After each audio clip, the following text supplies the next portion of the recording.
Did you find it? What's that? Did you find her voting station? Yeah, there's 4 voting stations and 4 seats. She was looking for the one in front of her. So I shifted off to the side. There's no problem. How you feeling? Good. I'm back. Somebody added it for me already. Who did it? Oh, you know what? Maybe it was there from last time. Maybe you remembered it. Why we didn't do it? No, we did, but it went to a single committee. Now it's coming back out of committee. I think this is to remember the conflict of interest from this bill. Yeah, I remember it. I didn't know I did that.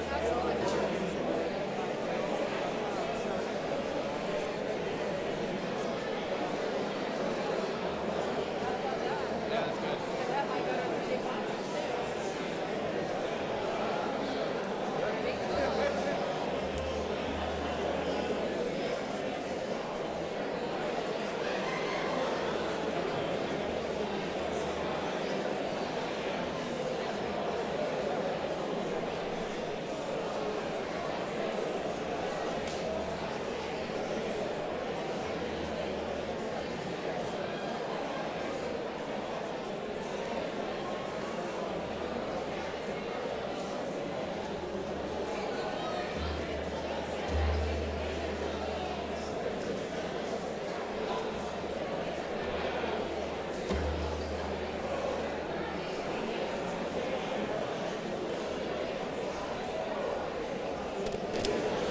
The House will come to order. Members, take your seats.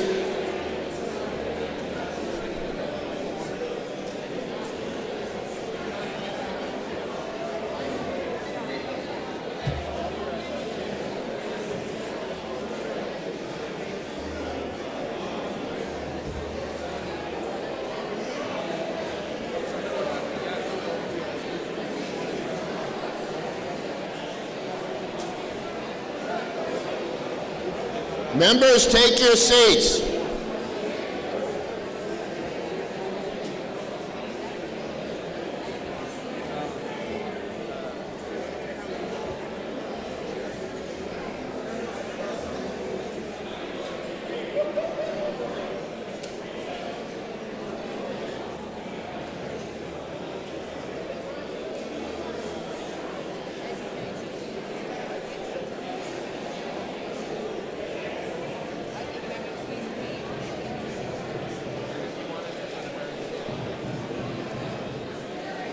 Must be the person that.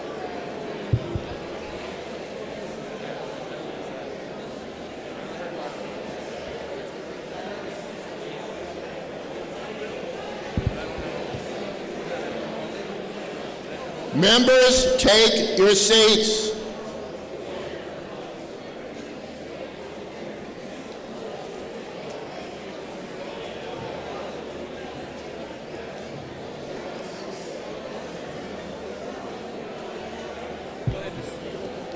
The chair recognizes the member from Auburn, Representative Osborne, who moves that the House adjourn from the session of April 21st, 2022. Are you ready for the question? All those in favor say aye.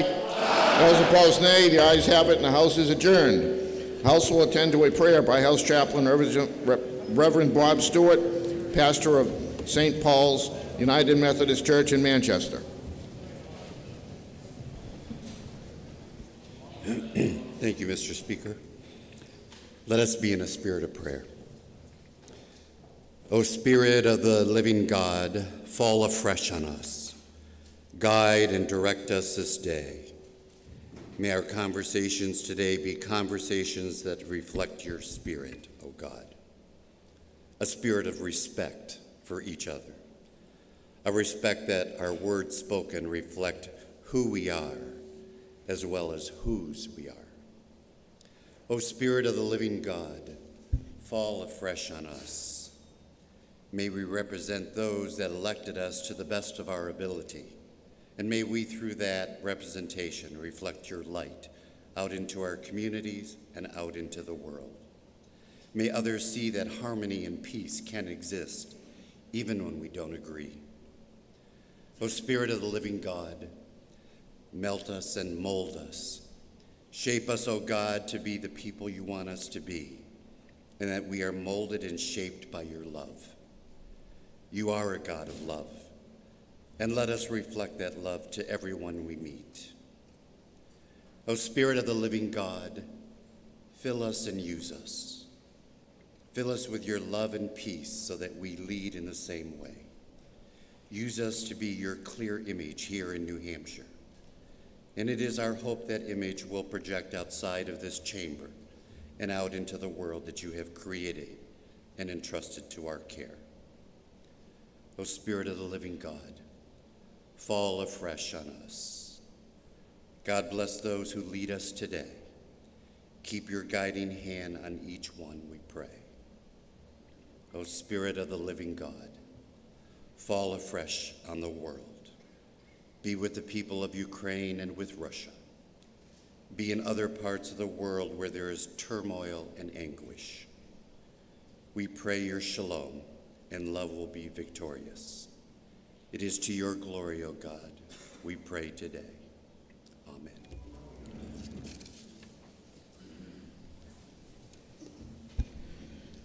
Chair recognizes a member from Lebanon, Representative George Sykes, who will lead us in the Pledge of Allegiance.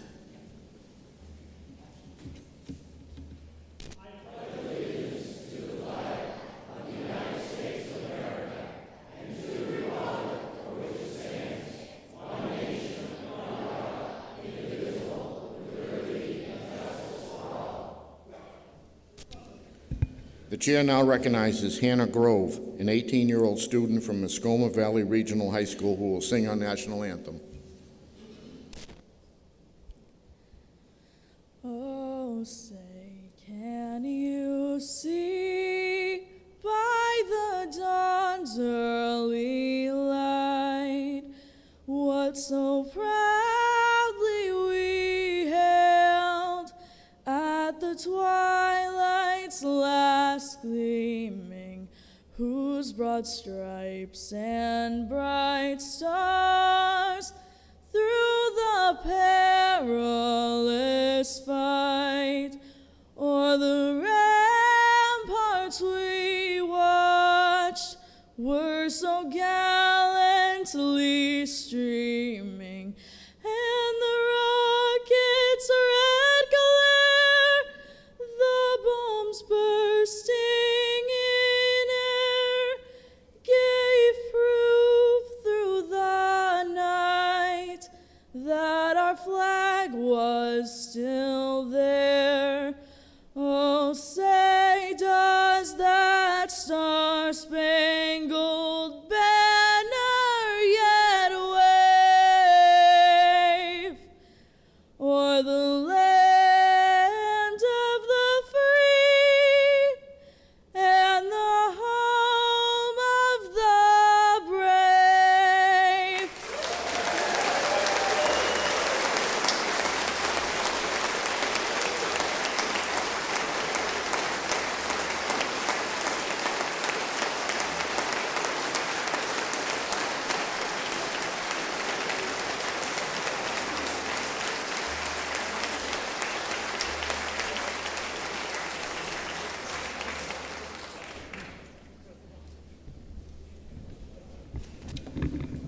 House will attend to requests for leaves of absence. Mr. Speaker, the day, illness, Representatives Amon, Birch, Buras, Cleaver, Ellis, Freitas, Gay, Gorg, Kelsey, Kimball, Lawton, Major, McBride, Piemonte, Varney, Vincent, White. The day, important business, Representatives Aldrich, Belanger, Bordes, Amanda Bolden, Conley, Cornell, Cody, Dutsey, Herbert, Langley, Lundgren, Macbeth, James Murphy, Richards, Suzanne Smith, Timothy Smith, Snow, Thompson, Trottier. The day, illness in the family, Representative Denise Smith. The day, death in the family, Representative King. These leaves of absence shall be granted unless otherwise ordered by the House. And I personally would like to recognize and congratulate our colleague, Gary Hopper for being back in the chamber for first time.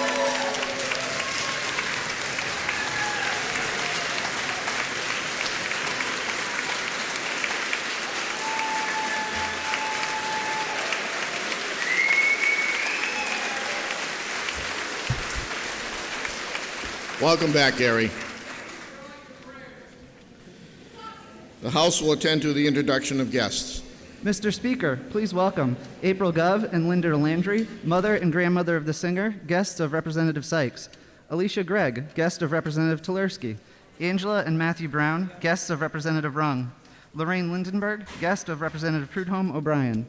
Angela Brennan, guest of Representative Walls. They are with us in the gallery today. Welcome to the New Hampshire House.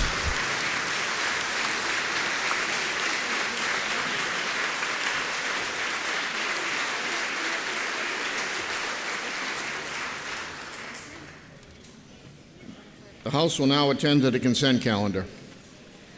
Mr. Speaker, from the Committee on Judiciary, Senate Bill 399, removed by Representative Marjorie Smith. From the Committee on Science, Technology, and Energy, Senate Bill 429, removed by Representative Oxenham. From the Committee on Ways and Means, Senate Bill 316, removed by Representative Abrami. Are there any other bills to be removed? Representative Osborne moves that the consent calendar with the relevant amendments as printed in a day's House record be adopted. Are you ready for the question? All those in favor say aye. Aye. Those opposed, nay. The ayes have it, and the consent calendar is adopted.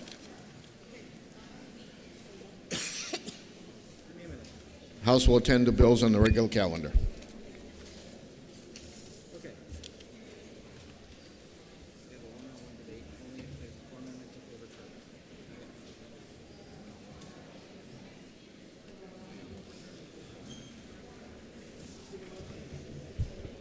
Majority of the Committee on Children and Family Law, to which was referred Senate Bill 114FN, Act relative to child care scholarships. Having considered the same, report the same with the following resolution. Resolved that it is inexpedient to legislate. Representative Jody Nelson from the majority of the committee. Minority of the committee. Having considered the same, being unable to agree with the majority, report with the recommendation that the bill ought to pass. Representative Pat Long for the minority of the committee. Chair recognizes Representative Long.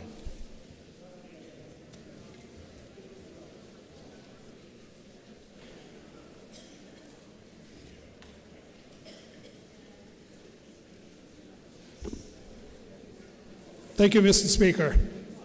Senate Bill 144 is a 3-month child care pilot plan shifting from attendance-based to enrollment-based reimbursement for participating child care providers. Financial appropriation have already been appropriated through the Child Care and Development Fund, followed by the American Rescue Plan. New Hampshire families are currently at a critical stage in locating affordable child care services.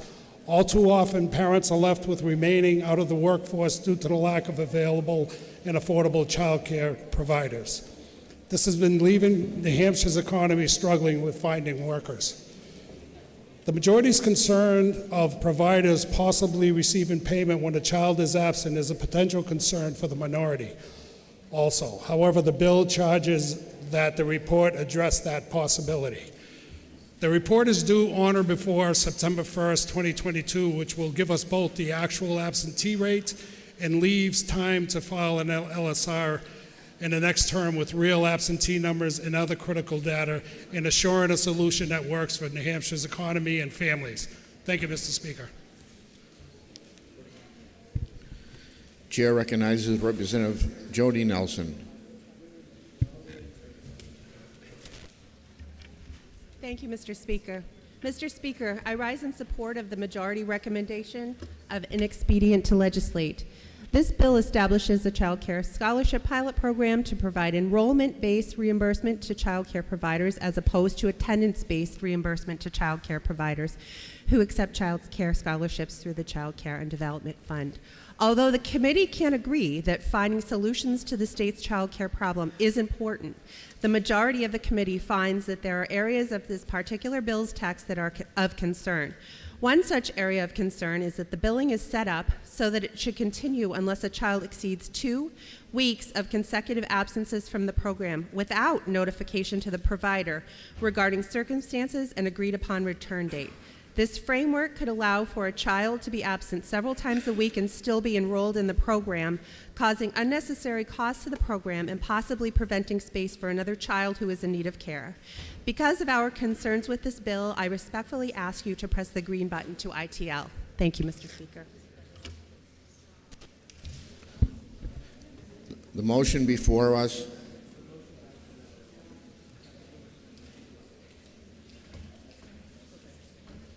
The motion before us is the Majority Committee report of inexpedient to legislate on Senate Bill 144. Are you ready for the question? All those in favor say aye. Aye. Those opposed, nay. No. The ayes have it, and the committee report is adopted. Representative Berry declared a conflict of interest and did not participate.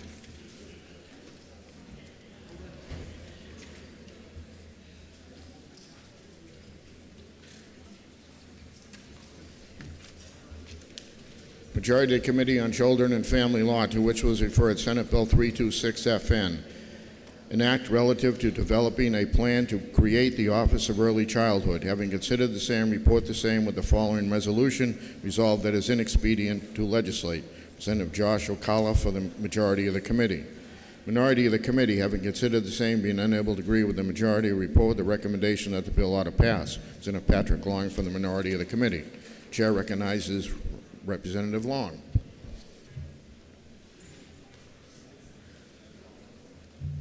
Thank you, Mr. Speaker. Senate Bill 326 establishes an Office of Early Childhood charged with coordinating, consolidating, and integrating early childhood programs. Currently, the system is designed with a variety of state agencies, councils, commissions, and task forces charged with working towards solutions that our family need and support for their child. This system is confusing, complicated, and difficult to access.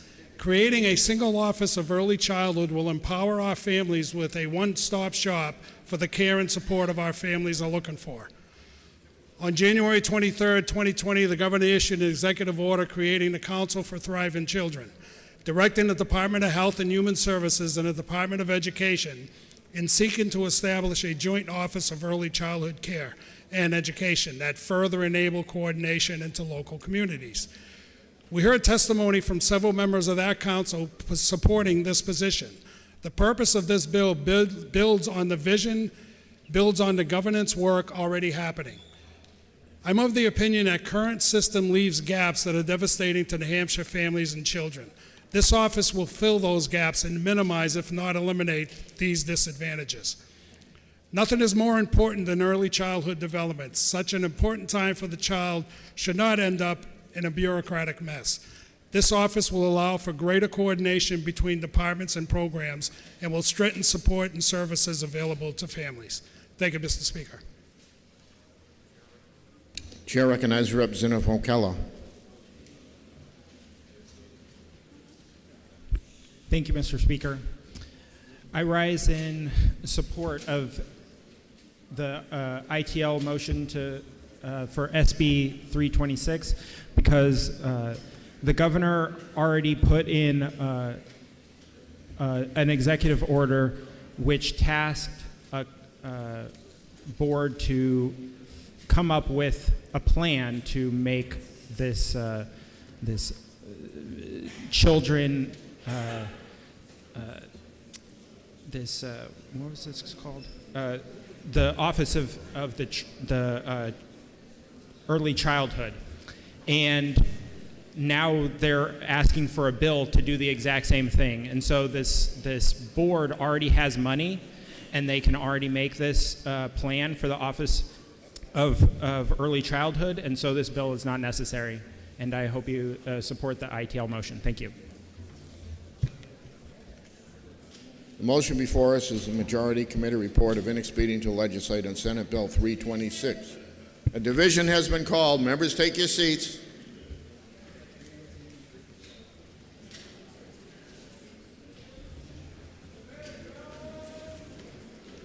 Roll call, Mr. Speaker. A roll call has been requested by Representative Osborne. Is that sufficiently seconded? It is sufficiently seconded. This will be a roll call vote.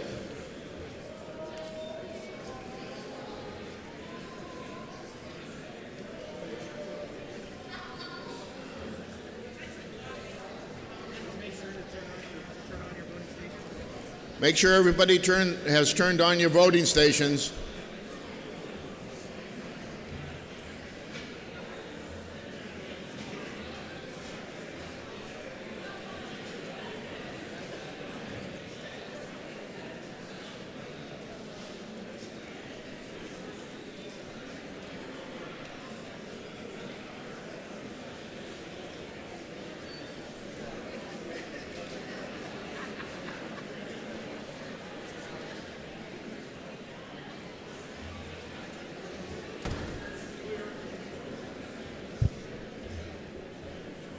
The motion before us is Majority Committee Report of House will be in order.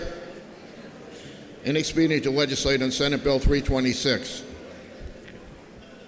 This will be a roll call vote. The chair recognizes Representative Grossman for a parliamentary inquiry. Thank you, Mr. Speaker.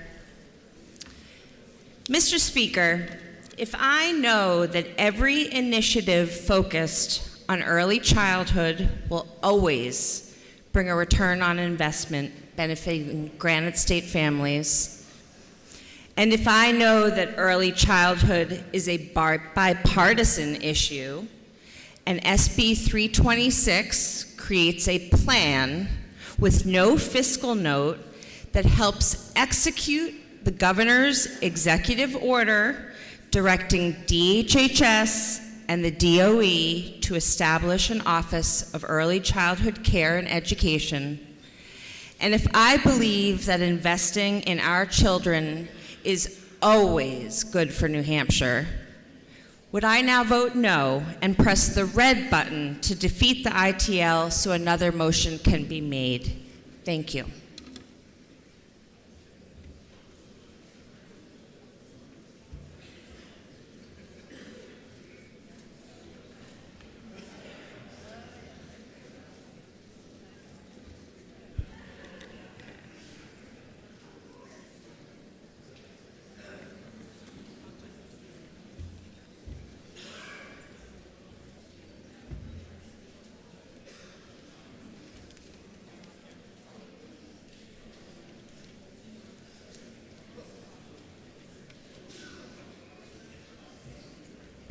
Chair recognizes Representative DeSimone for a parliamentary inquiry.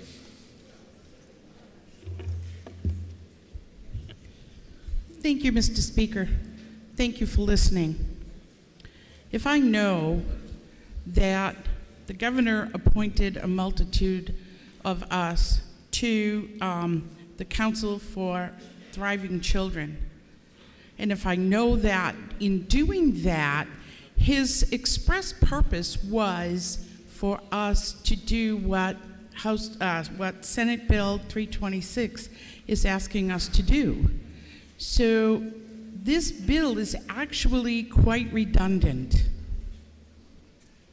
So if I finally know that this bill will only create another governmental bureaucracy that would create such redundancy that's not necessary, then I would vote using the green button. Thank you. Motion before us is a Majority Committee Report of Inexpedient to legislate on Senate Bill 326. This is a roll call vote. If you're in favor, you'll press the green button. If you're opposed, you'll press the red button. Voting stations are open for 30 seconds.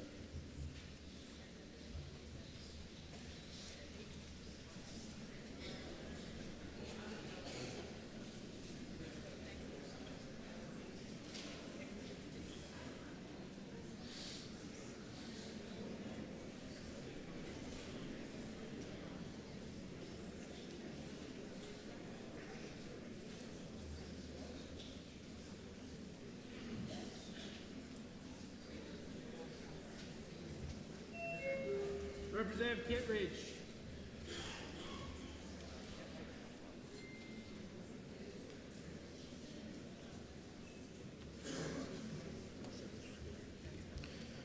If all members present had an opportunity to vote, House will attend to state of the vote. Hold on.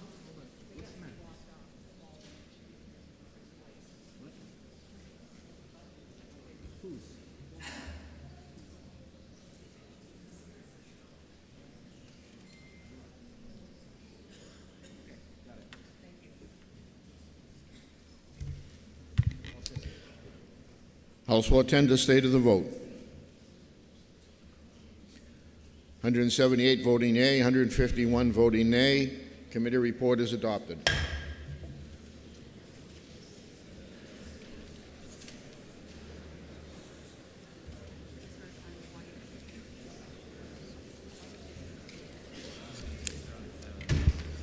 Committee on Children and Family Law, to which was referred Senate Bill 431 FN, an act relative to child support in cases with equal or approximately equal parenting schedules. Having considered the same, report the same with the following amendment and recommendation that the bill ought to pass with amendment. Representative Joshua Keller for the committee. The amendment is 1575H, printed in House Record 17, page 96. Are you ready for the question on the amendment? All those in favor say aye. Aye. Those opposed, nay. No. The ayes have it, and the amendment is adopted. The chair recognizes Representative Altschwaller to speak against the committee report. Thank you, Mr. Speaker. Good morning. In the very best of circumstances, parenting children is unique, challenging, rewarding, time-consuming, and expensive. It is life-altering. And the kids? Well, they didn't have any choice about much of anything in this. So in theory, we all do the best we can with what we've got. Co-parenting under one roof is tough because parenting is tough. Not all families live under the same roof, though. And some of those families live under separate roofs because they have extreme conflict that makes parenting under the same roof unsafe. When parents don't live together and share parenting duties, the state of New Hampshire believes the guiding principle in that arrangement should be what is in the best interest of the child. In SB 431, we are concerned with the parenting issue of child support, which is designed to maintain a child's living standard and ensure that their needs are covered. Senate Bill 431 does state, quote, equal or approximately equal parenting residential responsibilities in and of itself shall not eliminate the need for child support and shall not by itself constitute grounds for adjustment, which translated means if a child lives 50% of the time with one parent and 50% of the time with another parent, it does not mean that child support is not in order. Child support sometimes may very well be in order. Also, if a custody agreement changes from a 70-30 split or a 60-40 split to 50% of the time with one parent and 50% of the time with the other parent, that change doesn't automatically trigger an elimination of child support. So when we establish that some children spend equal amounts of time under two different roofs, how do we ensure that those places are not so unequal that the children aren't living in the lap of luxury in one home, living in poverty in the other? How do we ensure that children in both homes have shelter, clothing, educational supplies, daycare, after-school programs, or extracurricular activities? How do we determine who pays for health insurance, co-payments, if a child gets sick at one parent's home versus the other? What about when they're old enough to drive? Who pays for driver's education or car insurance? The answers to those questions are in our child support formulas. But how did we come up with the formula how did we come up with this formula and based on what data? As is required in our current statute, the Department of Health and Human Services Bureau of Child Support is conducting a review of all of our policy guidelines, and the report will be completed and released to us at the end of December of 2022. The Child and Family Law Committee heard from mediators who work with these parents and pointed out that the guidelines are not clear, and this has led to a lot of litigation. What we heard that a fair way to determine what is in the best interest of New Hampshire's children is to have a net the difference calculation. When the higher earning parent earns less than 60% of the total parental net income, the difference between the two is the determining factor in calculating child support. This formula, added to the guidelines, would achieve a reasonably similar lifestyle in each home. But the amendment that just passed for Senate Bill 431 instead complicates an already complicated process even further by adding in a requirement of a 120% multiplier be added to the formula before getting to the net the difference number. If your head is spinning, it should be, because it's absolute chaos. It appears to be designed to further muck up a system that parents, mediators, and advocates are desperate to have better clarification on. Ultimately, child support is supposed to be in the best interest of the children.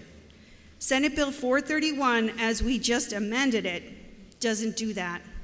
Children and families would be better served if this body would now wait for the statutorily required report to be completed with the most accurate and up-to-date data. Please, press the red button and vote in the best interest of New Hampshire's children. Thank you, Mr. Speaker. Chair recognizes Representative Vocella to speak for the committee report. Thank you, Mr. Speaker. As amended, this bill requires that the judges only consider the best interests of the child.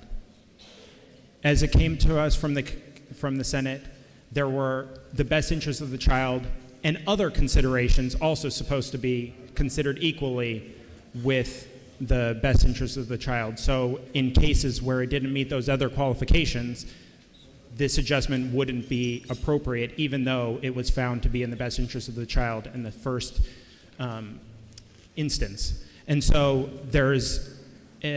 so this bill cleans up that issue. And it also, as was talked about before, when you have raising a child in two households, it costs more money.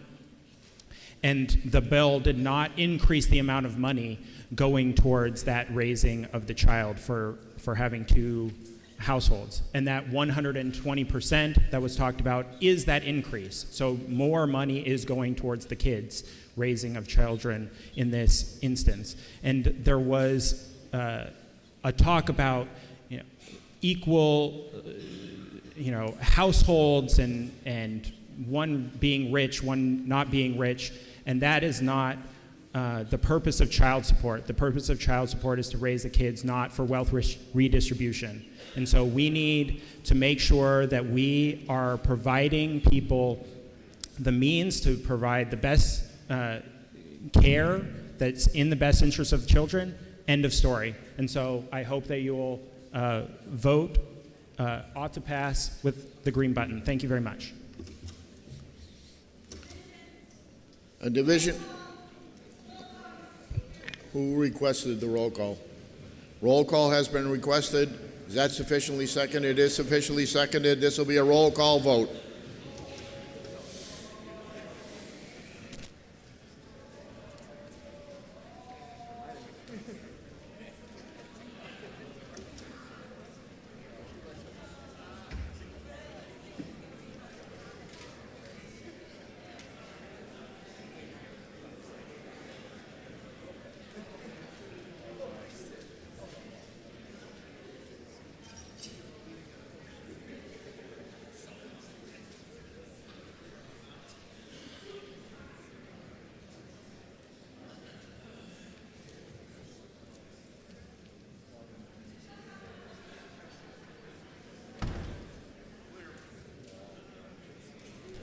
The motion before us is ought to pass as amended for Senate Bill 431. This is a roll call vote. Chair recognizes Representative Long for a parliamentary inquiry.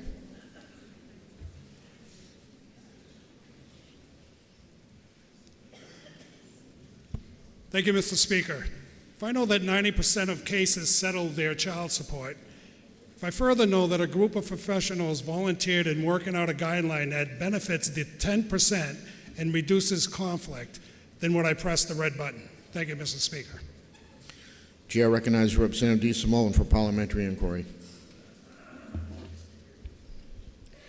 Thank you, Mr. Speaker. Mr. Speaker, if I know that child support should always be calculated in the best interest of the children by increasing funds to raise those children, and if I know that Senate Bill 431, as amended, assures that the court's focus will be in that interest without extraneous limitations. And finally, Mr. Speaker, if I am positive that as amended, Senate Bill 431 is completely and thoroughly in the best interest of the children, then I will push the green button to support the majority committee recommendation of ought to pass. Thank you, Mr. Speaker. Motion before us is ought to pass as amended on Senate Bill 431. This is a roll call vote. If you're in favor, you'll press the green button. If you're opposed, you'll press the red button. Voting stations are open for 30 seconds.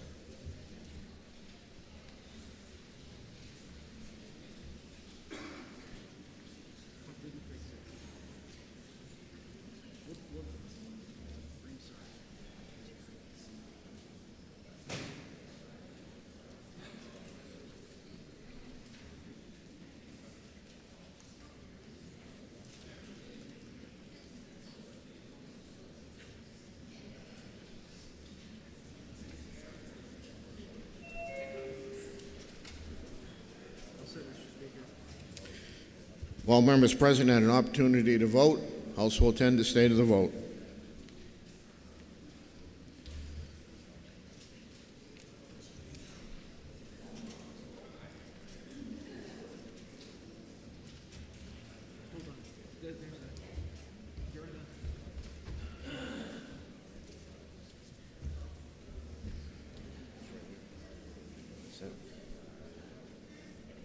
Yeah, do it. Here, I'll say.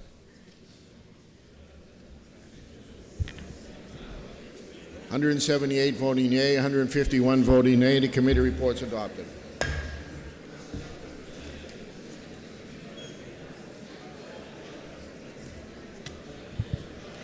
House will be in order. Committee on Children and Family Law, to which was referred Senate Bill 457, an act establishing a committee to study nonprofit organizations contracting with the Department of Health and Human Services for Children's Services. Having considered the same, report the same with the following resolution. Resolved that it is inexpedient to legislate. Representative Cody Belanger for the committee. Are you ready for the question? All those in favor say aye. Aye. Those opposed, nay.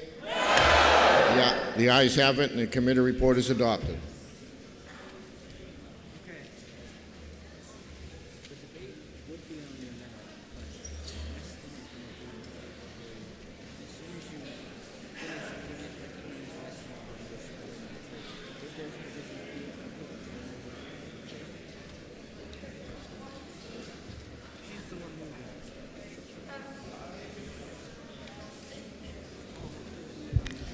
Majority of the Committee on Commerce and Consumer Affairs, to which was referred Senate Bill 202FN, an act prohibiting the sale of cosmetic products tested on animals. Having considered the same, report the same with the following amendment. Recommendation that the bill ought to pass with amendment. Senator Don Johnson for the majority of the committee. Minority of the committee, having considered the same and being unable to agree with the majority, report with the recommendation that the bill ought to pass. Representative Jane Bolio from the minority of the committee. For what reason does a member rise? Thank you, Mr. Speaker. I move that we lay Senate Bill 202FN on the table. That is a proper motion. The motion before us is to lay Senate Bill 202 on the table. Are you ready A division has been requested. Members, take your seats.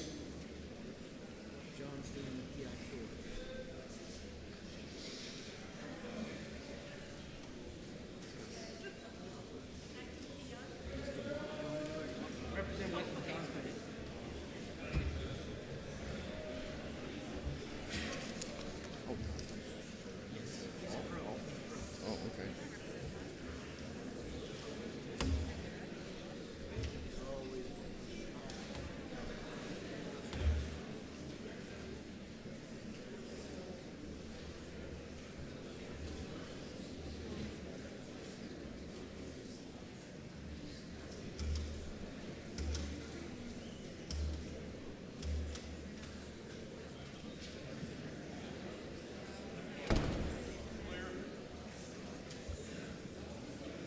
The motion before us is to lay Senate Bill 202 on the table.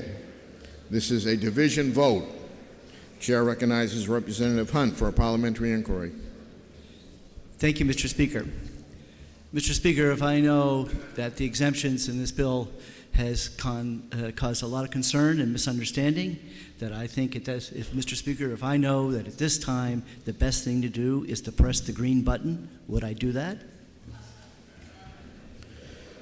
The motion before us is to lay on the table Senate Bill 202. This is a division vote. If you're in favor, you'll press the green button. If you're opposed, you'll press the red button. Voting stations are open for 30 seconds.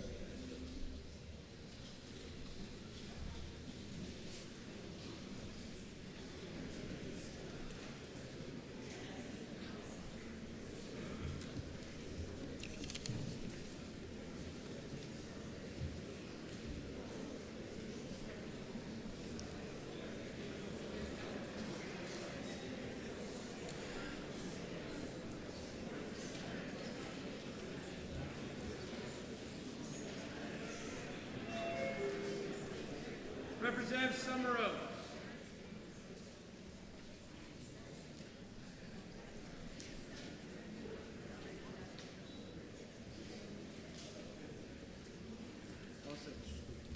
If all members present had an opportunity to vote, House will tend to state of the vote.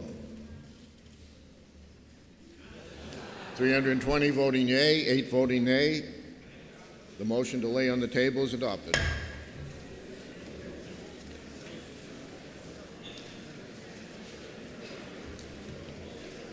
Majority of the Committee on Commerce and Consumer Affairs, to which was referred Senate Bill 210, an act relative to the sale of manufactured housing parks. Having considered the same, report the same with the recommendation that the bill ought to pass. Senator Joyce Weston from the majority of the committee. The minority of the committee, having considered the same, being unable to agree with the majority, report with the following resolution. Resolved that it's inexpedient to legislate. Representative Christina Fargo for the minority of the committee. The motion before us is the majority committee report of ought to pass. Are you ready for the question? All those in favor say aye. Aye. Those opposed, nay. The ayes have it. The committee report is adopted.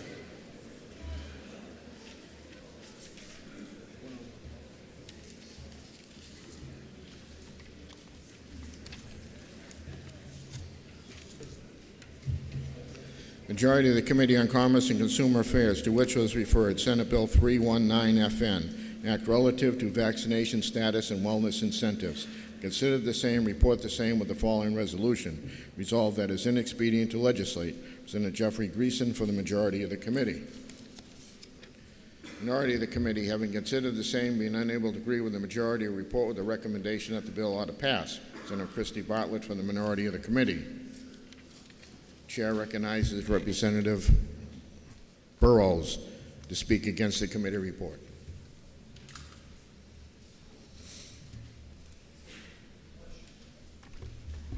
Thank you, Mr. Speaker. I rise today in support of SB 319. SB 319 provides a model on how to incentivize employers to decrease health care and premium costs for both employers and employees. It provides an incentive, not a mandate, to employers to ensure that their employees are fully vaccinated against COVID-19 at the time of enrollment in a health plan. However, this model can be applied to any important healthcare preventive measure that will save everyone in the system money. And this bill will sunset at the end of 2023. Vaccine hesitancy has had a steep economic cost for Granite Staters, based on preventable hospitalizations and deaths. In New Hampshire, the charge for each COVID hospitalization averages over $256,000 for a complex case and over $62,000 for a non-complex case. These excess costs will be passed on to all of us in increased insurance premiums. It also has a clause for employees with lost wages and will exacerbate critical labor shortages, drive higher insurance premiums, and increase out-of-pocket expenses for both employer and employees. Now, during the peak of the COVID pandemic, due to bed shortages, hospitals were often unable to treat people with critical emergencies. A dear friend of mine had a case of extreme pancreatitis, and she was unable to get a hospital bed for several days while she was in great pain. And even when she got a bed into the hospital, it was several days before she could have her surgery because of staff shortages. And it was only when the surgeon determined that she had to go in right then and there was she taken in for her surgery. So that was several days of excruciating pain.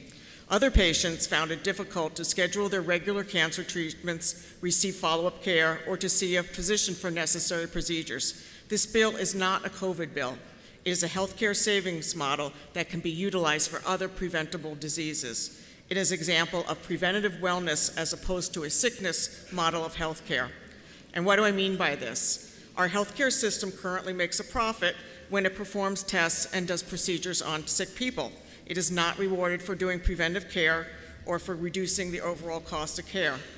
And I will give you an example of this. My husband and I annually go see a physician in Georgia every year for a wellness exam because this physician specializes in this. And by the way, I don't recommend going to Vidalia, Georgia.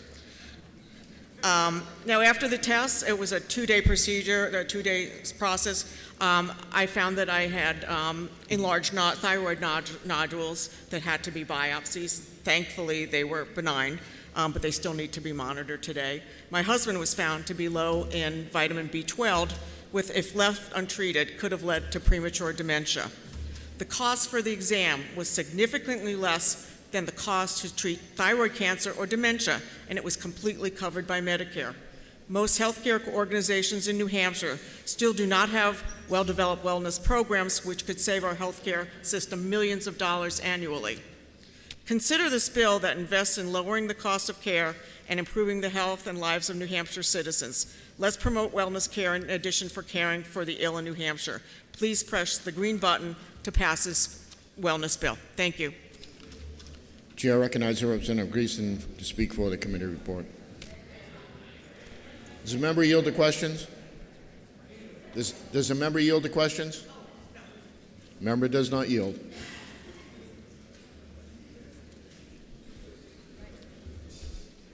Thank you, Mr. Speaker. Senate Bill 319 is not even necessary to pass because insurance companies can already offer incentives if they should choose to do so. Secondly, the only thing ever discussed during the hearings about this bill was COVID vaccine. I think we have reached a point of COVID weariness. Those who have received the vaccine have done so. Those who don't want to receive the vaccine, probably not going to, regardless of the incentive. Thirdly, nothing in this bill protects anyone who should reject any kind of an incentive, regardless of their reason for wanting it. I don't want the gym membership. I don't want the vaccine. I don't want the pizza. Whatever it is, no one said anything about protecting. What if somebody just doesn't want the incentive? And there's nothing to protect them from any future discrimination or any kind of adverse treatment following rejecting that incentive. So with that, I ask you to please press the green button so we can kill this bill. Thank you. Does the member yield to questions? Sure. Member yields. May inquire. Thank you, Mr. Speaker, and thank you for taking my question. Wasn't it the case at the public hearing that the insurance commissioner came in and told us that some insurance companies wanted this because the current federal laws and federal regulations are vague and they needed, the insurance commissioner would need some type of state law to give them some clarity? Wasn't that the reason for the bill? They had the question of whether or not they could offer incentives, and it was determined that they can already offer incentives. Any kind of confusion, I'm not sure what their confusion actually was. That I don't know. Follow-up? Does the member yield to further questions? One last one. We're getting weary on You this. may inquire. We go by the text of the bill rather than necessarily what's stated during the hearing. Isn't it so that in the text of the bill that this could be an incentive for any type of vaccine, even past vaccines that people have gotten for polio or smallpox or some other condition? So there's no incentives for past vaccines. It's only going forward. And the only vaccine ever mentioned was COVID. So there's not even an incentive to get smallpox vaccine. And no one since 1969 or 70 in their regular childhood vaccinations received a smallpox. So why aren't we incentivizing kids to get the smallpox vaccine? That's all right. Thank you for the clarification. The motion before us is the Majority Committee report of inexpedient to legislate on Senate Bill 319. Who requested a roll call?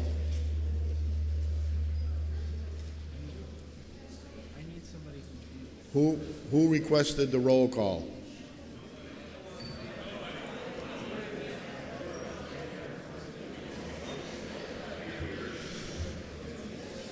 The motion before us is the Majority Committee report of inexpedient to legislate on Senate Bill 319. Are you ready for the question? A division has... Senator Kelly has requested a roll call. Is that sufficiently seconded? It is not sufficiently seconded. This will be a division vote.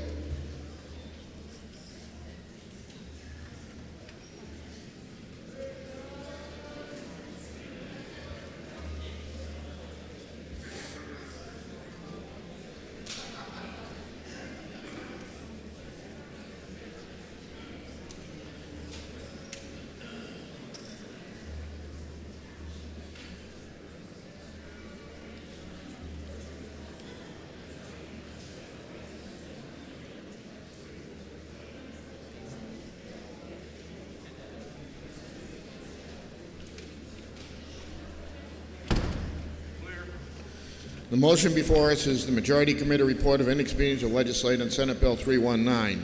This is a division vote. The chair recognizes Representative Weston for a parliamentary inquiry. Thank you, Mr. Speaker. Mr. Speaker, if I know that insurance companies do not penalize the customer if they choose not to take advantage of an incentive, and if I know that this is enabling legislation designed to encourage wellness rather than to treat sickness, and if I know that this will help insurance carriers to reduce costs and to keep premiums down, would I not now press the red button to defeat this motion so another motion can be made? Chair recognizes Representative Hunt for a parliamentary inquiry.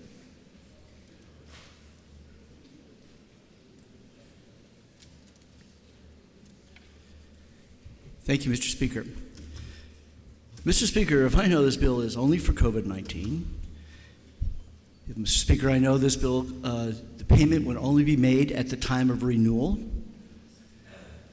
Mr. Speaker, if I know this bill will expire in 2023, so that there are a very limited amount of checks maybe being paid out. Mr. Speaker, if I know that an insurance company could do it on their own, if they can scientifically calculate that it will reduce costs. So at this point, Mr. Speaker, will I now press the green button? Motion before us is the Majority Committee report of inexpedient to legislate on Senate Bill 319. This is a division vote. If you're in favor, you'll press the green button. If you're opposed, you'll press the red button. Voting stations are open for 30 seconds.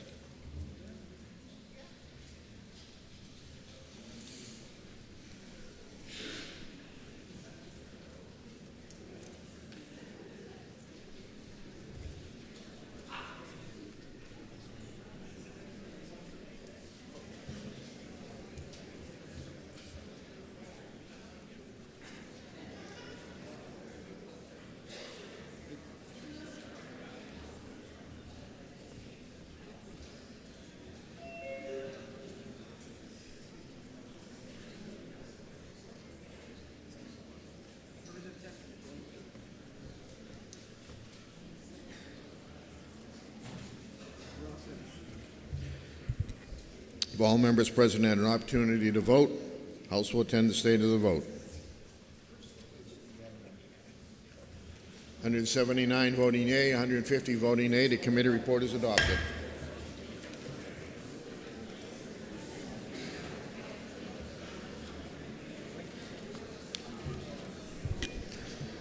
Majority of the Committee on Commerce and Consumer Affairs, to which was referred, Senate Bill 355 FN, an act requiring online marketplaces to disclose certain information to consumers. Consider the same, report the same with the recommendation that the bill be referred for interim study. Senator Paul Terry from the majority of the committee.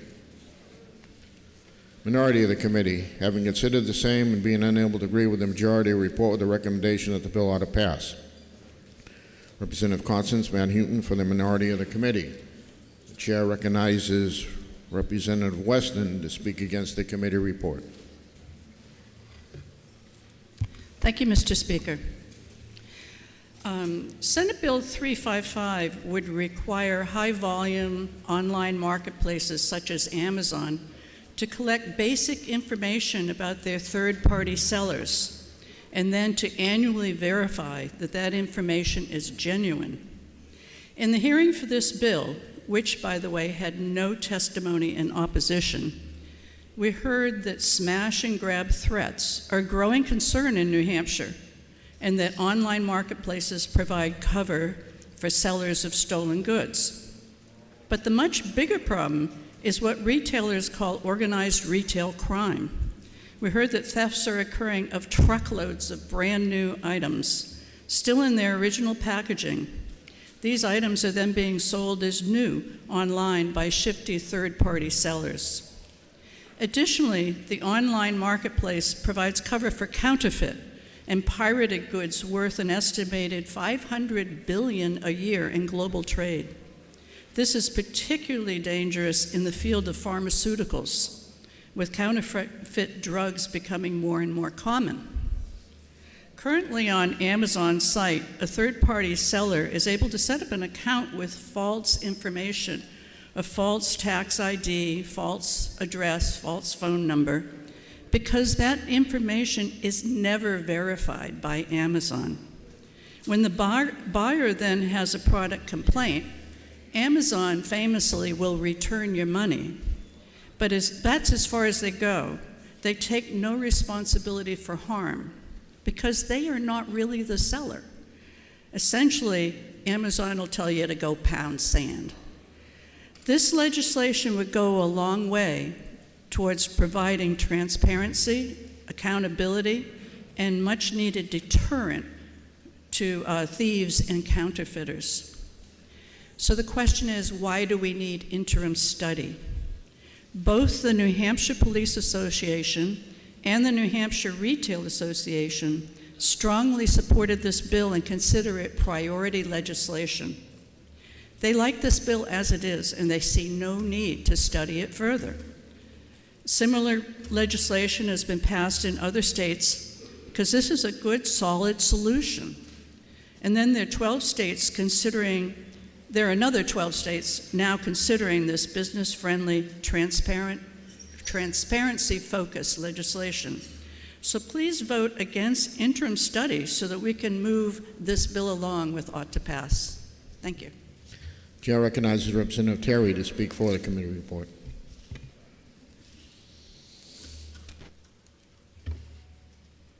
Thank you, Mr. Speaker. Mr. Speaker, SB 355 FN provides all of us with an excellent case study on the question of the proper place, necessity, role, and timing for government, and in this circumstance, our state's government, to become involved in a matter of commerce claimed by some to be begging for our action. The majority of the Commerce and Consumer Affairs Committee have thoughtfully and carefully come to the conclusion that a compelling case cannot be made at this time for us to accept a plea for legislative action to resolve what is claimed by some online marketplaces to be a problem they and some consumers are experiencing with transactions that involve so-called third-party high-volume sellers. As represented to us by the bill's sponsors, consumers are being victimized both by online marketplaces run by entities such as Amazon and Walmart, and certain third-party sellers with whom these entities have arrangements that permit the third-party sellers to market their products through the online marketplace. Curiously, however, none of the 19 members of our committee could identify a single instance in which an online marketer refused to resolve a dispute in their favor. To put this positively, the online marketer accepted responsibility for the transaction as if it had been their own and proceeded to make things right. Further, we did not hear testimony from a single consumer claiming otherwise. And finally, when we asked a representative of the state's Department of Justice if he could tell us how many complaints have been received by his office, he said he was unable to identify any. Rather, we heard from a handful of online marketplace entities and their lobbyists, who the majority concluded that the relief they were seeking was not convincing because, in addition to the distinct and pronounced lack of consumer complaints, the question remains unresolved as to why the online marketers seeking our intervention cannot manage the entirely voluntary relationships into which they agreed to enter with third-party sellers unless they receive the assistance of government and yet another law. Simply put, why is government needed when government does not appear to be needed, either for the online marketplace entities or for consumers who may already utilize existing consumer protection laws in situations where both the online marketplace entity and the third-party seller fail to act in a manner deemed unsatisfactory by a consumer? Now, admittedly, none of us are geniuses, but for the life of us, we cannot figure out why an online marketplace entities such as Amazon or Walmart cannot on their own and all by themselves decide to terminate their relationship with any and all third-party sellers who do not and will not practice the same or even better commitments made to consumers as those made by the online marketplace entities themselves. Mr. Speaker, the clock has run out for us to receive responses to these perplexing questions. There simply is no demonstrated and documented crisis with which government needs to get involved and to deal with this at this time. And so it is for this reason that the committee's majority recommends and urges that the House vote interim study on HB 355 FM. Thank you, Mr. Speaker. The motion before us is the Majority Committee report of interim study on Senate Bill 355. Are you ready for the question? Who requests a roll call? Someone should request a roll call. Is that sufficiently seconded? It is not sufficiently seconded. This will be a division vote.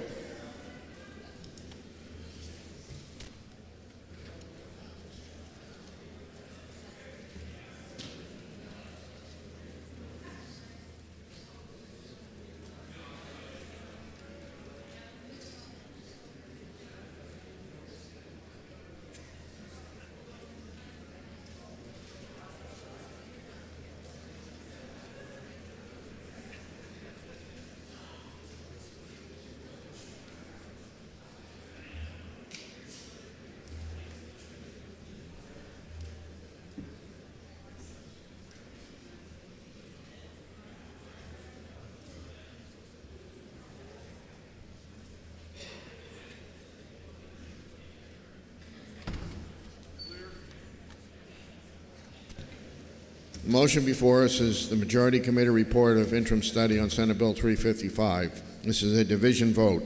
Chair recognizes Representative Abel for a parliamentary inquiry.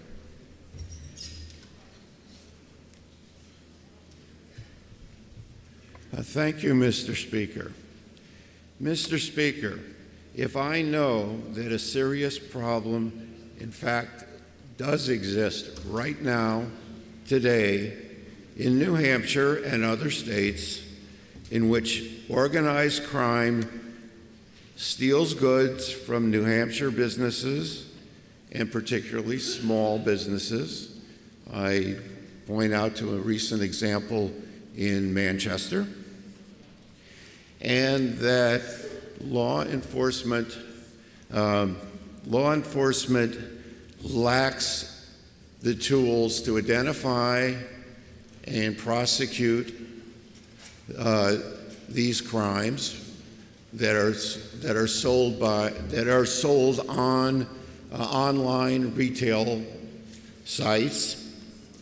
And I know that this bill will give law enforcement and prosecutors and the victims the victims who buy such products the ability to obtain restitution, to be identified, and therefore to have bad actors punished. If I know these things, which I do, would I now press the red button to defeat the motion of interim study so that we may take action on this problem by presenting a different motion? Thank you very much. Chair recognizes Representative Hunt for a parliamentary inquiry.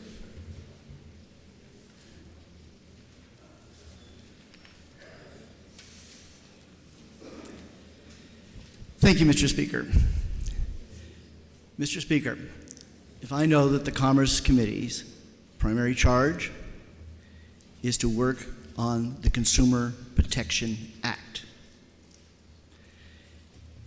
if I know the Consumer Protection Act is designed to protect consumers, if I know, Mr. Speaker, there are no consumers being harmed here, there's a lot of crime going on that is RICO, organized crime, theft. That belongs, Mr. Speaker, if I believe that belongs in the criminal statute, not the Consumer Protection Act, which only guarantees that you get your money back. Mr. Speaker, if I know the people who are being harmed are not the consumers, but the corporations, the businesses who are having the theft. And therefore, this bill is in the wrong statute. Would I now support the Commerce Committee's interim study in its work to find the right place for this legislation? Would I now press the green button? Motion before us is the Majority Committee Report of Interim Study on Senate Bill 355. This is a division vote. If you're in favor, you'll press the green button. If you're opposed, you'll press the red button. Voting stations are open for 30 seconds.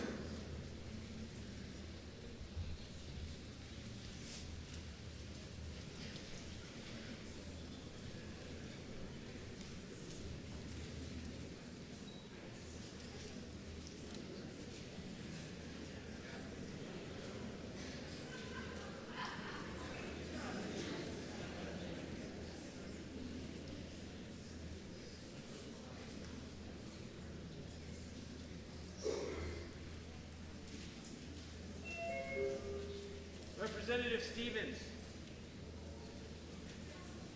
Representative Stevens. Thank you.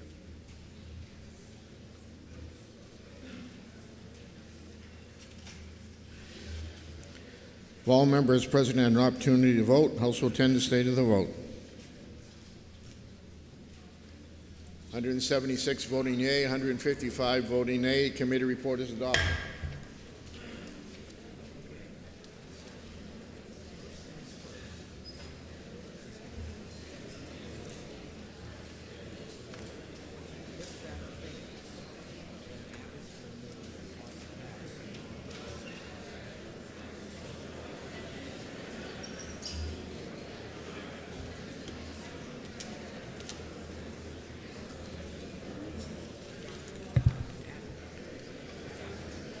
Committee on Criminal Justice and Public Safety, to which was referred Senate Bill 294 FN, relative to the release of a defendant pending trial.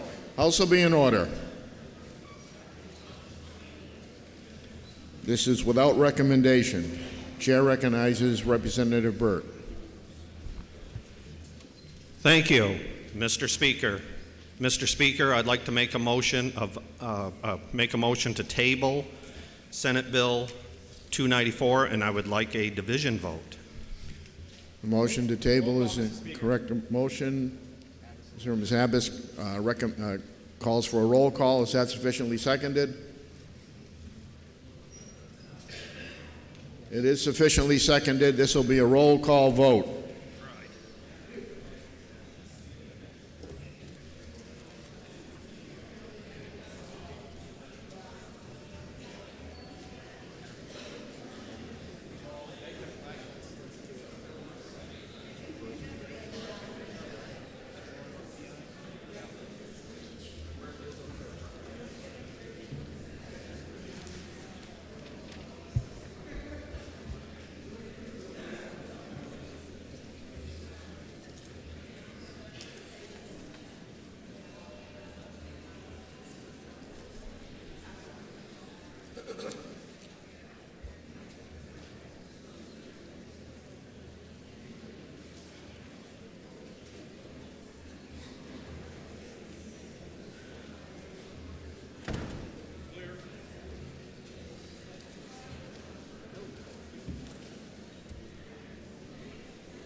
Members will be in their seats.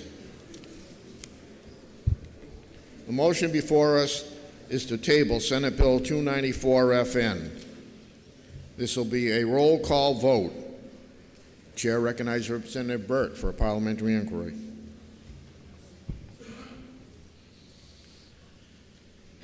Thank you, Mr. Speaker.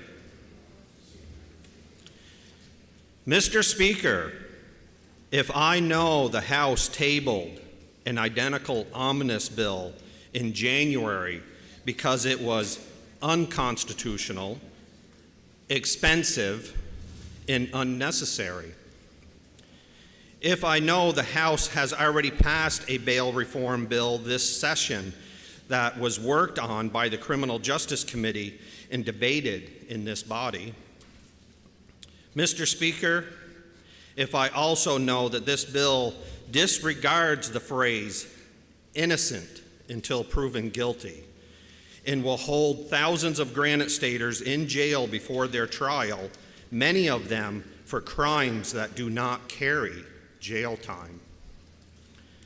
And lastly, Mr. Speaker, if I know on April 13th of this year, the Criminal Justice Committee spent 6.5 hours with the court system folks talking about a magistrate system that would fix the bail commissioner's problem, and this magistrate system will be cheaper, constitutional, and will happen next term. Would I now press that beautiful green button to support the House previous position and table Senate Bill 294? Thank you, Mr. Speaker. Chair recognizes Representative Abbas for a parliamentary inquiry. Thank you, Mr. Speaker. If I know that there is a floor amendment that will address the majority of the concerns just raised by the previous speaker, and Mr. Speaker, if I know that the policy provided for in that floor amendment would be narrowly applied to only apply to circumstances where a person was arrested for a violent crime such as rape and domestic violence or sex crimes against children, be brought before a bail commissioner, brought before a judge as opposed to a bail commissioner. And Mr. Speaker, if I know that this bill would not repeal bail reform and is narrowly applied to a single section of bail reform. And lastly, Mr. Speaker, if I know that my friend from Portsmouth, who I sometimes refer to as the Dean, has a speech prepared, and I would love to hear her give that speech, shall I go ahead and push that red button and oppose the motion to table? Thank you, Mr. Speaker. The motion before us is to table Senate Bill 294. This is a roll call vote. If you're in favor, you'll press the green button. If you're opposed, you'll press the red button. Voting stations are open for 30 seconds.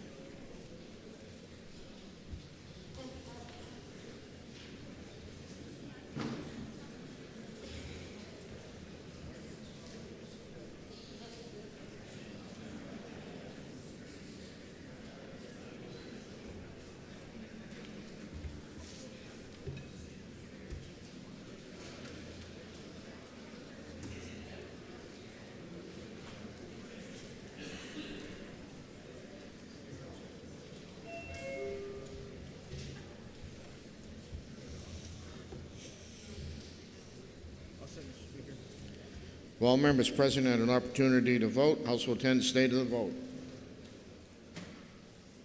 209 voting yea, 121 voting nay. Senate Bill 294 is laid on the table. So on this one, Mr. Speaker, the bill is not to pass, but it's open to a floor amendment. So Roy is going to move his amendment, speak to it, and then there's no debate.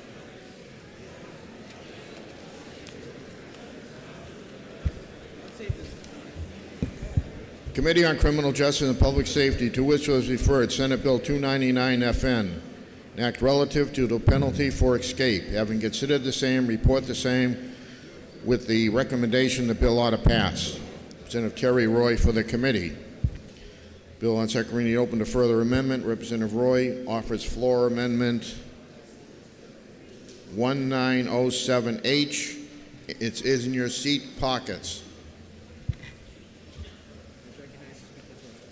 And he's recognized to speak to his motion.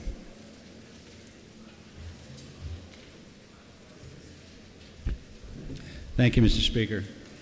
Mr. Speaker, the floor amendment before you, you may recognize because it's a bill that you've already passed.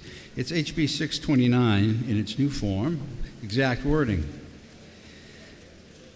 We passed this bill by a 2-to-1 majority and sent it to the other body where it was apparently not given good consideration.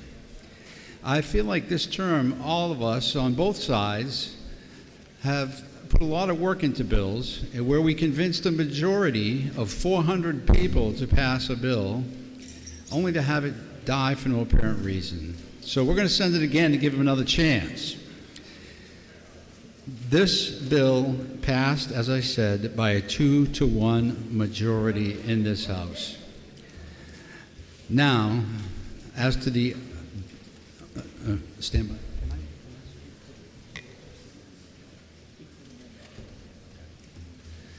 So again, I ask you to support the amendment. We already passed it. Frankly, if you're like me and you're tired of hearing about cannabis bills, let's send this one more time and be done with it. Thank you. The motion before us is the Roy floor amendment 1907H. The question is on the floor amendment. Are you ready for the question? All those in favor say aye. Aye. Those opposed, nay. No. The ayes have it, and the floor amendment is adopted. The motion before us now is ought to pass as amended. Are you ready for the question? All those in favor say aye. Aye. Those opposed, nay. No. The ayes have it, and the committee report of ought to pass as amended is adopted.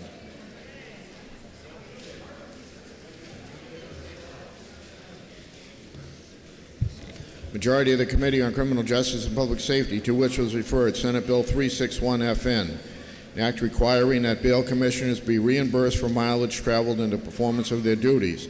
Considered the same, report the same with the following resolution. Resolved that it's inexpedient to legislate. Senator Terry Roy for the majority of the committee. Minority of the committee, having considered the same, being unable to agree with the majority, report with the recommendation that the bill ought to pass. Senator John Bordenette for the minority of the committee. The motion before us is the majority committee report of inexpedient to legislate. Are you ready for the question? All those in favor say aye. Aye. Those opposed, nay. No. The ayes have it, and the committee report is adopted.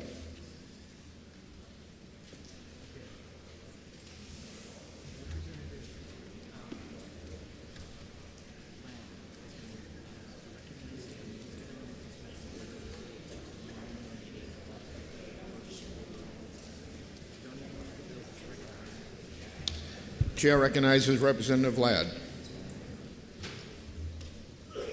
Thank you, Mr. Speaker. I rise to request that Senate Bill 234, the Jason Dickey Suicide Prevention Act, be special ordered till tomorrow morning, first thing, when the parents will be here. The motion is to special order Senate Bill 234 till the first bill tomorrow morning. Are you ready for the question? All those in favor say aye. Aye. Those opposed, nay. The ayes have it, and Senate Bill 234 is ordered till tomorrow morning.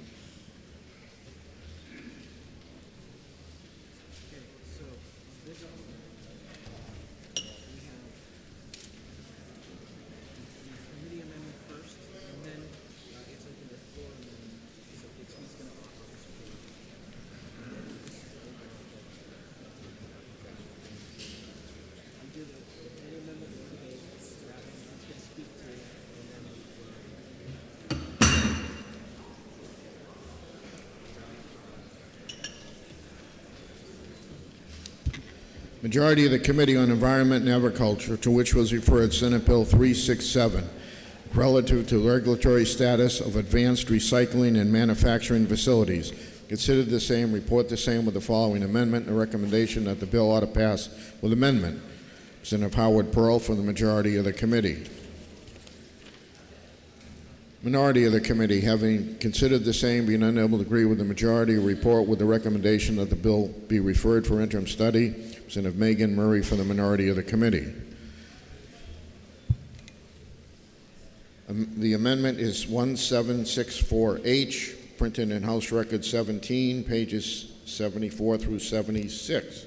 Are you ready for the question on the amendment? All those in favor say aye. Aye. Those opposed, nay. The ayes have it, and the committee amendment is adopted.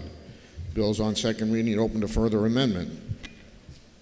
The amendment is Bixby Floor Amendment 1899H. It's in your seat pockets, and the chair recognizes Senator Bixby to speak to the amendment. Thank you, Mr. Speaker. The committee adopted the committee amendment unanimously, but one reason that some people voted interim study on the bill was that DES had not had a chance to review the committee amendment, and this floor amendment is the result of that review. Just a quick bit of orientation. Advanced recycling is taking plastics, which are long-chain polymers, and breaking them down into small organic molecules, and those organic molecules can be used to make new plastic. They can also be used as fuel, and that brings up one of the points in the committee amendment that was clarified in the floor amendment, which is that in order to count as advanced recycling, the facility cannot use these molecules as fuel. They have to use them for recycling. Any use, and the floor amendment clarifies that any use of these as fuel within the facility would count as waste, not as fuel, not as product. Another issue that the committee that the floor amendment clarifies is that there were some regulatory changes that the committee amendment made that DES said actually didn't make sense in terms of the way that they do the regulations, and those have been changed to make sure that they're in conformance with the way that DES works.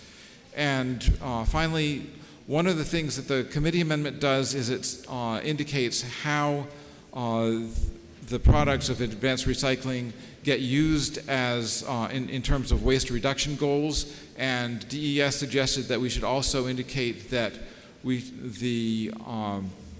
that part of the bill should show where, or should ask reporting on where the plastic comes from that gets recycled, because another point of the bill says that the plastic that gets recycled should be a priority. It should, by priority, come from New Hampshire.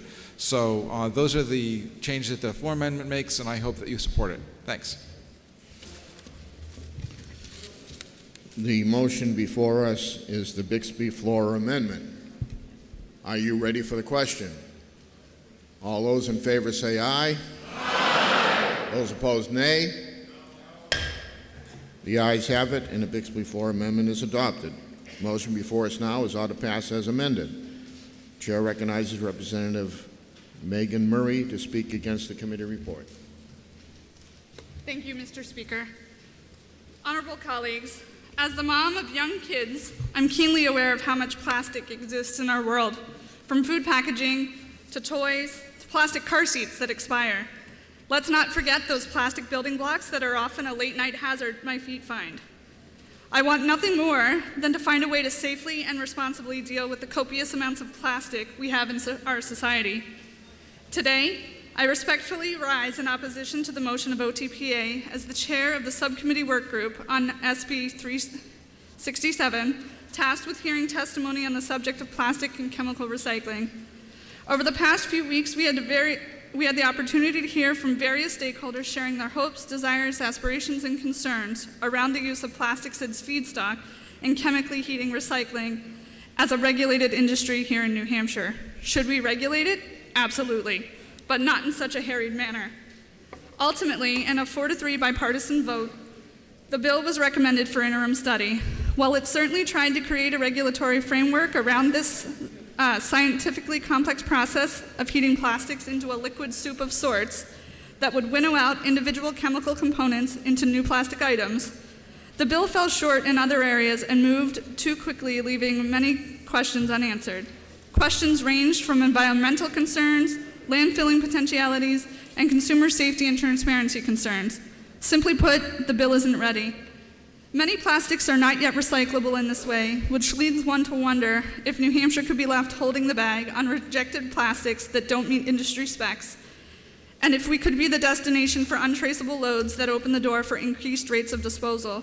Our landfills already contain over 50% of out-of-state waste, and others regionally are unready to move forward.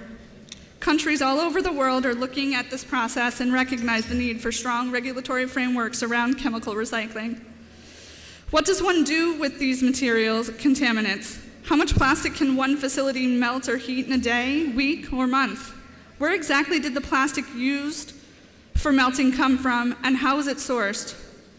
Who stores the data about where it would come from and in what system? How would this affect our solid waste working group, which is already underway? New Hampshire has a more than imperfect track record when it comes to contamination, Superfund sites, and pollutants affecting everyone, from our military and first responders to citizens of entire towns. We owe it to ourselves and each other to pump the brakes on this bill and craft it more carefully. For these reasons and more, I humbly ask you that you press the red button in opposition to the motion before us so that another motion can be made. Thank you. Chair recognizes Representative Muller to speak for the committee report. Thank you, Mr. Speaker. I rise in support of the ought to pass amendment recommendation for SB 367. This bill seeks to encourage innovation in the field of advanced recycling in New Hampshire, and it does this by creating a clear regulatory structure for this industry under our manufacturing laws. How to best manage the recycling and the reuse of plastics is a growing priority for us all, and the public has been asking us for solutions on how we can divert plastics from our landfills. Advanced recycling facilities provide us with a cutting-edge, market-based opportunity to do just that by making it possible to recycle a wide variety of post-use plastics into new products, particularly using some plastics that are currently not able to be recycled under traditional methods. During the bill evaluation process, the committee and subcommittee heard extensive testimony from a variety of stakeholders, to include New Hampshire Department of Environmental Services. This invaluable testimony enabled our committee to thoroughly evaluate the concept of advanced recycling. Through this evaluation, one of the top priorities of the committee and the subcommittee was to understand the environmental considerations of advanced recycling. This bill ensures that advanced recyclers would comply with all state and federal manufacturer laws and rules that protect air, water, waste, and land use. It is important to note that this bill has the support of New Hampshire DES. In addition to this bill being a forward-looking approach to address the concerns we all share regarding plastics filling up our landfills, it also provides us with an opportunity to attract innovation and technical job growth in our state. The future of post-use recycling is a rapidly expanding field. 18 other states have already passed similar legislation, with current legislation being considered in New York, New Jersey, and Rhode Island. The bipartisan committee amendment that accompanies this bill represents the meticulous attention to detail and careful consideration given to the concept of advanced recycling. As a testament to the strength of this bill, it also received unanimous bipartisan support in the Senate. Most importantly, this bill aligns with New Hampshire's waste management goals, where reuse and recycling are preferred over landfill waste. I ask House members to support this bill and to assist the Environment and Agriculture Committee in its goals of incorporating creative, economically feasible solutions into New Hampshire's waste management practices by pressing the green button and supporting the ought to pass motion. Thank you.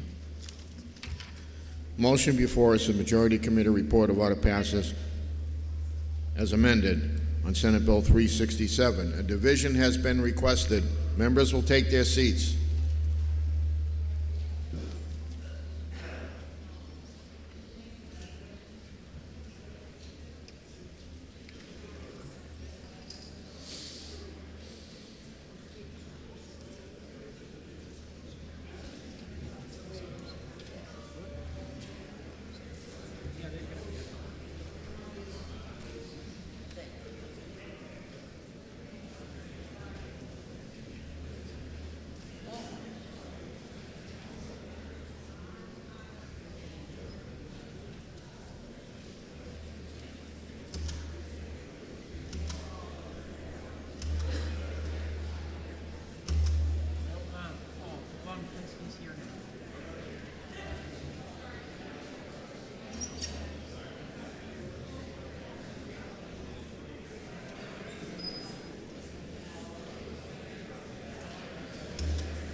Members will take their seats. Motion before us is the Majority Committee report of order pass as amended. This is a division vote. Chair recognizes Representative Copeland for a parliamentary inquiry. Kaplan. Thank you, Mr. Speaker. Mr. Speaker, if I know that these proposed plastic processing facilities could, in theory, reduce the amount of waste going to landfill and incinerators in our state, but that important questions remain, namely around getting the most protective language to public health and the environment, while at the same time balancing the industry's reasonable desire for fair and appropriate regulations. Mr. Speaker, if I also know that by adopting this bill as it stands, we would be jumping heedlessly ahead of federal regulators, namely the Environmental Protection Agency, which is at this moment drafting a regulatory framework for these proposed chemical recycling facilities by seeking information, more information than we have currently available to us here in New Hampshire, on the industrial processes, on the products and the waste byproducts of these industrial processes, and that the anticipated regulatory ruling would in fact aid us in New Hampshire as we seek to craft rules around these proposed facilities. And finally, Mr. Speaker, if I know that important stakeholder groups in the state with long-standing, such as the scrap metal recycling industry and the paper and forest products industry, have expressed reservations on the language of this bill and have not had their chance to testify in a thoughtful, unhasty, deliberative, and diligent legislative process, would I now press the red button and oppose this ought to pass motion so that an interim study motion can be made? Thank you, Mr. Speaker. Chair recognizes Representative Pearl for a parliamentary inquiry. Thank you, Mr. Speaker. Mr. Speaker, if I know that this body has passed recommended recycling goals for New Hampshire and is thoughtful in its approach to address solid waste policy, also if I know that advanced recycling of plastics is one more step we can take to reuse currently unrecycled plastics rather than sending these plastics to our landfills, and finally, Mr. Speaker, if I know that DES supports this bill and is confident that the amended language gives them the authority to regulate an advanced recycling facility, would I now press the green button and support the ought to pass as amended motion from the committee? Motion before us is the Majority Committee report of order passes as amended on Senate Bill 367. This is a division vote. If you're in favor, you'll press the green button. If you're opposed, you'll press the red button. Voting stations are open for 30 seconds.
If all members present had an opportunity to vote, House will tend to state of the vote.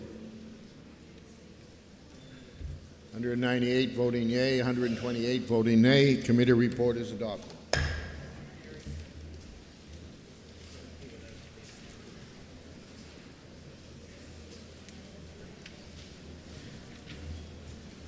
Committee on Executive Departments and Administration, which was referred, Senate Bill 218, an act declaring October 13 as Metastatic Breast Cancer Awareness Day.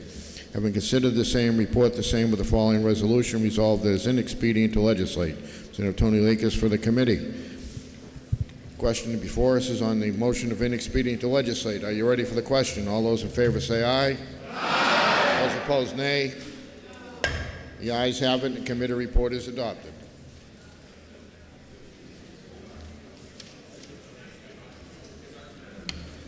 Committee on Executive Departments and Administration, to which was referred, Senate Bill 219, an act declaring the month of September as Kinship Care Awareness Month. Considered the same, report the same with the following resolution. Resolved that it is inexpedient to legislate. Senator Jennifer Rhodes for the committee. Question before us is the committee report of inexpedient to legislate. Are you ready for the question? All those in favor say aye. Aye. Those opposed, nay. The ayes have it, and the committee report is adopted.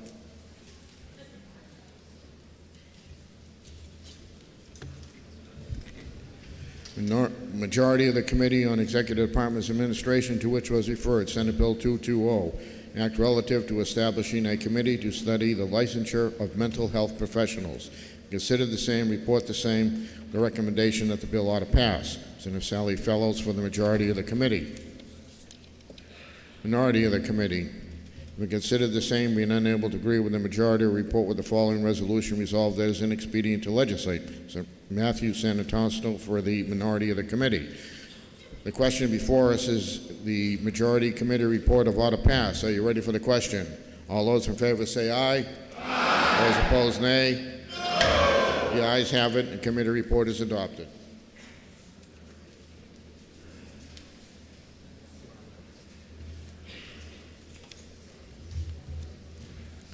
Majority of the Committee on Executive Departments Administration, to which was referred, Senate Bill 274, an act relative to governmental construction contracts.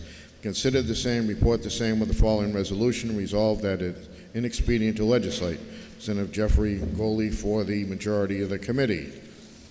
Minority of the committee, having considered the same, being unable to agree with the majority, report the recommendation that the bill ought to pass. From Mr. Tony Lakis for the minority of the committee. Chair recognizes Representative Lakis to speak against the committee report. Thank you, Mr. Speaker. This bill would prohibit the requirement of project labor agreements, PLAs, in state government and state government-assisted construction contracts. It would not affect local contracts that were not supported by the state. First, let me address one of the most important concerns raised by the committee majority. The concern is that because the bill includes any project in an area subject to RSA 79E, which is the Community Revitalization Tax Relief Incentive, And because some major federal grants require the use of project labor agreements, New Hampshire communities would not be eligible for these grants for important infrastructure projects.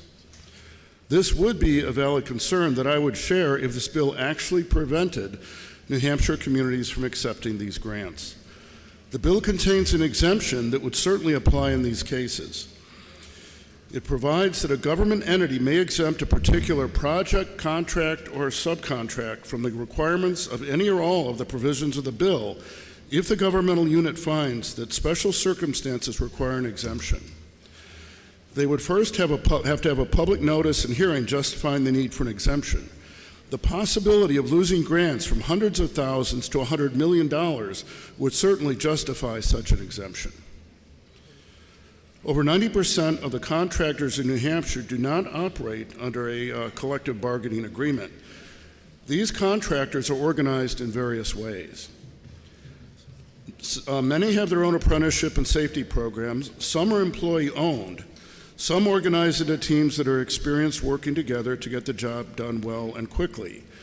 They offer attractive pay and benefits. How could they do otherwise in this environment where it is very difficult to find tradespeople for any project? If they offered poor pay or working conditions, they would quickly lose their employees. Nothing in this bill would prevent contractors that operate under a collective bargaining agreement from bidding on and winning these contracts. PLAs would not benefit the workers. With a PLA, the benefits and training funds stay with the union, not the employee. Non-union workers on a PLA job will contribute money for union benefits and training that they will never receive because the job won't last long enough for them to vest in those benefit plans. PLAs often require the adoption of rigid work rules that reduce efficiency and increase costs. Construction is a highly regulated industry with high standards for safety, oversight by OSHA, insurance requirements, bonding, training standards, and more. These standards are enforced by existing state procurement laws, all without PLAs. When government mandates a PLA, it can cost taxpayers an additional 20% or more for construction. Our job is to provide the infrastructure our constituents need without costing them more than absolutely necessary. New Hampshire has successfully and efficiently completed many construction projects over the years without requiring project labor agreements. This bill would just assure that this practice continues. Please join me in pushing the red button to oppose the committee motion so another motion can be made. Thank you. Chair recognizes Representative Goldie to speak for the committee report.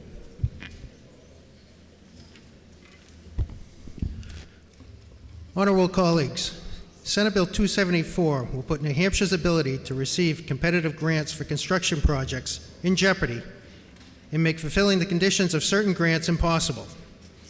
This bill seeks to prospectively prohibit project labor or community benefit language in construction contracts using state monies.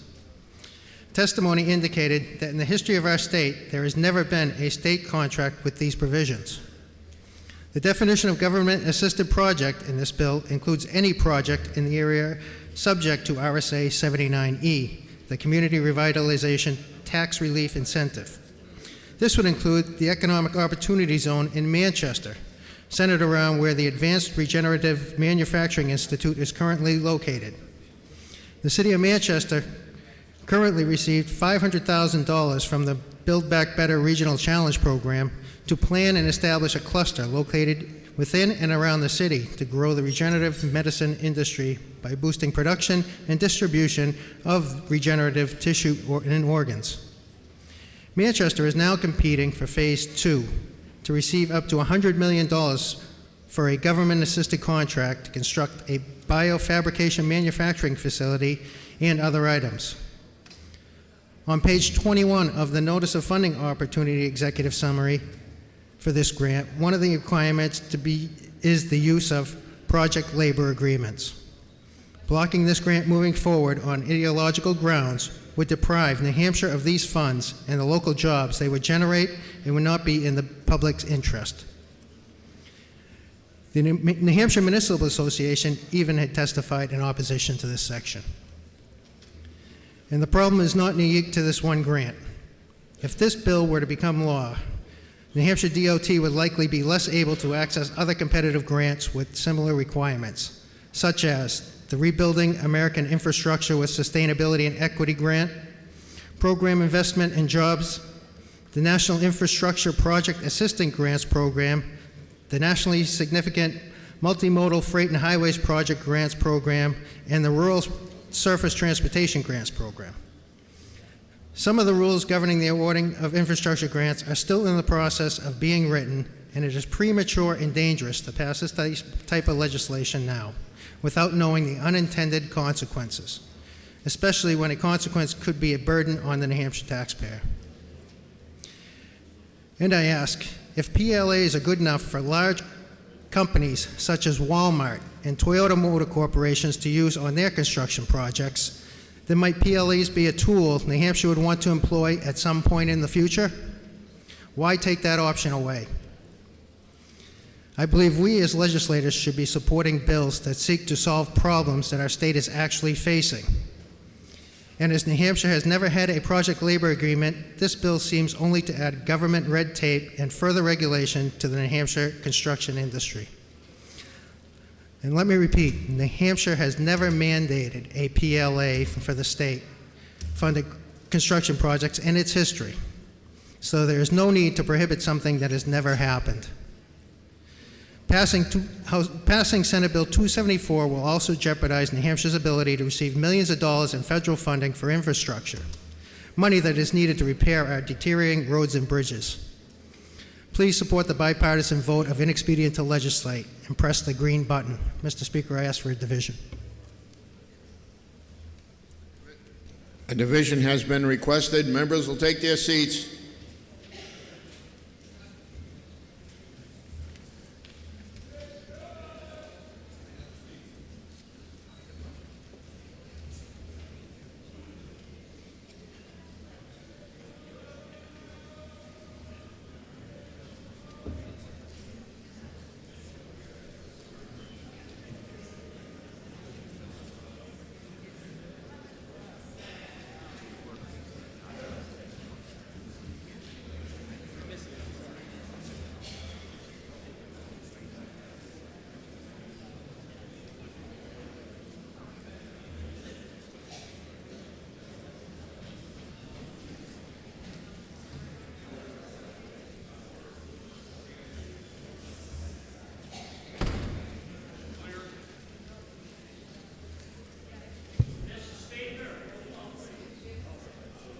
A roll call has been requested. Is that sufficiently seconded? It is sufficiently seconded. This will be a roll call vote.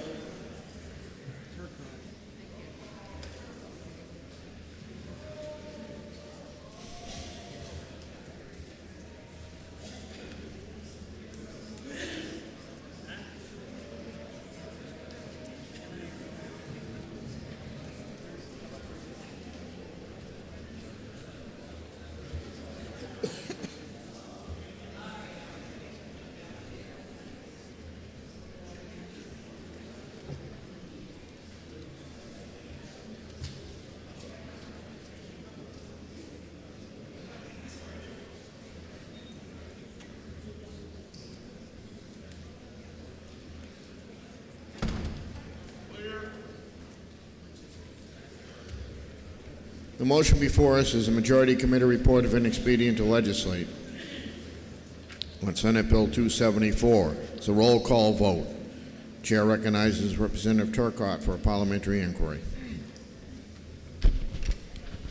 Thank you, Mr. Speaker. If I know that free market principles and competition will always produce the best costs on state construction projects and therefore will advantage our taxpayers, and if I also know that contractors who use or do not use organized labor in their workforce should receive neither preferential or detrimental treatment in the bidding process, and if I know this bill would not prevent communities or the state from accepting federal grants that require project labor agreements, finally, Mr. Speaker, if I know that the decision to utilize or not utilize any project labor agreement should be at the discretion of the contractor with the winning bid, then when I now press the red button to overturn the current motion so another motion can be made. Thank you, Mr. Speaker.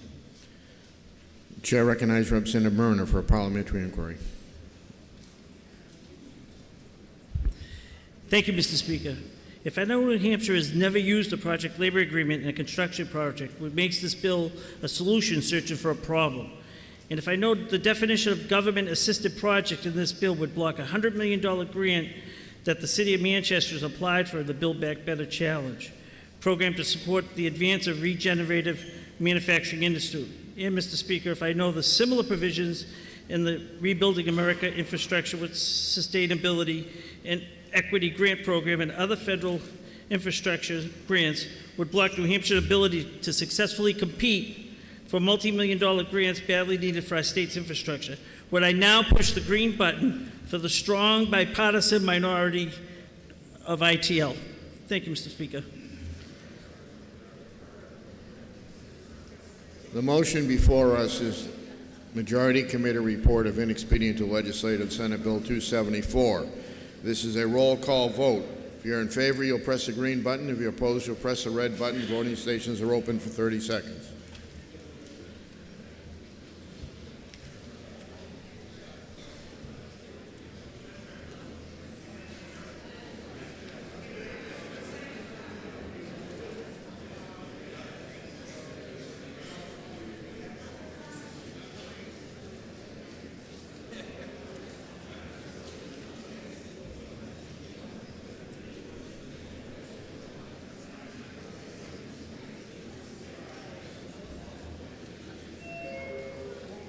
Representative Dolan.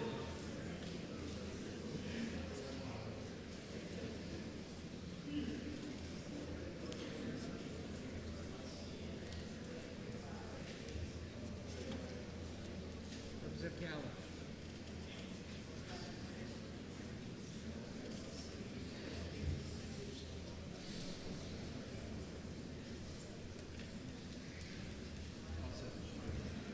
If all members present had an opportunity to vote, House will attend the state of the vote.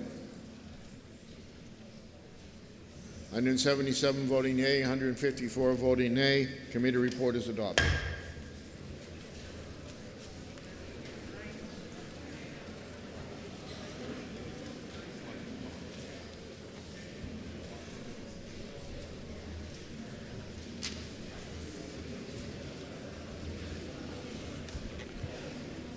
Majority of the Committee on Executive Departments and Administration, to which was referred Senate Bill 325, an act relative to local organization for emergency management and first responders. Having considered the same, report the same. The recommendation that the bill ought to pass. Representative Stephen Pearson for the majority of the committee. Minority of the committee, having considered the same, being unable to agree with the majority, report with the following resolution. Resolved that it is inexpedient to legislate. Representative Mark Allegro from the minority of the committee. Chair recognizes Representative Allegro to speak against the committee report. The House will be in order. It's getting awful noisy in here. Thank you, Mr. Speaker. Senate Bill 325 purports to define first responders and includes first responders in the definition of emergency management and local organization for emergency management. However, first responder is already well defined. You can look in any dictionary or online source, and for instance, here's Merriam-Webster, as conventional a source as that, defines a first responder as a person, such as a police officer or EMT, who is among those responsible for going immediately to the scene of an accident or emergency to provide assistance. What this bill actually does is it expands the definition of first responder to include many service providers downstream of the actual first response, whether their actions come into play hours or for some other indefinite period after the true first response. During our deliberations, it was mentioned several times that this was a ceremonial or a symbolic recognition. But the ramifications of expanding definitions are not just symbolic. Those expanded definitions, we all know, they subsequently impact salaries, benefits, promotions, training, organization, existing law, and other bills under consideration. Here's a perfect example. In committee, the very next bill that we considered in executive session was entirely directed at first responders. The bill had a cost, and that cost would now be expanded if we expand the definition of first responders. Words have meaning. Make no mistake about it.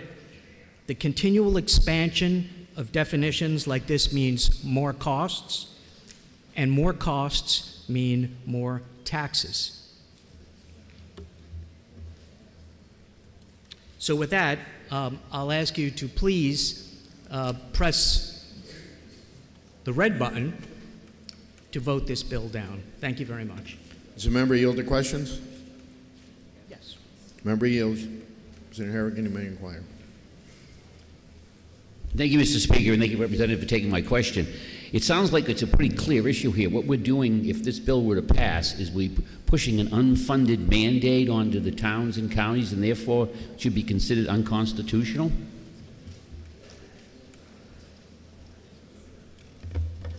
Well, that's actually a good point. Thank you very much for making that point. Again, we're playing around with language, and words do have meaning.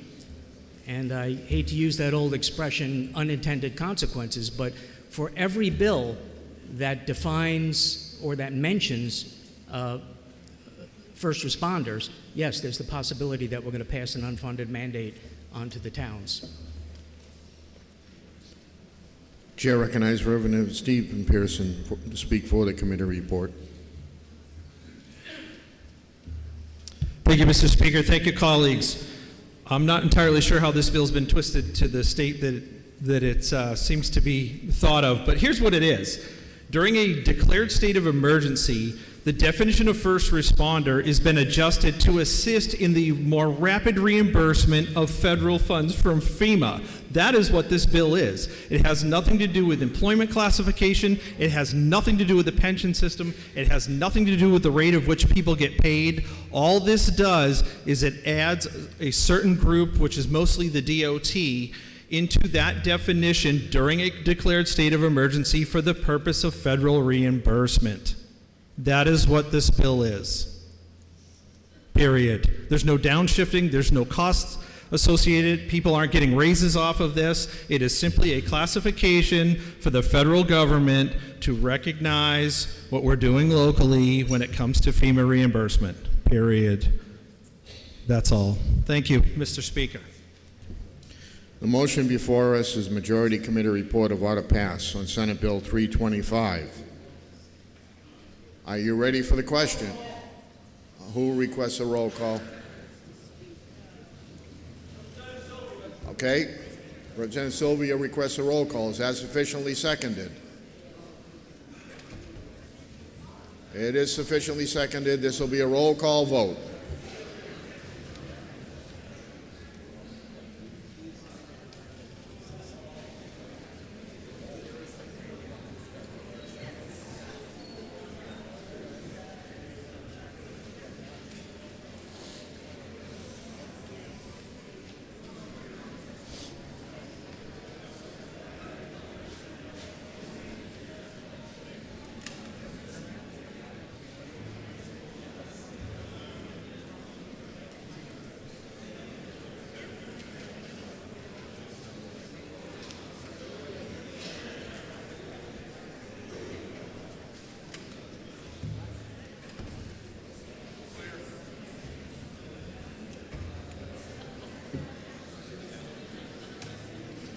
Motion before us is a Majority Committee Report of Order passing Senate Bill 325. This is going to be a roll call vote. The chair recognizes Representative Allegro for a parliamentary inquiry.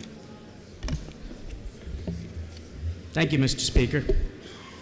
Mr. Speaker, if I knew that changing the meaning of a term like first responder is not just symbolic, because when you change a classification like that, there are all kinds of downstream fiscal and otherwise impacts that we can't even begin to calculate. Would I then press the red button so that another motion can be made. Thank you. Chair recognizes Representative McGuire for a parliamentary inquiry. Thank you, Mr. Speaker. If I know that this bill merely creates a temporary classification for the purposes of including all the first responders to a particular emergency in the command center and in the emergency organization, and if I know that it does not affect anyone's pay, pension, or other possible areas, would I not support the idea of getting more federal money for our local communities and push the green button? Motion before us is the Majority Committee report of order passed in Senate Bill 325. This is a roll call vote. If you're in favor, you'll press the green button. If you're opposed, you'll press the red button. Voting stations are open for 30 seconds.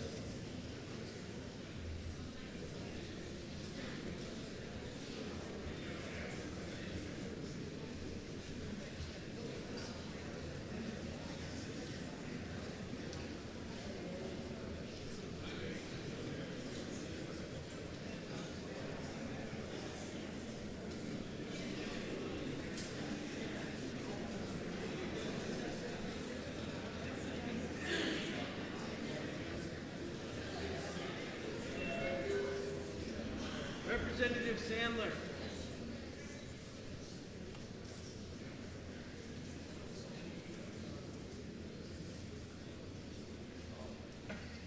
Representative Hugh. Representative Mann.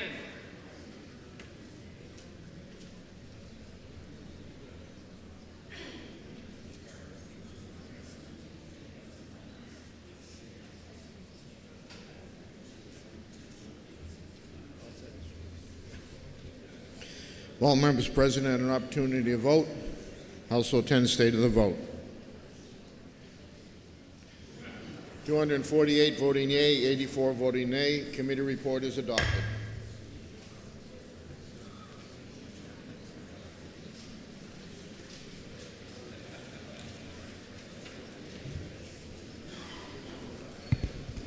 Chair recognizes Representative Maggiore for an announcement.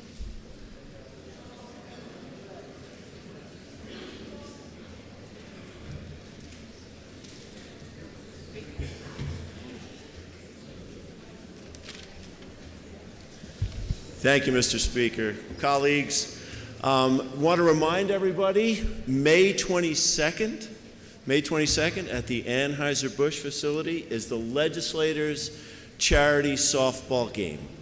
We want to encourage everybody to participate.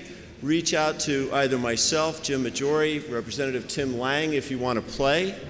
It is a recommended, suggested $50 donation. All donations will be collected and then spread among the Liberty House in Manchester, Haven, and the Nashua Center. Will be supporting veterans and victims of domestic violence. And we encourage everyone to come out to this absolutely nonpartisan, fun event. Thank you very much, Mr. Speaker. House will be in recess until 1:15.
Members, take your seats.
House will come to order. Committee on Executive Departments and Administration, to which was referred Senate Bill 33 FN. The House will come to order.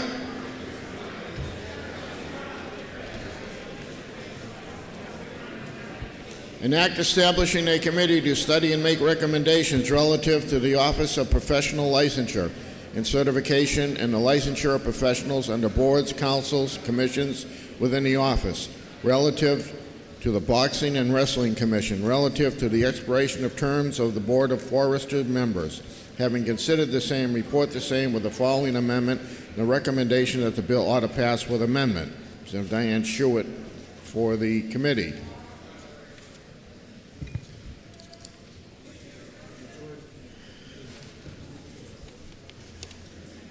The question is on the Majority Committee Amendment 1732H, printed in House Record 17, pages 69 through 70.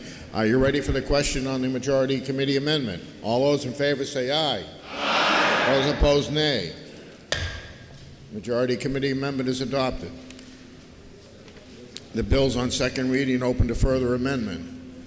Abrami Floor Amendment 1863H, printed in House Record 17, page 70. Chair recognizes Representative Abrami to speak to his amendment. Thank you, Mr. Speaker. Amendment 1863H simply amends Amendment 1732H that just passed a second ago on a voice vote by changing the composition of the joint committee with the Senate that was established by that amendment we just passed. This amendment adds 2 members of House Ways and Means Committee and 1 additional member of the House ED&A Committee to the joint committee. The House Ways and Means Committee, until recent years, was involved in setting licensing fees for myriad of professional boards. This duty was shifted to the Office of Professional Licensure and Certification over the last several years. In preparation for the House Ways and Means Committee having hearing on a companion bill, Senate Bill 313, that was called for a cleanup of our statutes, removing fees from statute, we came across House Bill 330, the bill we're talking about here, as well as Amendment 1732, which called for the Joint Study Committee to review finding sources and fee-setting authority, among many other things. The Ways and Means Committee agreed in a bipartisan fashion that we should be on this Joint Study Committee. given our expertise in this area. I attempted to get the language of this amendment that we're talking about here into Amendment 1732H, so a floor amendment would not be needed, but I was too late. When the chair of the ED&A, my friend from Epson, came to testify in Ways and Means on the other bill, Senate Bill 313, she blessed the idea of this amendment and being brought forward as a floor amendment. With Ways and Means and ED&A in sync in a very bipartisan way, let's approve this amendment on a quick voice vote. Thank you. Question before us is the Abramley 4 Amendment 1863H. Question is on the amendment. Are you ready for the question? All those in favor say aye. Aye. Those opposed, nay. The ayes have it, and the Abramley 4 Amendment is adopted. Question before us now is the auto pass as amended motion on Senate Bill 330. Are you ready for the question? All those in favor say aye. Aye. Those opposed, nay. The ayes have it, and the committee report is adopted.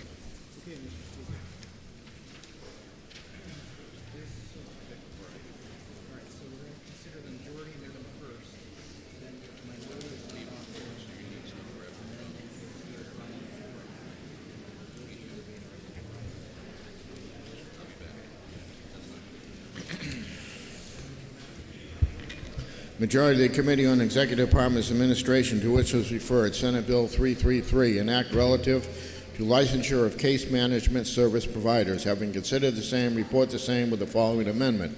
Recommendation that the bill ought to pass with amendment. Senator Carol McGuire from the majority of the committee. Minority of the committee, having considered the same, being unable to agree with the majority, report with the following amendment. Recommendation, bill ought to pass with amendment. Senator William Marsh from the minority of the committee. Majority Committee Amendment is 1694H, printed in House Record 17, page 70. Are you ready for the question on the Majority Committee Amendment? All those in favor say aye. Aye. Those opposed, nay. The ayes have it, and the Majority Committee Amendment is adopted. Senator Brien offers floor amendment. The bill is on second reading, open to further amendment. Senator Brien offers floor amendment 1914H. In your seat pockets. And the chair recognizes Representative O'Brien to speak to his amendment. Thank you, Mr. Speaker, and good afternoon, colleagues. It gives me great pleasure to bring forward this floor amendment, although I know sometimes floor amendments can be difficult in the timeliness to swallow. But this is a very important issue. This floor amendment echoes exactly what the House voted on, not once, but twice. Just to help you refresh, this act here renews a promise made by the state to municipalities and restores the state contribution of a portion of the retirement costs of teachers, firefighters, and local police. Its purposes is to help ease local property tax burden, provided property tax relief to cities and towns, and enhanced public education and public safety. Thus, this bill is so named the Property Tax Relief Act of 2022. Now, why are we rehashing this type of discussion? It seems that, when I grew up in the three-decker, and you could always hear what the neighbors were doing. Or you could choose to ignore. But the people who live on the other side of the wall are choosing to ignore the wills of the people of this House. This House got it right. It was not voted once. Again, like I say, it was voted on twice and passed. It went through the separate committees and came forward and passed. It even went to the other group, and it passed their mirror of what we call the ED&A committee of a 4-to-1 vote, except it got tabled in the Senate. Now, what is supposed to replace it is a one-time 7.5% tax relief. But those of you that, like me, wear two hats, one being a state representative and one being a city municipal official, I'm vice president of the Board of Aldermen. When we work a budget, how can you take a one-year rollback from the state and apply it to the budget, yet not have your budget look like a roller coaster. What the other group, I almost said a bad word, but what the other group kind of wants us to do is go on that roller coaster ride. Well, if you want that, go to Disney. But in the reality world, this House got it right. We listened to the taxpayers who demanded relief. Those of you, again, that wore two hats, you know exactly what I'm talking about. So we need to have level budgeting to give the opportunity to our communities and political subdivisions to level off their particular budget. This needs to be more than a single year fix. So therefore, I urge you to unite again with me as we have done in the past and speak with a loud voice that it can permeate the wall over here and make them realize that we speak united, that our constituents, who are taxpayers, need property tax relief, particularly after what we all went through with COVID, other type of things and other issues that are draining municipalities' budgets.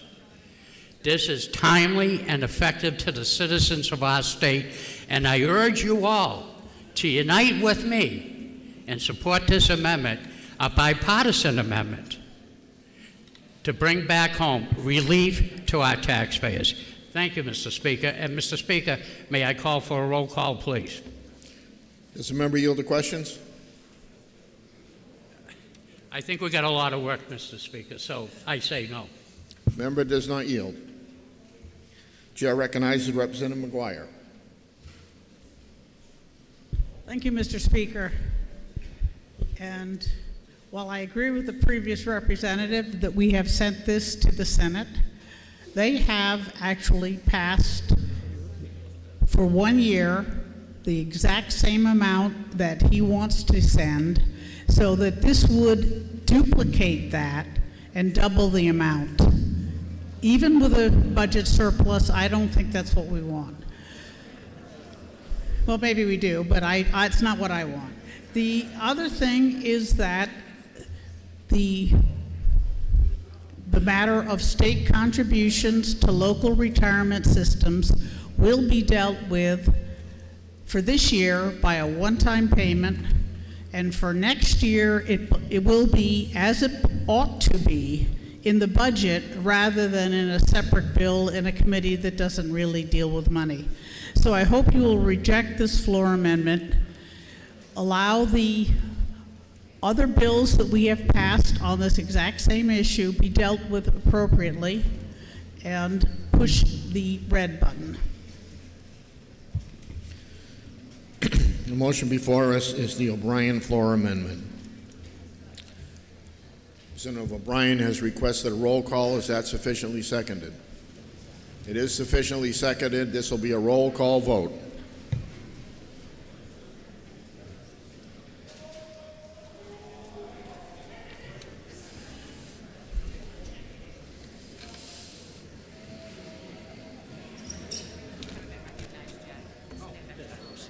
Thank you so much.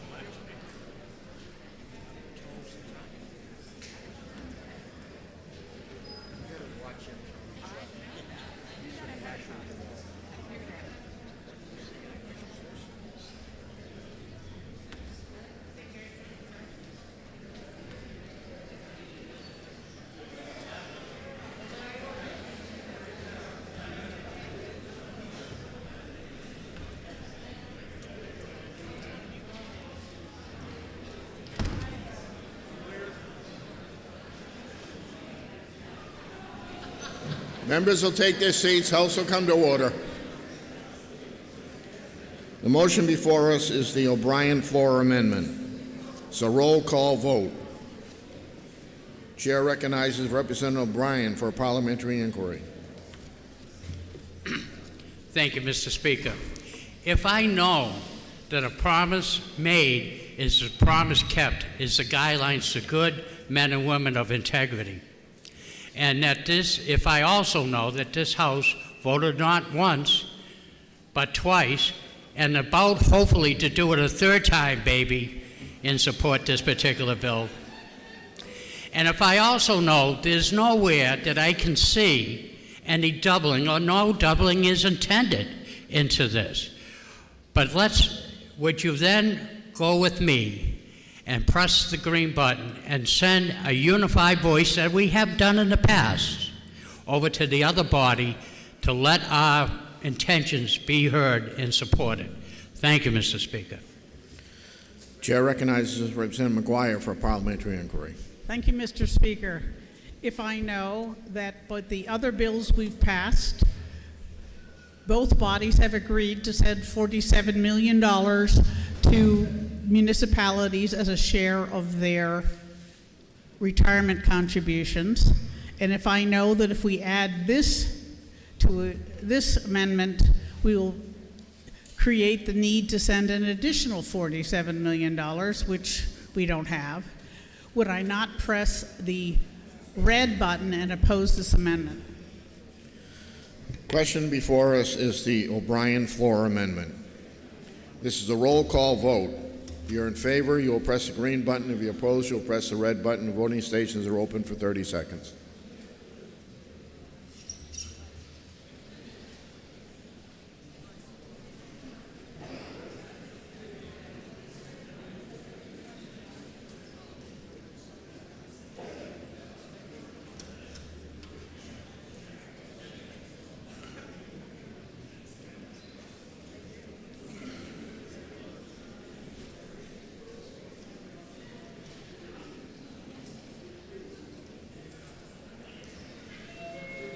Representative Dolan.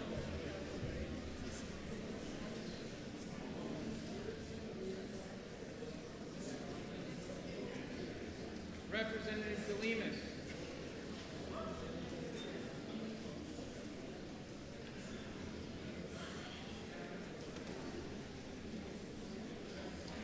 Representative Simpson.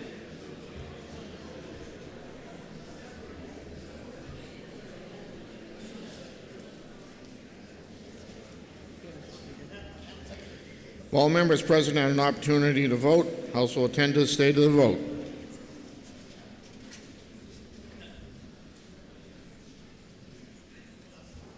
(170) voting yea, 164 voting nay. The O'Brien floor amendment is adopted.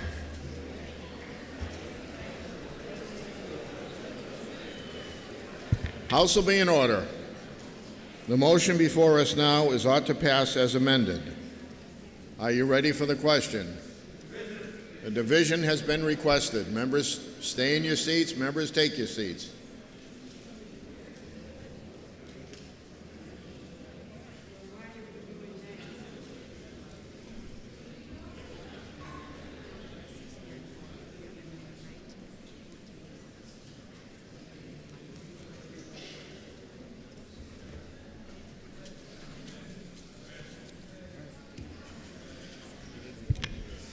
The motion before us is ought to pass as amended.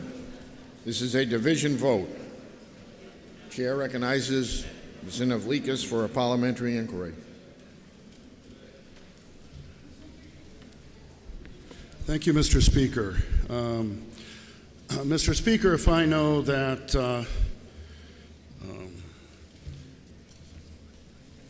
the decision on the amendment which was just adopted has been made, and so that's a done deal. But on the rest of the bill, if I know that DHHS no longer believes that they have the authority to license case management agencies for home and community-based care, and if I know that it's critical to continue to license these agencies in order to get Medicare money to support people.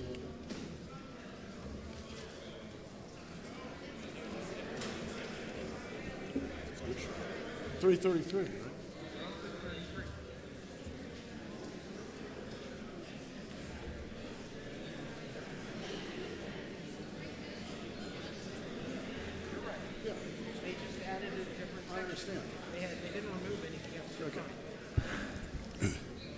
All right.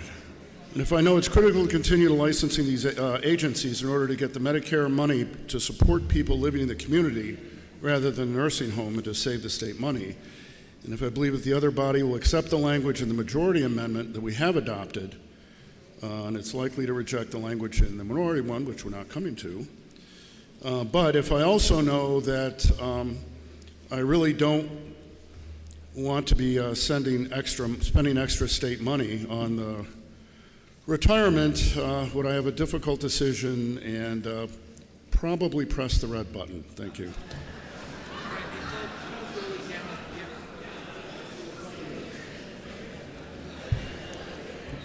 Chair recognizes Representative Goley for a parliamentary inquiry.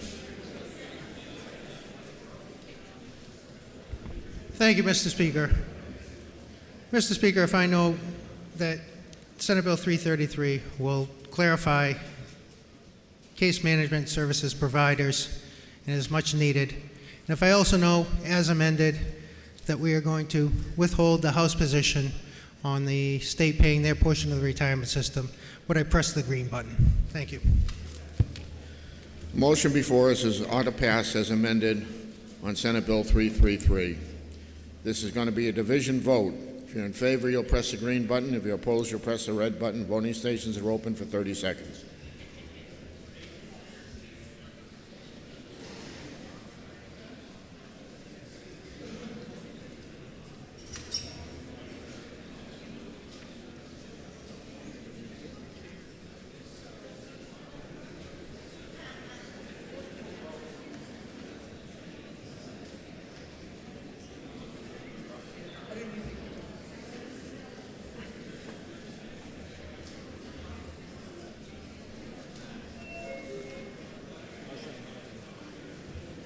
If all members present had the opportunity to vote, House will attend the state of the vote. 195 voting yea, 139 voting nay. Committee report is adopted.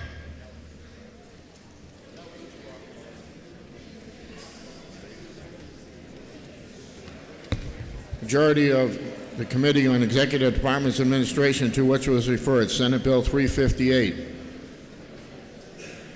An act establishing October 2022 as Eczema Awareness Month. Having considered the same, report the same with the following amendment, and the recommendation the bill ought to pass with amendment. Carol McGuire for the majority of the committee. The House will be in order. Minority of the committee, having considered the same, being unable to agree with the majority, report with the following resolution. Resolved that it is inexpedient to legislate. Representative Peter Schmidt for the minority of the committee. The amendment is 1645H, printed in House Record 17, pages 73 and 74. Are you ready for the question on the amendment? All those in favor say aye. Aye. Those opposed, nay. No. The ayes have it, and the amendment is adopted. The motion before us now is ought to pass with amendment. Are you ready for the question? Who requested the division? Representative Schmidt requested division. Members, take your seats.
Motion before us, the majority committee report of ought to pass as amended on Senate Bill 358. Chair recognizes Representative McGuire for a parliamentary inquiry. Thank you, Mr. Speaker.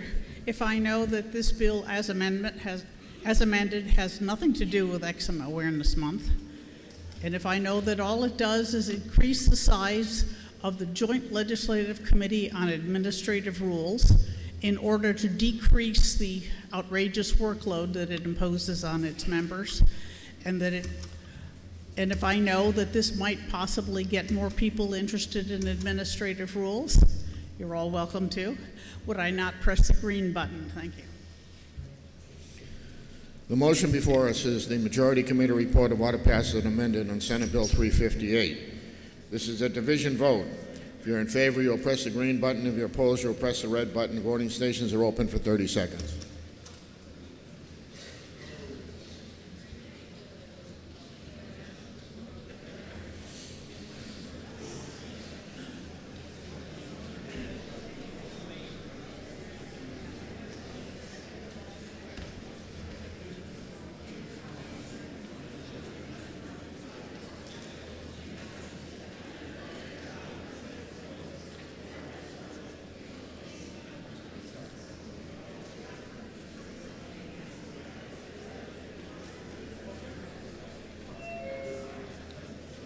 Representative Berry.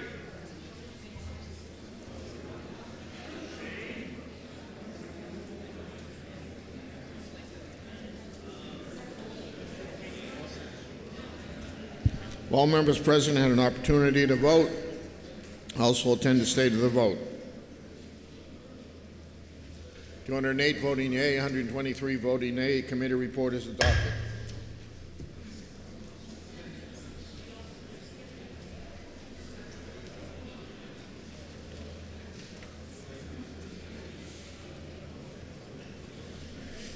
Majority Committee on Executive Departments and Administration, to which was referred Senate Bill 382, an act relative to licensure requirements for telehealth services and relative to licensure of physicians assistants through reciprocity agreements. Having considered the same, report the same with the recommendation that the bill ought to pass. Senator William Marsh from the majority of the committee. The minority of the committee, having considered the same, being unable to agree with the majority, report with the following resolution: resolved that it is inexpedient to legislate. Representative Matt Sonotasto for the minority of the committee. Chair recognizes Representative Sonotasto for speak against the committee report. Thank you, Mr. Speaker. Mr. Speaker, this bill prohibits telehealth services from out-of-state providers who are unlicensed in New Hampshire. While the bill allows for reciprocity, I believe that many out-of-state providers might not bother to comply with our bureaucracy because it's unenforceable and because the New Hampshire telehealth market is tiny compared to the global market. It's unlike licensing in the way an electrician who moves here is bound to the New Hampshire market. A telehealth provider has access to the entire world, and for the 1.4 million people here, it may not be worth it for them to comply with our rules. So either way, this will increase costs and reduce choice for telehealth patients in New Hampshire. So I ask you to vote no, and Mr. Speaker, I ask for a division vote. Does the member yield to questions? I will yield for questions, yes. Thank you, Mr. Speaker, and thank you, Representative. I was a big supporter in telehealth for veterans, which is a win-win for veterans moving into the state, that we passed this legislation. It was cheaper. They didn't have a telehealth person. Why would we not do it, if we're doing it for veterans, it was successful, why would we not do it for the rest of the people of New Hampshire? I guess I don't understand. This bill makes licensing required. It prohibits telehealth services without a license. Does the member yield to another question? Yeah, we'll wait for the question. Thank you, Representative. I might have misinterpreted. If it just deals with licensing, I understand. But were you asking a second question, yes, Representative? I just want to make sure that we're treating everyone else. I mean, I'm a veterans activist. I just want to make sure the legislation treats everyone else the same when it comes to telehealth, since it was a win-win. Would you agree for the veterans? That's why. I think, that telehealth service, if somebody wants it, veteran or not, they should be able to, take advantage of those services. Member may inquire. Thank you so much, Representative, for taking my question. Were you aware that on a very similar bill, the licensing department of the state of New Hampshire testified that around 44% of New Hampshire residents rely on out-of-state telehealth medical professionals for their therapy, and if we were not to pass a bill like that, we would be almost endangering half of the population and dropping their services? Yes, I'm aware that many people in New Hampshire already use telehealth services, and this could cut them off from their preferred provider. Thank you. Chair recognizes Representative Marsh.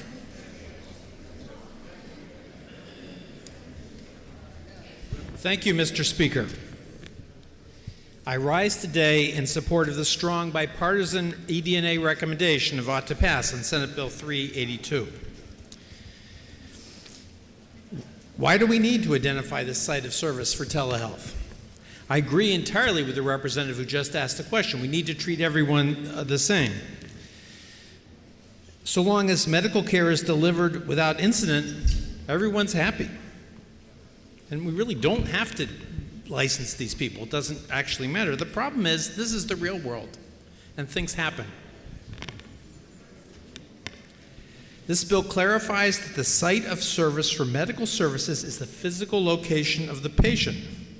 For 31 states, this is already established law.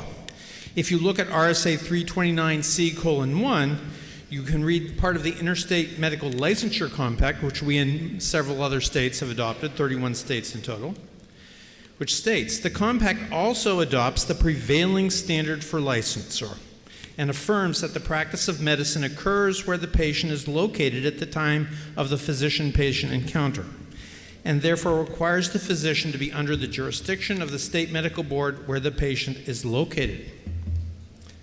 Similar provisions are in other interstate compacts, including the Nurse Licensure Compact, RSA 326B:46. Every nurse practicing in a party state must comply with the state practice laws of the state in which the patient is located at the time care is rendered. If we pass this bill, we will treat all 50 states the same, and not just 31. However, not all states, including the state of Massachusetts, have yet adopted the compact. This is important, especially when complications ensue, as without the site of service being defined, it would be unclear which courts would resolve malpractice claims or which governing boards would impose discipline when necessary. If it's not clearly defined, providers could be subject to double jeopardy in some cases. Let me clarify with an example. Consider the case of an older man with erectile dysfunction. He might consult with Dr. Google and get an inexpensive online prescription for Viagra. Most of the time the pills come.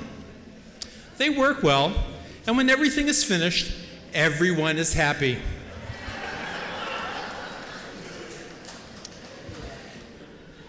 But one thing I learned in a long medical career is sometimes things do not go well. Sometimes they go very wrong. Both from the package insert and from personal experience taking care of patients, I know occasionally after Viagra, a man suddenly and permanently goes permanently blind from non-arteritic ischemic optic neuropathy. We call it NION. The one patient I had with this was not a happy camper. And bad results often result in malpractice suits. But if we never defined what jurisdiction was the site of service, in which courts would one sue? And what if there really was malpractice, such as an excessive dose prescribed? After all, if one is good, isn't two better? Which board of medicine would apply disciplinary action? Who would have educational requirements? This is a huge and completely unnecessary can of worms. I ask you not to open it. Please support the strong 13-6 bipartisan recommendation of eDNA and vote green on this bill. Thank you. Does the member yield to questions? No, I do not. Member does not yield.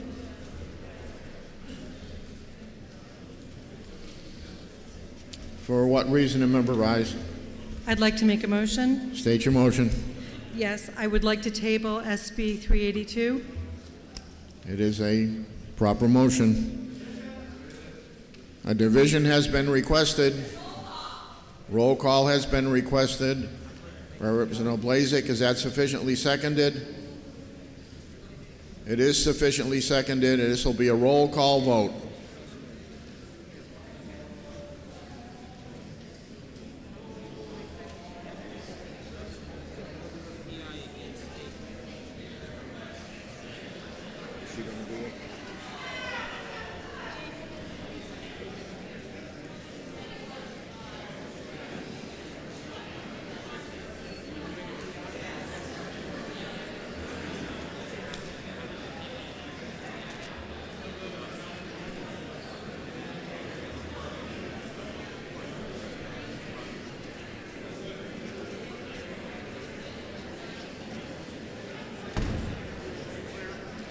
House will be in order.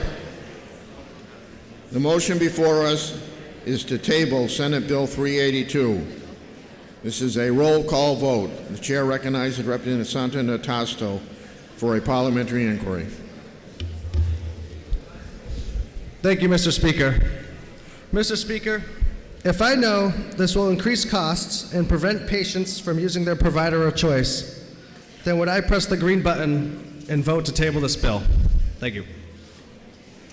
The chair recognizes Representative Marsh for parliamentary inquiry.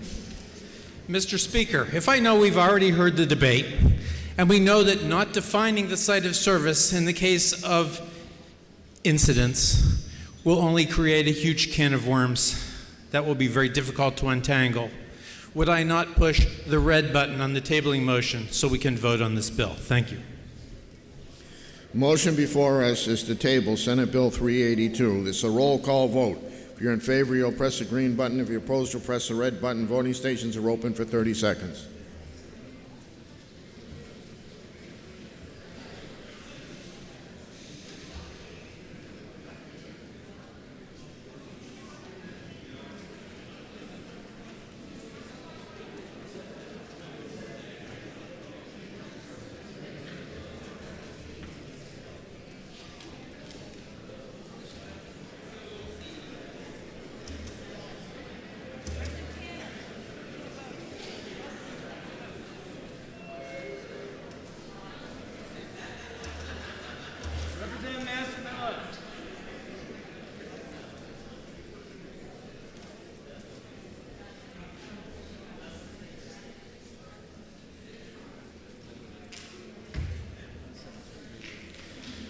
All members present had an opportunity to vote. Also attend the state of the vote.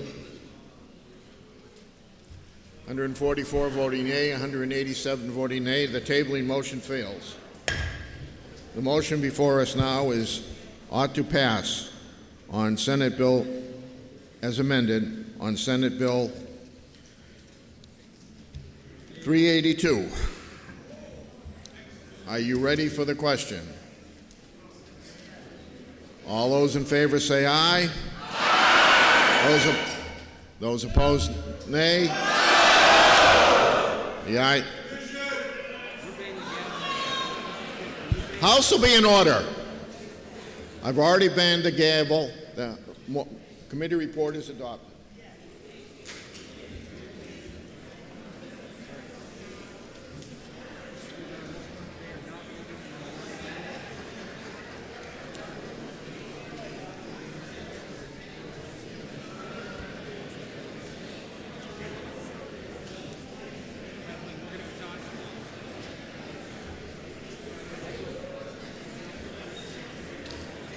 Majority of the Committee on Executive Departments Administration, to which was referred Senate Bill 38397, an act relative to the Mental Health Counseling Compact and Interstate Compact for the Placement of Children.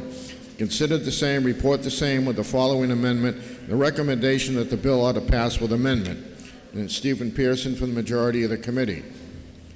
Minority of the committee, having considered the same, being unable to agree with the majority, report with the following amendment. The recommendation of the bill ought to pass with amendment. Senator William Marsh for the minority of the committee.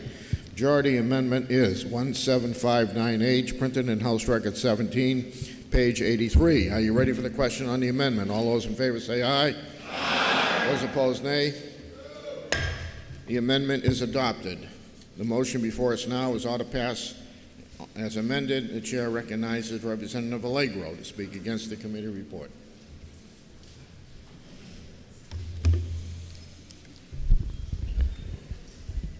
Thank you, Mr. Speaker. I rise in opposition to this bill. You'll hear the pros of it, but there was also some distinctive committee minority opinions arguing against it, and you won't hear those, and that's why I've risen today to speak. First is the idea in this and in other interstate compacts, New Hampshire cedes its power to a board. That board could be 10, it could be 35 other states. The bottom line is that instead of having control over our own procedures, we cede to other states. Now, so it was brought up that simple, much more simple reciprocity agreements would do better justice to the state of New Hampshire. I agree with that argument, and there's a second argument that goes along those lines as well, and that has to do with Part 1, Article 28 of the state constitution, which says that the assessment of fees, for instance, fees, well, any charges, right? The state constitution discusses any charges levied on the population, but in this case it's fees on both compact member states and on licensees. Part 1, Article 28 expressly prohibits charges without the consent of the people or their legislature. So this bill not only cedes power to other states, but it violates our own state constitution. There's another point to be made, and it's not going to be a popular one to discuss, but it's nevertheless true. And I've laid down a marker for myself. I'm laying it down for you here today. Even if you choose to not accept my opinion on this one, I want you to think about it in the future. And that is that this bill also violates New Hampshire statute, specifically in relation to divisive concepts, a bill that we just, language that we just passed into law in the last session. What do I mean? Well, I knew I'd get a few grumbles on this one. What do I mean? Well, if you look at the requirements to enter the compact, I forget which particular number it is, but the training requirement insists that compact members, licensees, undergo social and cultural diversity training. Now, God, I love that. House will be in order. Now, what is social and cultural diversity training? Well, we know that under any other name, it's still critical race theory. It's still a divisive concept.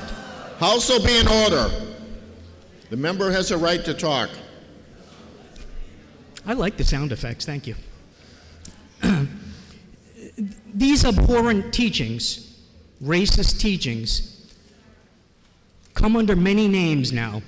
Ever since across the country they were found out, it's something of a chameleon, right? Now it's also known as social and cultural diversity training, social emotional learning, equity and inclusiveness training. And if you don't believe that these are shifts of spots, the member will suspend. Point of order, Mr. Speaker. This has nothing to do with the bill. Mr. Speaker, it does. I just got through saying that we're violating state law, specifically the language dealing with divisive concepts. I have not read the bill, so I'm not quite, I think, qualified to make a judgment one way or the other, but all I would suggest is... I'll try to get to the point a little quicker. Get to the Mr. point, Speaker. Thank yeah. you. The point is, it violates state statute, and it propagates divisive concepts by forcing, this is embedded in the bill, it's embedded in the bill that this kind of training is required. So again, I'm laying down the marker for myself. I cannot and will not ever again vote for a bill that places these kinds of requirements upon licensees or upon state compacts. I'm laying down the marker for myself, like I said, under whatever name it's being passed off at the moment, and I hope you'll join me by voting no on this bill and its required teachings.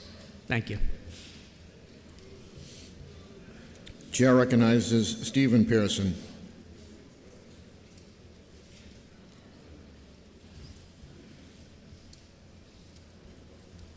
Thank you, Mr. Speaker. Thank you, colleagues. This is a bit of a heavy bill, and the amendment that we passed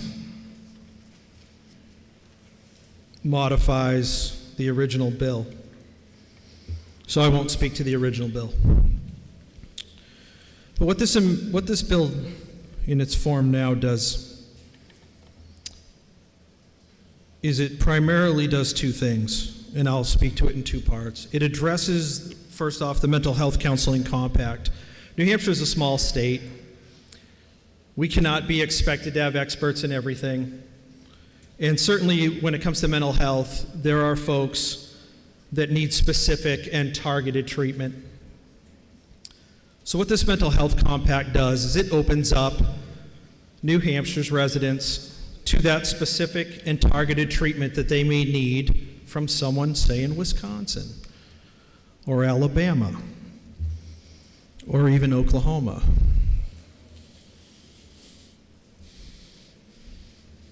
As we're all very much aware, the problems in the mental health community have been exacerbated in the last 5 years over things that have occurred.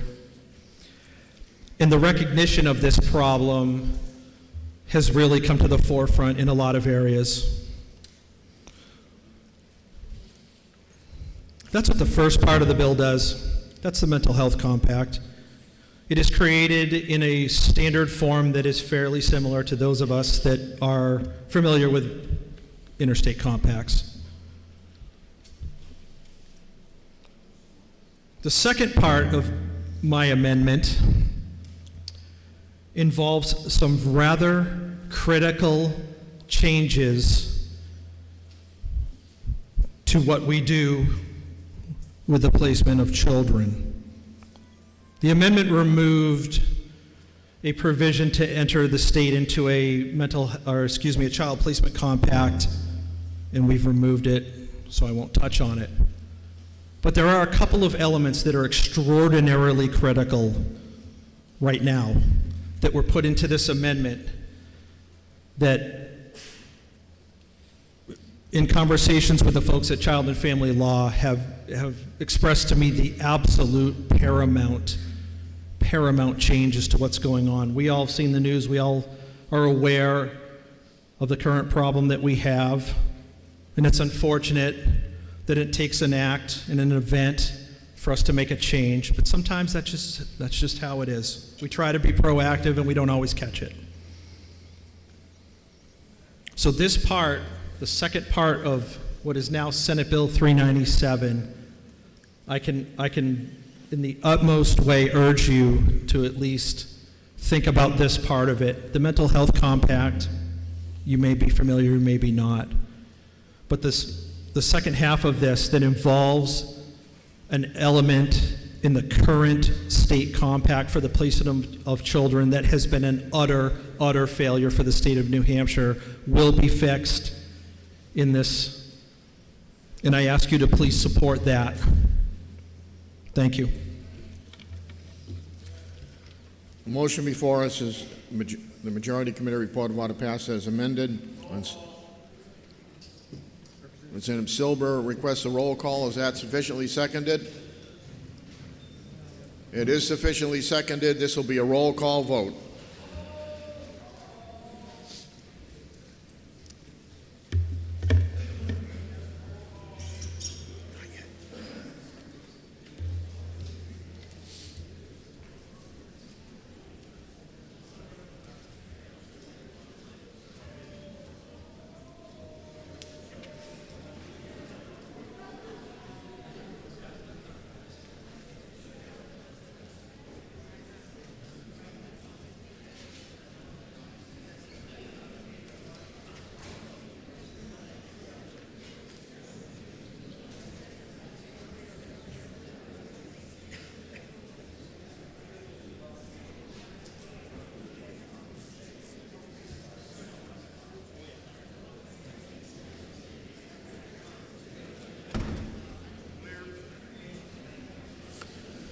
The motion before us is ought to pass that amended on Senate Bill 397.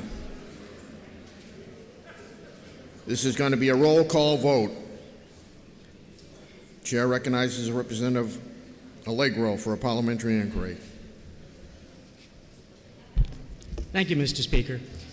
Mr. Speaker, if I knew that New Hampshire had a law against the propagation of divisive concepts, and if I knew that SB 397 required the teaching of precepts of critical race theory, would I then press the red button?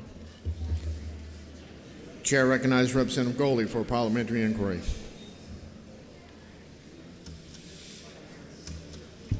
Thank you, Mr. Speaker.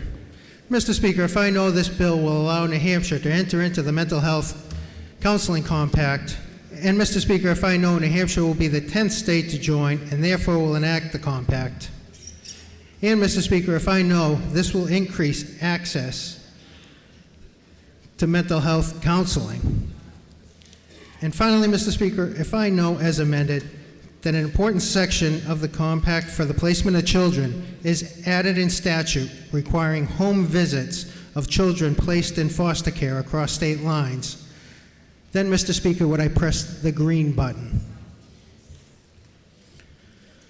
Motion before us, a majority committee report of order passes amended on Senate Bill 397. This is a roll call vote. If you're in favor, you'll press the green button. If you're opposed, you'll press the red button. Voting stations are open for 30 seconds.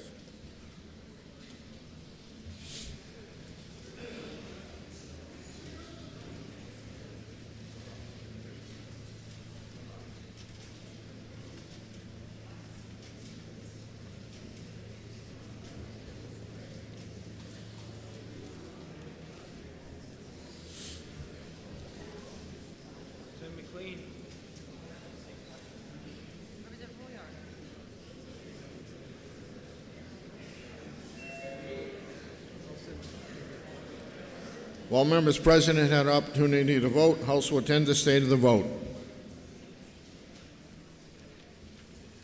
202 voting yea, 132 voting nay. The committee report is adopted.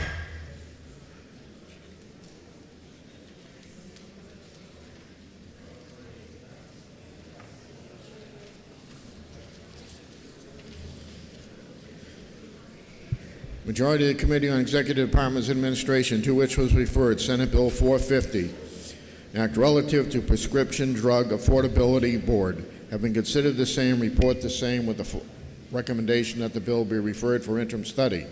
Senator Tony Leakes for the majority of the committee. Minority of the committee, having considered the same, being unable to agree with the majority, report with the recommendation the bill ought to pass. Senator William Marsh from the minority of the committee. Chair recognizes Representative DeShays to speak against the committee report.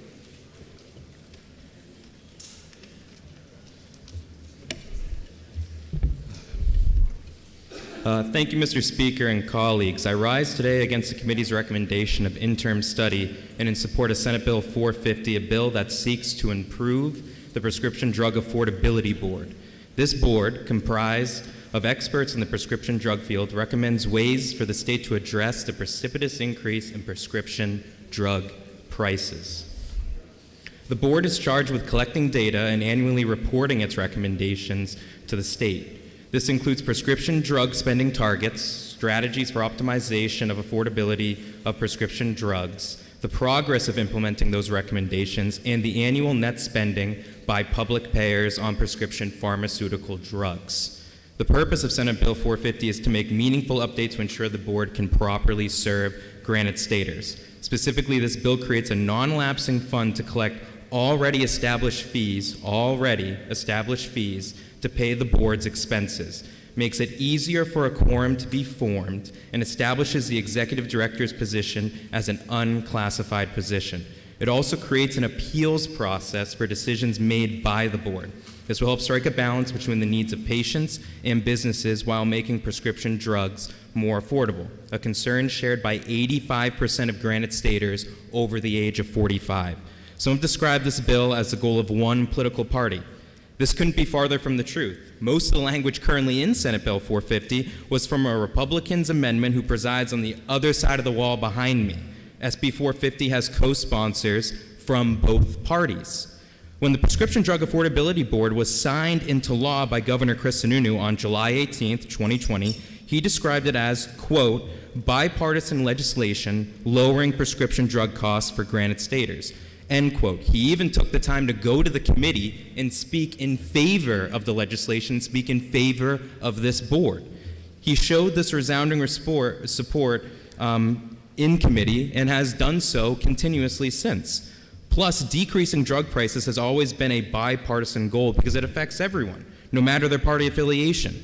This nonpartisan board has been a great start to actually creating real solutions to improve the lives of Granite Staters and to make it so then they have more affordable drugs and to actually introduce some free market reforms, like getting drugs from Canada and things of that nature. Heck, I mean, maybe the Prescription Affordability Board will one day make ivermectin more affordable for future prescription owners. Nonetheless, I urge everyone to click the ruby red button and vote no on the committee's recommendation of interim study, so a new motion can be brought forward. Thank you. Chair recognizes Representative Leakes to speak for the committee report. Thank you, Mr. Speaker. Earlier this year, the House dealt with a related bill concerning the Prescription Drug Affordability Board and voted to send it to interim study, as we're asking for this bill. The majority recommends the same for this bill for similar reasons. We would all like to see lower prices for prescription drugs. That goal is not the question. The question is this likely to achieve it? The board and the expansion of its staff that this bill in part provides for is unlikely to achieve that goal. We heard a lot of testimony concerning the problems people had paying for prescriptions that they need. I'm very sympathetic to those concerns. The problem is the board can only directly influence the cost that the state pays for drugs purchased for its employee health coverage. And the biggest way it can influence that is by prohibiting the state from purchasing drugs if the suppliers won't meet the price the board demands. This could result in those in the health plan being denied access to drugs even if their doctor believes they need them. The Department of Administrative Services has already gotten better prices for prescription drugs for the state health plan by putting them out to bid and by, in some cases, using reverse auctions to keep the cost down. Expanding this, in particular reverse auctions, in the future may be possible, but may require some legislative changes, and that can be considered for next year. But there already have been benefits in this area. The bill would create a highly paid position of executive director, make significant changes to fees, and would establish a non-lapsing fund. Supporters describe the executive director they would like to hire as a unicorn, meaning they would need a rare combination of skills and therefore a high salary would be required to attract them. Some of the changes to fees in this bill are contradictory. The board is given the power to levy fees and the ability to spend them with a little oversight. Even with all that, the bill does not include a fiscal note, which it should and will not be reviewed by House Finance or Ways and Means. For these and other reasons, the majority of the committee believes this very complicated issue requires study by the House, and any bill on this should be carefully reviewed through the entire legislative process. Please join me in pressing the green button to support the committee's recommendation of interim study. Thank you. Does the member yield to questions? No, thank you. The member does not yield.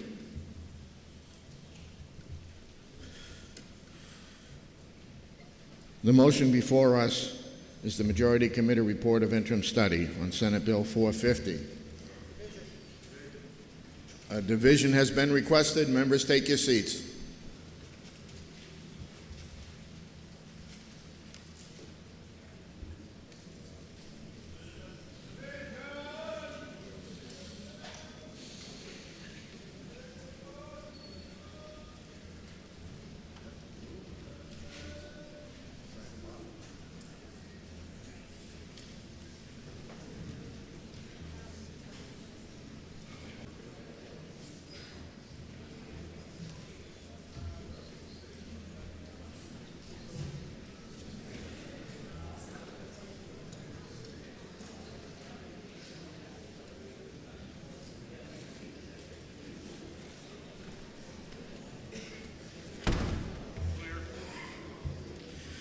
Motion before us is the Majority Committee Report of Interim Study on Senate Bill 450.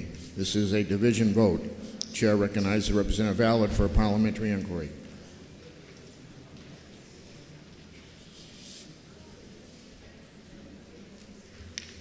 Thank you, Mr. Speaker.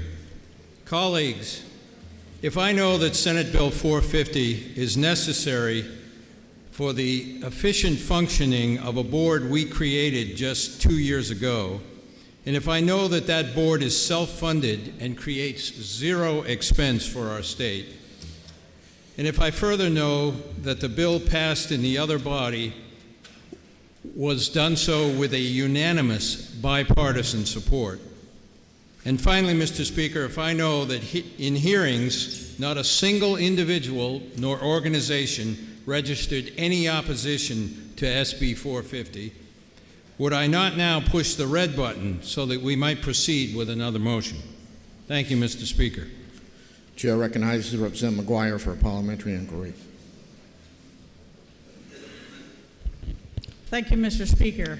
If I know that everybody wants lowered prescription prices, but if I also know that the Prescription Drug Affordability Board is unlikely to do anything to lower prescription drug prices that is not already being done, if I know that this bill will charge everyone in the prescription drug business a lot of money in order to support a highly paid administrator, and if I know that the New Hampshire prescription drug market is a tiny sliver of the entire United States market, and that anything we do will not affect drug prices to any great deal, and if I know that there are administrative issues with this board that need to be dealt with, would I not press the green button and send it to interim study? Motion before us is the Majority Committee report of interim study on Senate Bill 450. This is a division vote. If you're in favor, you'll press the green button. If you're opposed, you'll press the red button. Voting stations are open for 30 seconds.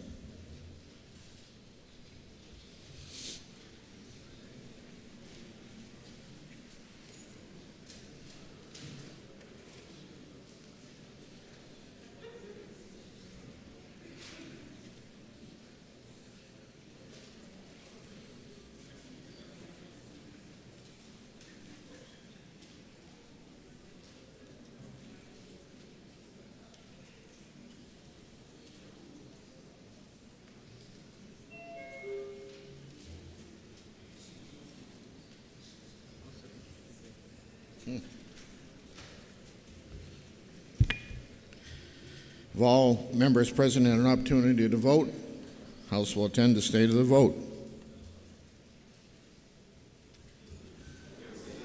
164 voting yea, 168 voting nay.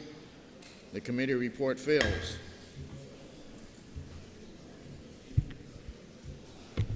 Mr. Speaker, I rise for a motion. State your motion. I move on to pass on Senate Bill 450.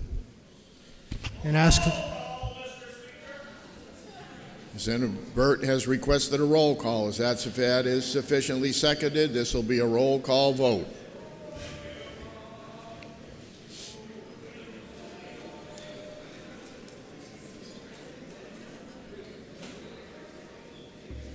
For what reason the member rise?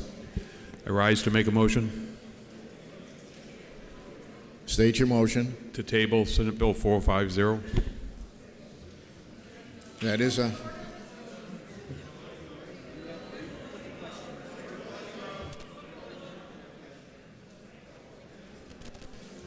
I'm sorry, the question's already been put.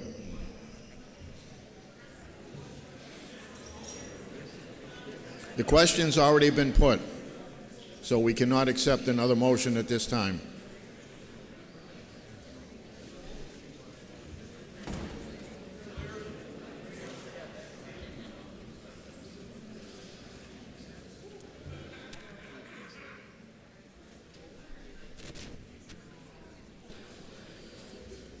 The motion before us is ought to pass on Senate Bill 450.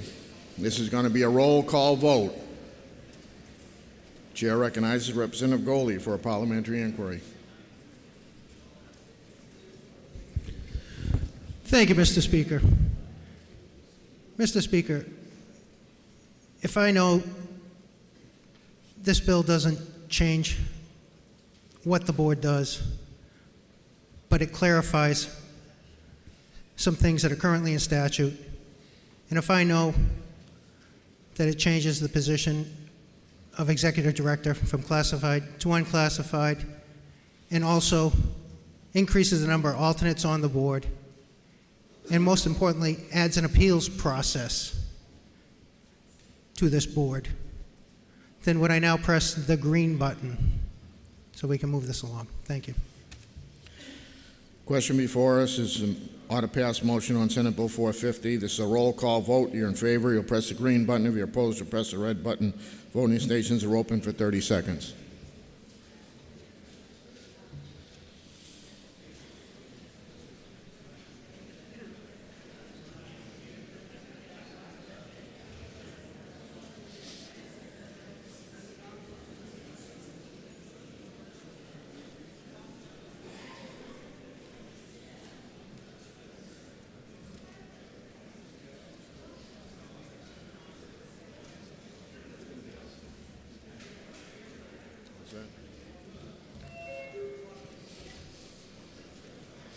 If all members present had an opportunity to vote, House will attend the state of the vote. 173 voting yea, 161 voting nay. The committee report of ought to pass is adopted.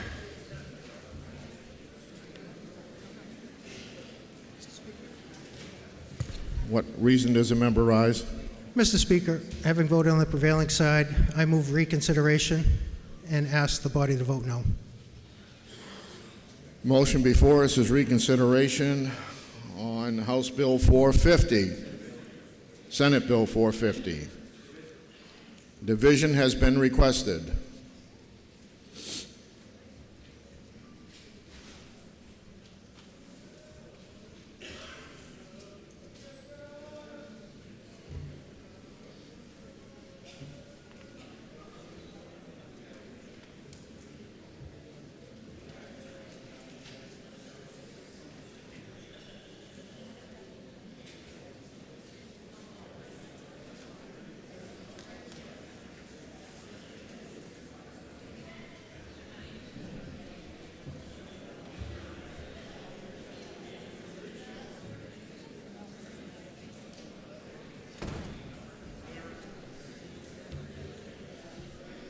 The motion before us is a reconsider motion on Senate Bill 450.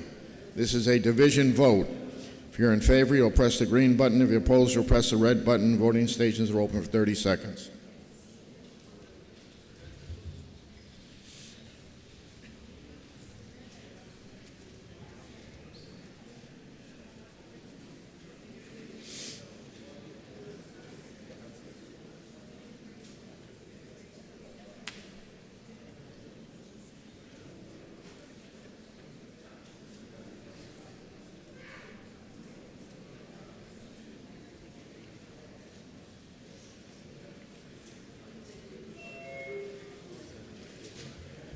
If all members present had an opportunity to vote, House will attend the state of the vote.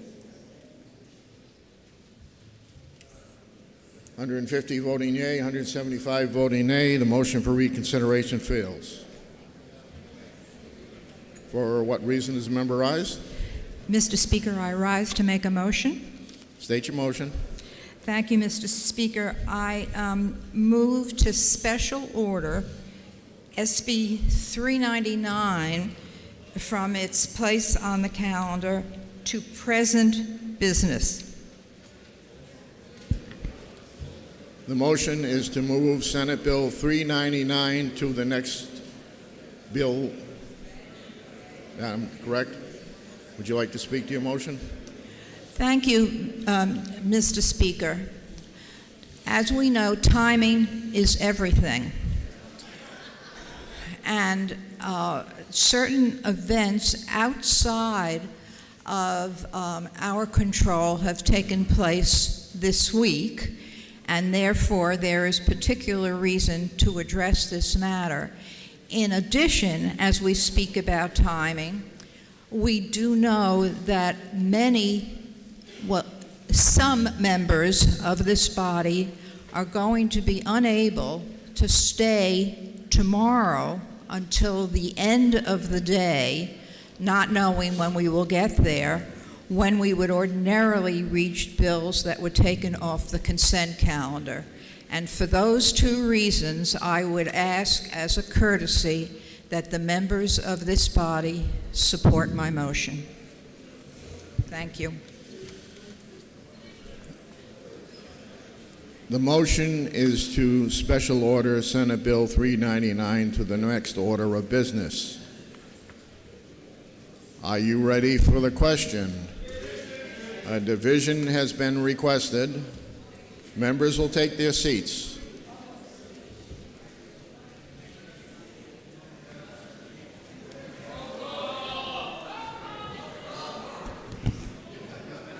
There's been a request for it. It is sufficiently seconded. This will be a roll call vote. Question to the Speaker. State your question. Mr. Speaker, is it normally present on something like this that we vote if a member cannot be there, that we know for a fact is going to be speaking? Is this something that's been brought up? I've seen numerous reasons for special ordering through all my years here.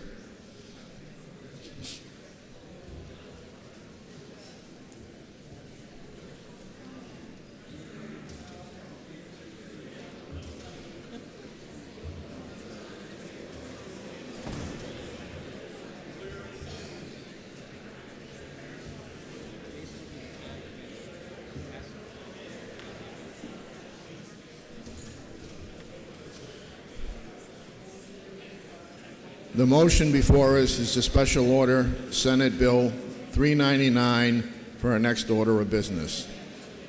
House will be in order. This is a roll call vote. Chair recognizes Senator Marjorie Smith for a parliamentary inquiry.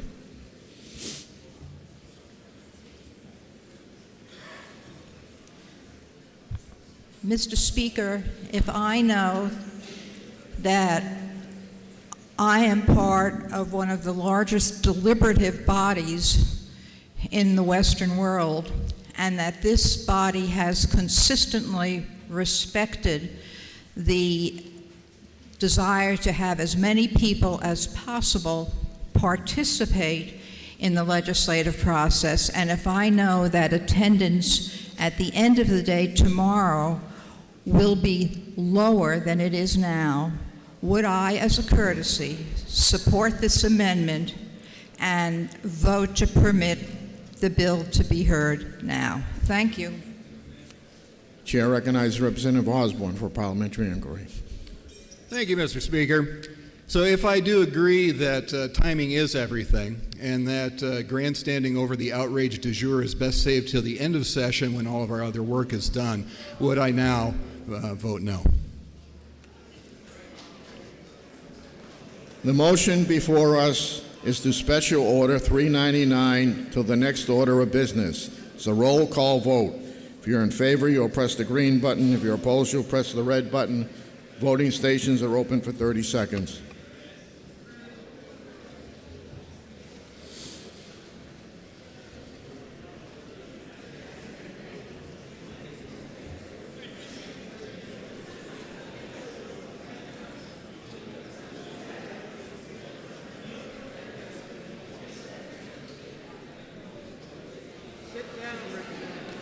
Members will stay in their seats. Representative Allegro needs to take his hat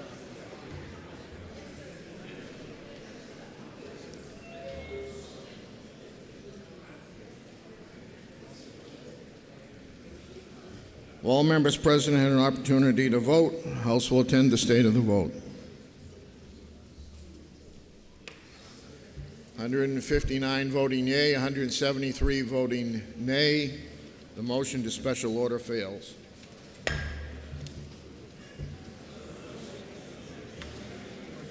For what reason does the member rise?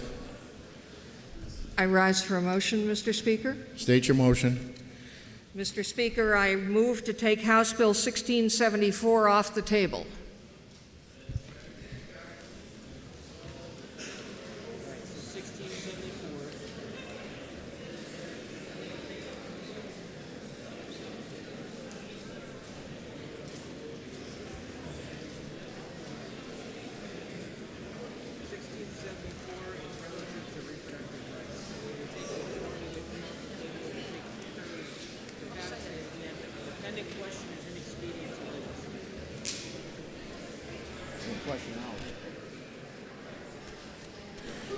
And Mr. Speaker, I request a division vote.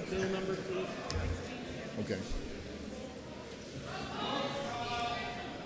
Roll call has been requested. Is that sufficiently seconded? It is sufficiently seconded. This will be a roll call vote. The motion before us is to take 1674 off the table.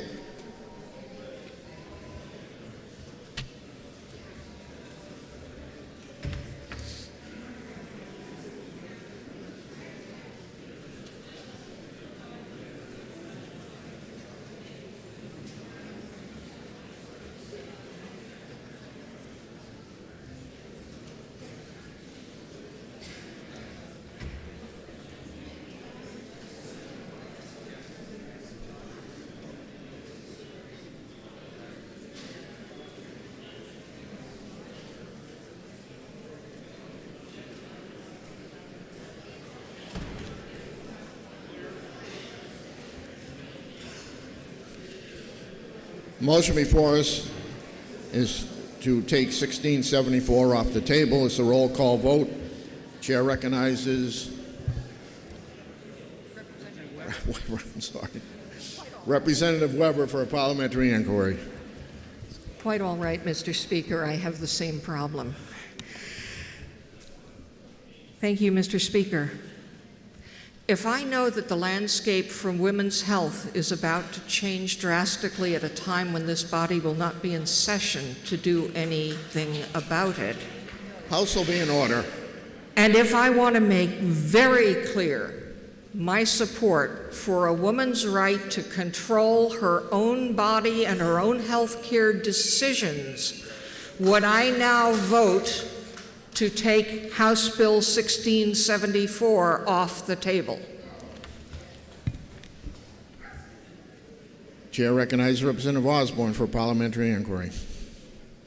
Thank you, Mr. Speaker. If I also agree that I would like to make my voice heard on the issue of our bodily autonomy, and I know that I will have that opportunity here in a few short minutes, would I now vote no? The motion before us is to take 1674 off the table. It's a roll call vote. If you're in favor, you'll press the green button. If you're opposed, you'll press the red button. Voting stations are open for 30 seconds.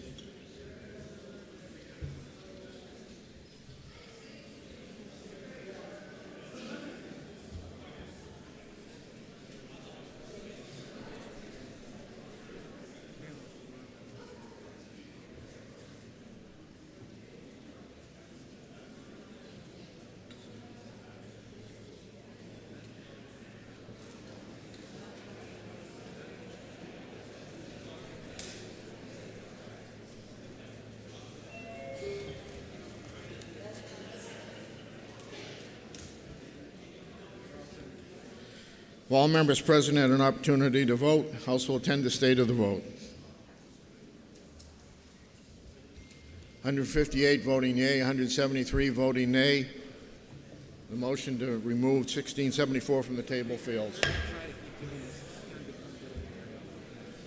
For what reason does the member rise? To make a motion. State your motion. Mr. Speaker, I move that CACR 18 be removed from the table.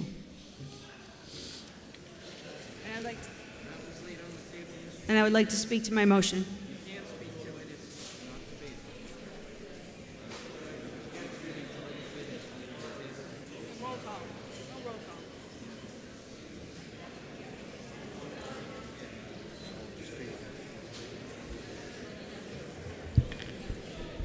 The motion is non-debatable, but PIs are acceptable. So the motion is to take CICR 18 off the table. Are you ready for the question? A roll call has been requested. Is that sufficiently seconded? It is sufficiently seconded. This will be a roll call vote. Just a minute.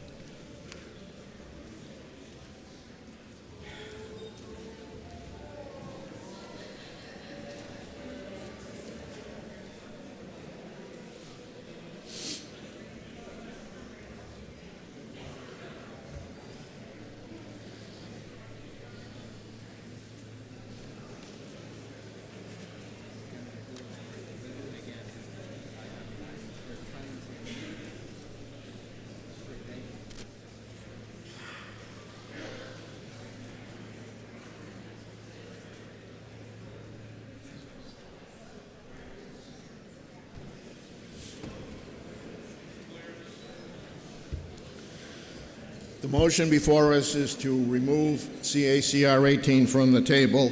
This will be a roll call vote. The chair recognizes Mr. Walshwiller for a parliamentary inquiry.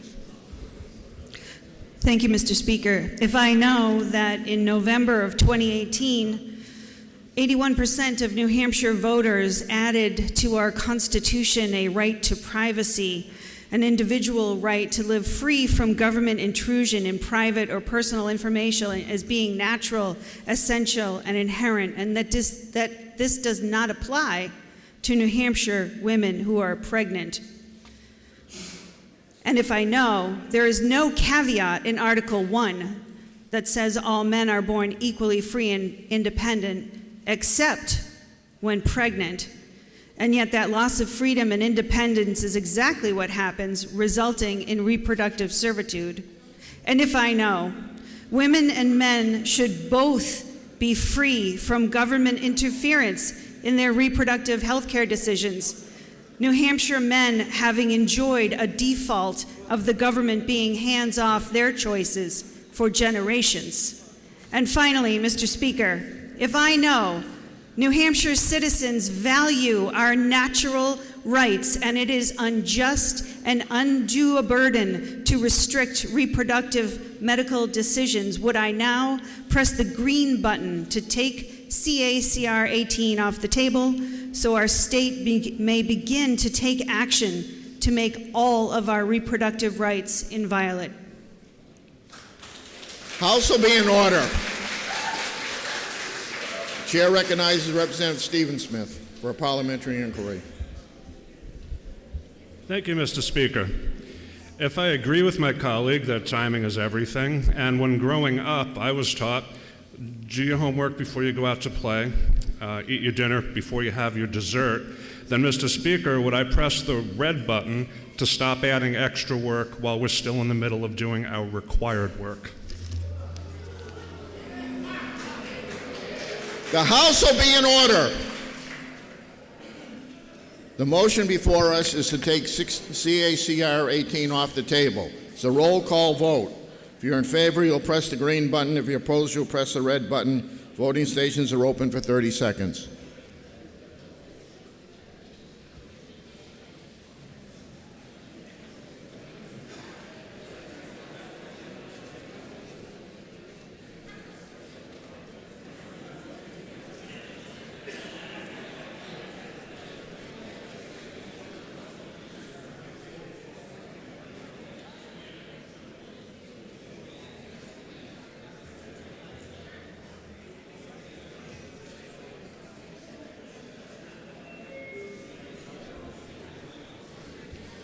While members present had an opportunity to vote, House will attend the state of the vote. 157 voting yea, 174 voting nay. The motion to remove from the table fails. So, next bill, we have a floor amendment. Consider that after the floor amendment. On the floor amendment. But there, it's just him. Committee on Finance, to which was referred Senate Bill 227 FN, an act relative to death benefits for first responders who die from suicide. Having considered the same, report the same with the following amendment. The recommendation of bill ought to pass with amendment. Senator Gerald Griffin for the committee. The amendment is 1330H, printed in House Record 17, pages 55. Are you ready for the question on the amendment? All those in favor say aye. Aye. Those opposed, nay. The ayes have it, and the amendment is adopted. The bill on second reading open to further amendment. Walper floor amendment 1915H, in your seat pockets.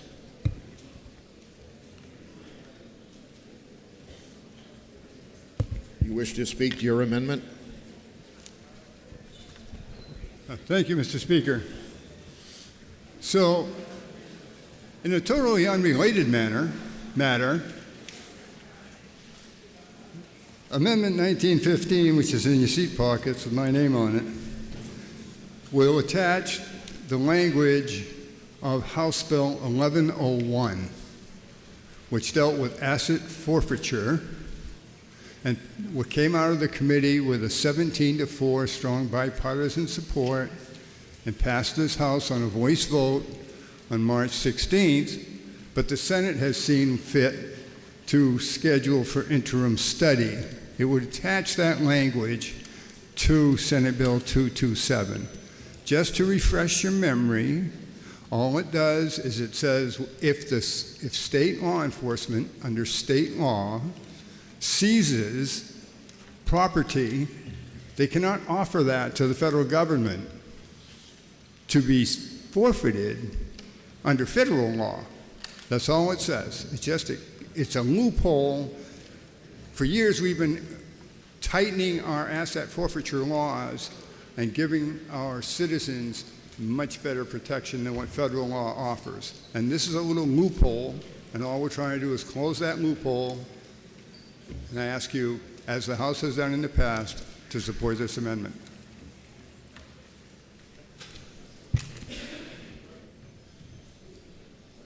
Motion before us is the Walper Floor Amendment.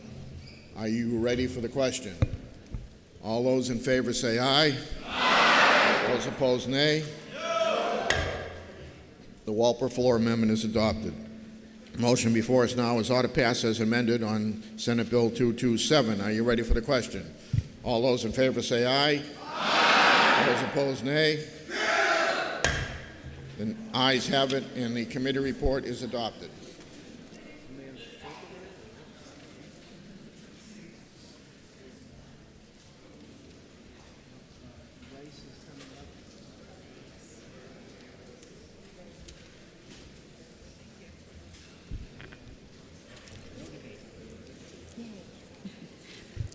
The Committee on Finance, to which was referred SB 267 FNA, an act establishing the Upland Invasive Species Program Fund, and Program Coordinator in the Department of Agriculture, Markets, and Food.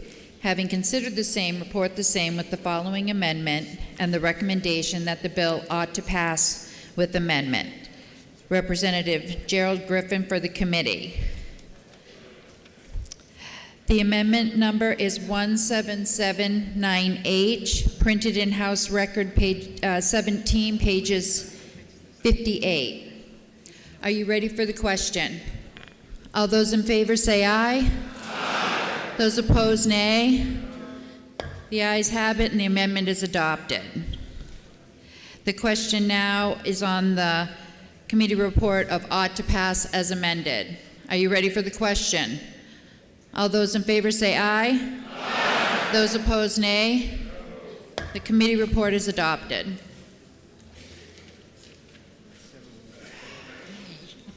Good. The Committee on Finance, to which was referred SB 275, an act relative to the Opioid Abatement Trust Fund, having considered the same, report the same with the following amendment and the recommendation that the bill ought to pass with amendment. Representative Keith Erf for the committee. The amendment number is 1831H, printed in House Record 17, pages 59 through 60.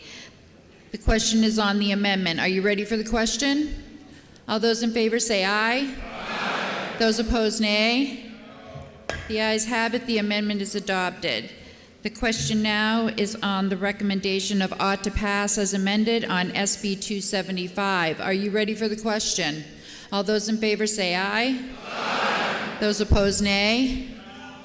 The ayes have it, and the committee report is adopted.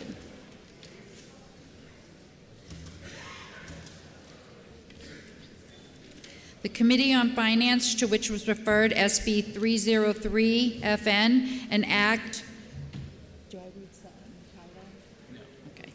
relative to the reimbursement of sheriff's offices for prisoner custody and control. Having considered the same, report the same with the recommendation that the bill ought to pass. Representative Gerald Griffin for the committee. Are you ready for the question? All those in favor say aye. Aye. Those opposed, nay. The committee report is adopted.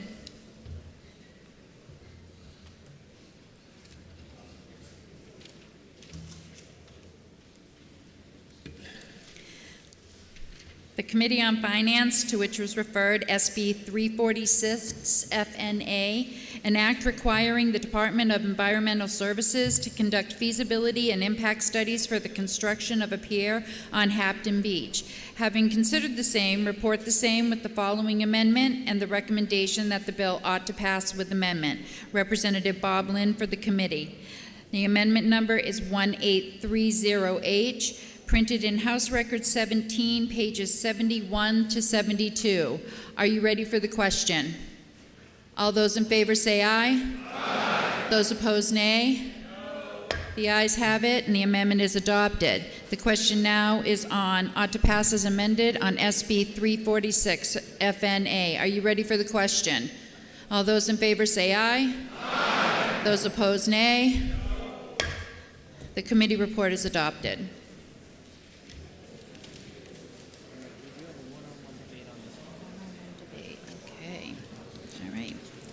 The majority of the Committee on Finance, to which was referred SB 366 FN, an act requiring an audit of ballots cast in the 2022 primary and general election.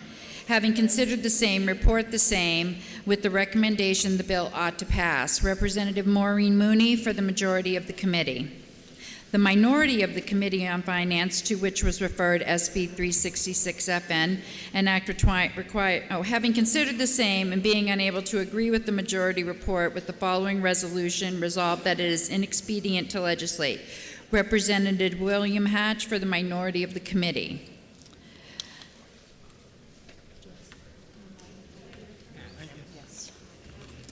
Representative Hatch is recognized to speak. Thank you, Madam Thank you, Madam Speaker. Try again, is that good? Thank you, Madam Speaker. And thank you, fellow members. Senate Bill 366 has the stated purpose of increasing voter confidence in the general election count by directing the Secretary of State to audit plus or minus 1% of the votes placed utilizing Acro vote machines in the primary and possibly the general election. To accomplish this within the established parameters set, it would require purchase of a high-speed counter by the state at a cost up to $100,000. No, I say possibly the general election because the bill allows the Secretary of State to forego a count audit of the general election if he or she determines that there are unresolved issues with the process in the primary election audit. So in other words, we're being asked to appropriate $100,000. Please take your conversations outside. The member has a right to be heard. Thank you. Thank you, Madam Speaker. Too bad you're leaving. This is exciting stuff. And here's what the excitement is. So in other words, we're being asked to appropriate $100,000 to something we are not sure will work. Again, $100,000 for something we're not sure it will work, as so stated in the bill. Now, remember, I heard a few times today that we were asked for a few $100,000 for something that was determined may be appropriate, worthwhile, but the statement was, we don't have the money. Well, I just found $100,000 for you, I think. So as structured, the other issue with it, as structured, the very small number of machines that will be audited will do little to instill confidence in the voter count. Again, less than 1% of machines utilized will be audited at a cost of $100,000. And again, we're not sure it will work or it will be adequate. So for the reasons I stated and others, I ask you to please vote no on the ought to pass motion so that we may bring forward another motion. Thank you, Madam Speaker and fellow members. The chair recognizes Representative Mooney to speak in favor of the committee report. Thank you, Madam Speaker and members of the House. I rise on behalf of the majority of the Finance Committee to support the motion of ought to pass on Senate Bill 366. In challenging times, with various opinions and thoughts surrounding election integrity and voter confidence, the House Election Law Committee unanimously endorsed, as did this full House on the consent calendar, the idea of testing voting machine accuracy this fall. The bill authorizes the Secretary of State to audit all AccuVote devices in at least 2 voting districts in the 2022 state primary election. Additionally, the Secretary of State can then randomly audit AccuVote devices in not less than 4 voting districts in the 2022 general election, unless foregone due to unresolved problems detected in the primary.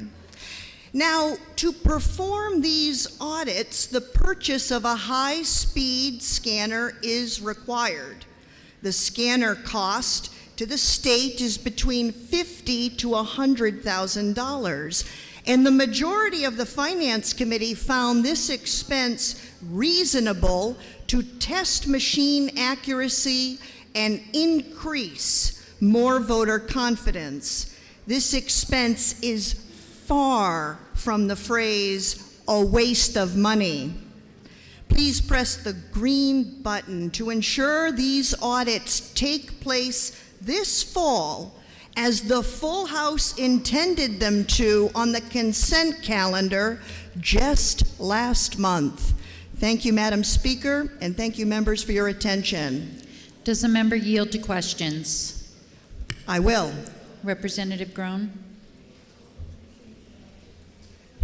Thank you for taking my question, Representative Mooney. Would you believe that in the state of New Hampshire, over $3 million a year is spent on auditing our money, on bank audits? And would you also believe that in the course of the same year, there's no regular budgeted amount to audit our votes?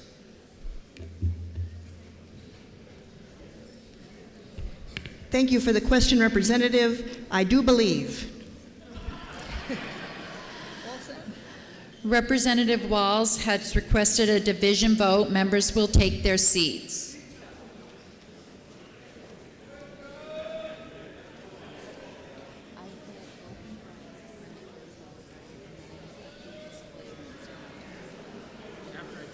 After you tell me, yes. Thank you. A roll call has been requested. Is that sufficiently seconded? That is sufficiently seconded. Members will take their seats.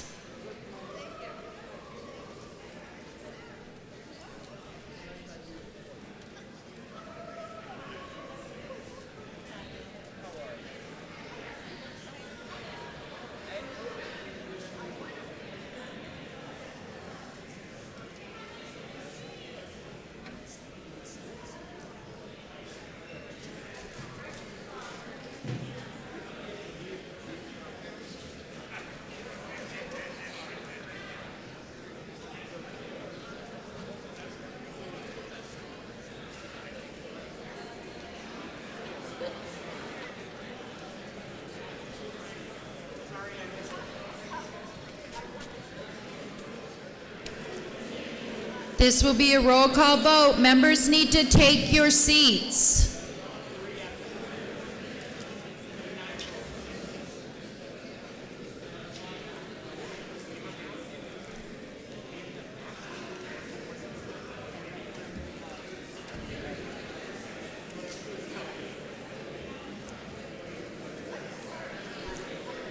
The House will be in order.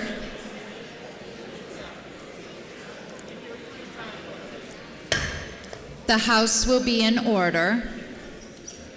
Thank you. Representative Walz is recognized for a parliamentary inquiry. Thank you, Madam Speaker. If I know that there are 308 polling locations across New Hampshire, and that auditing less than 1% of the machines used in an election is insufficient to find fraud or to enhance voter confidence. If I know that after every election, there are days of recounts that can find fraud if it exists, but so far have failed to find any fraud in voting machines or elsewhere. If I know that these scanning machines cannot be used for any recounts, for none of the recounts, because by statute, recounts must be done by hand. And if I know that this came to the Finance Committee to determine whether this is a wise use of $100,000, and if I know that $100,000 is a lot of money to spend on a machine that will be used only for 6 audits every 2 years, looking for fraud that has never been seen in New Hampshire, then when I now press the red button... The House will be in order. Then when I now press the red button so that an alternative motion can be made. Thank you. The chair recognizes Representative Griffin for a parliamentary inquiry. Thank you, Madam Speaker. If I know that performing checks on election results is crucial to having confidence in our election results, and this process was already approved by this body, and if I know that this, in a previous session, we have now in statute a statute authorizing the testing of high-speed scanners to explore the auditing of election results, and that testing has occurred successfully, so we know it will work and the scanners will be available for future use. And if I know that this process sets in place the next steps for performing audits on elections by directing the Secretary of State to test the voting machine accuracy for elections this year and in September and November, something our constituents want and we can use for future legislation, would I now press the green button to support the unanimous recommendations of both the Election Law Committee and the Finance Committee? Thank you. Excuse me, I apologize, the Finance Committee was not unanimous. I was apparently wishing. Thank you. The question is on the committee report of ought to pass for SB 366. This is a roll call vote. If you are in favor, you will press the green button. If you are opposed, you will press the red button. Voting stations are open for 30 seconds.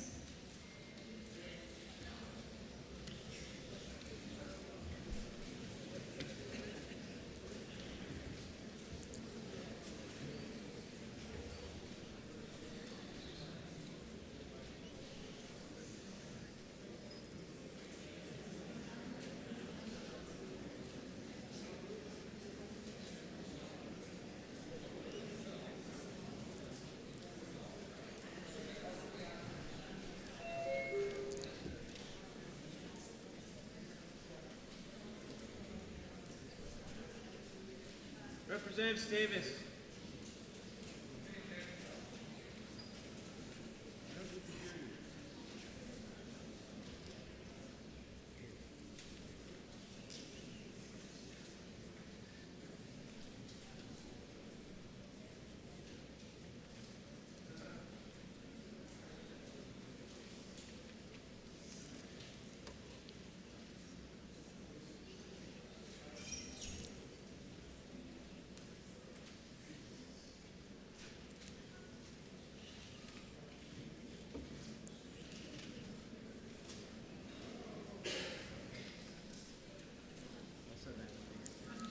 Have all members present had the opportunity to vote? The House will attend to the state of the vote.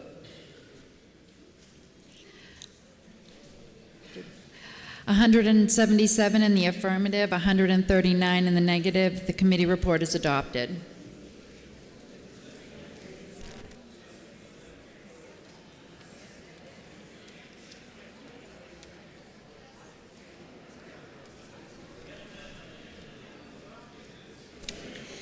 The Committee on Finance, to which was referred SB 371 FNA, an act making an appropriation to the Lead Paint Hazard Remediation Fund, having considered the same, report the same with the recommendation that the bill ought to pass. Representative Gerald Griffin for the committee. Are you ready for the question? All those in favor say aye. Aye. Those opposed, nay. The committee report is adopted.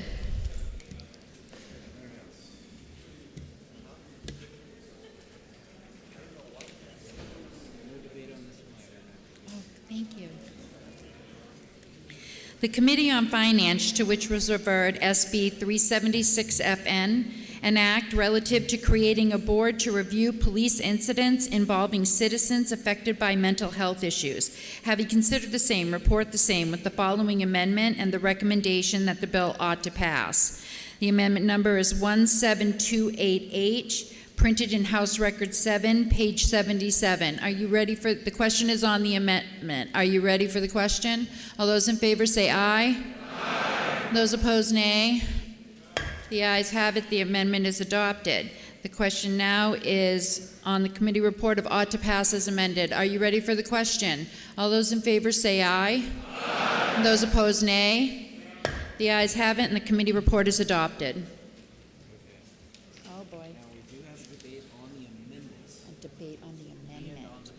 Oh my goodness. Okay.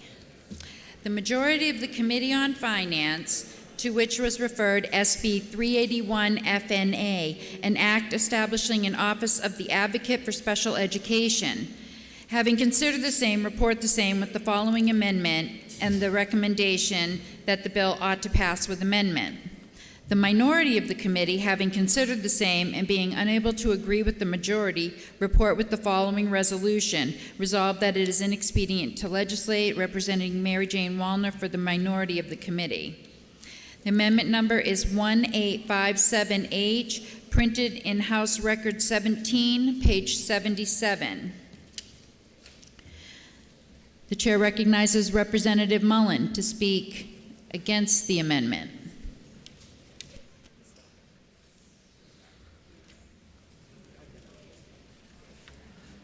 Thank you, Madam Chair. The amendment to Senate Bill 381 was likely developed to separate out the duplicate efforts of the Office of the Child Advocate and the newly suggested Advocate for Special Education. The House Education Committee heard quite a bit of testimony regarding the fact that ensuring the right to adequate and appropriate health care and education is already under the oversight of the Child Advocate's Office. There was considerable discussion about adding personnel to that office, specifically designated to handle special education cases, personnel who could execute the charges put forth by Senate Bill 381 and do it at a significantly reduced cost. But rather than amending SB 381 to develop a special education advocate position within the Office of the Child Advocate's Office, 1857H seeks to remove the authority of the Child Advocate to have access to any educational records at all. The amendment would strike the word education from RSA 21V in both the job description and the section granting access to records and facilities as needed to the Child Advocate. There's a large oversight in this amendment. Senate Bill 381 attempts to create an advocate's position for children with disabilities. Students specifically mentioned within the bill only include those who receive special education services via an individualized education program or a Section 504 plan. Children without disabilities are not covered. So what happens if the Office of the Child Advocate is investigating a case that involves a child who does not have a disability? What if DCYF has custody or the juvenile justice system? If this amendment passes, the Child Advocate's Office would have no access to student records, to school personnel, to evaluations, reports, or any other information currently considered part of their right to an education. How then is the adequate and appropriate education being guaranteed? This oversight is huge. Including educational access to the child to RSA 21V was most definitely intentional when it happened. Removing it would be a colossal unintended consequence that could tie the hands of the very people we count on to protect our most vulnerable kids and leave those kids standing in harm's way. Who is their advocate? Please vote no on the amendment by pushing the red button. Thank you. The chair recognizes the member from Tufton Borough, Representative Cordelli, to speak in favor of the amendment. Thank you, Madam Speaker. This bill establishes an independent Office of the Advocate for Special Education. The minority believes that the functions in this bill should instead be placed on the current Office of Child Advocate. The Office of Child Advocate Director came before us and said that they have authority over the Department of Education. Funny, I thought the governor did, but that's just me. The debatable point here is whether they have authority over the Department of Education. Will the member suspend? Are you speaking to the amendment or the bill? The amendment. Thank you. The debatable point is whether they have authority over the Department of Education. The statute covering the Child Advocate mentions state government departments, but specifies Health and Human Services, nothing else. The RSA also defines child as someone, quote, in the custody of or receiving services from Health and Human Services. Nothing to do with kids in public education or children with special needs. Certainly nothing in the statute gives them authority over local public school districts, and that is where special education services are provided. Department of Education has told us they have no involvement in direct services to children. The statute for the Child Advocate deals specifically with DCYF and juvenile justice. It would be a horrible mistake to combine that with special education. This amendment clarifies and puts in unequivocal terms that the Office of Child Advocate has no role in education or special education complaints by removing only 2 references to education in the Child Advocate statute. 2 references, that's it. Please support the Finance Committee amendment and eliminate a reason for not passing this important legislation for parents and children.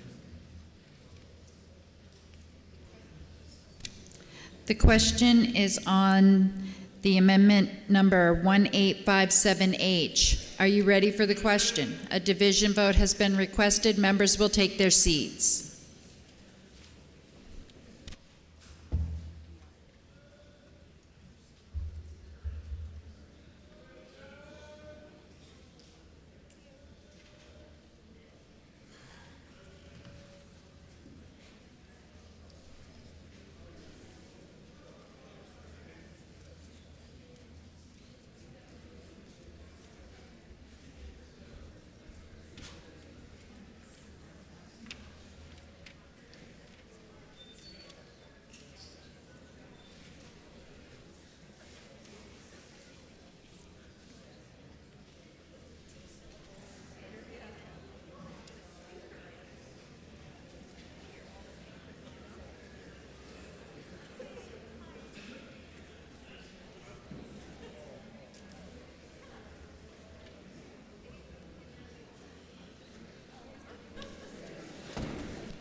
Members should be in their seats. The chair recognizes Representative Tanner for a parliamentary inquiry. Thank you, Madam Speaker. If I know these two exclusions of education that are caused by this amendment is critical to the services offered by the Office of the Child Advocate, and if I know that the Office of the Child Advocate is the current agency mandated to provide oversight of state-arranged services to children and to promote children's best interests, and if I know that the access to the information and advocacy for our most vulnerable children's education is critical to the responsibility of the office to be able to oversee the best interests for a child's overall growth, development, and well-being.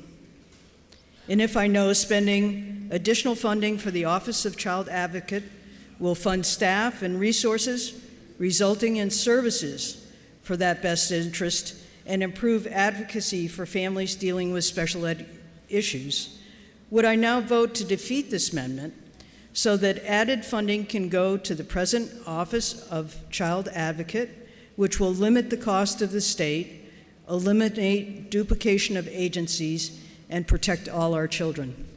I urge you to vote red. Thank you. The chair recognizes Representative Ladd for a parliamentary inquiry. Thank you very much, Madam Speaker. If I know numerous parents of children with disabilities have struggled in receiving agreed-upon special education services as stated in their children's IEPs, and if I know the experiences of these parents and children are real and convey a severe problem, and Mrs. Speaker, if I know the current Office of Child Advocate actively works towards prevention, child protection, and juvenile justice cases, but is not prepared to take on the role of special education. And lastly, if I know the Office of Child Advocate has openly communicated that it lacks the level of expertise that is needed to address these issues, would I then support the Finance Committee's amendment by pressing the green button? Thank you. The question is on amendment number 1857H. This is a division vote. If you're in favor, you will press the green button. If you are opposed, you will press the red button. Voting stations will be open for 30 seconds.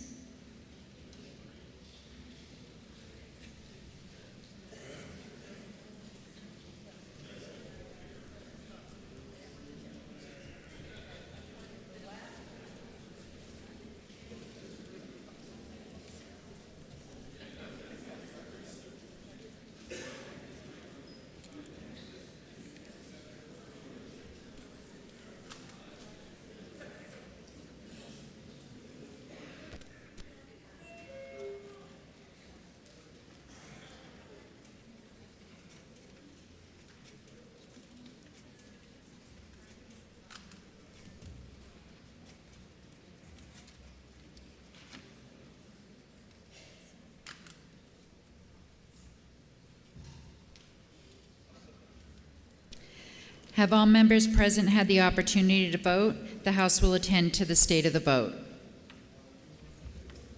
163 in the affirmative, 152 in the negative. The amendment is adopted.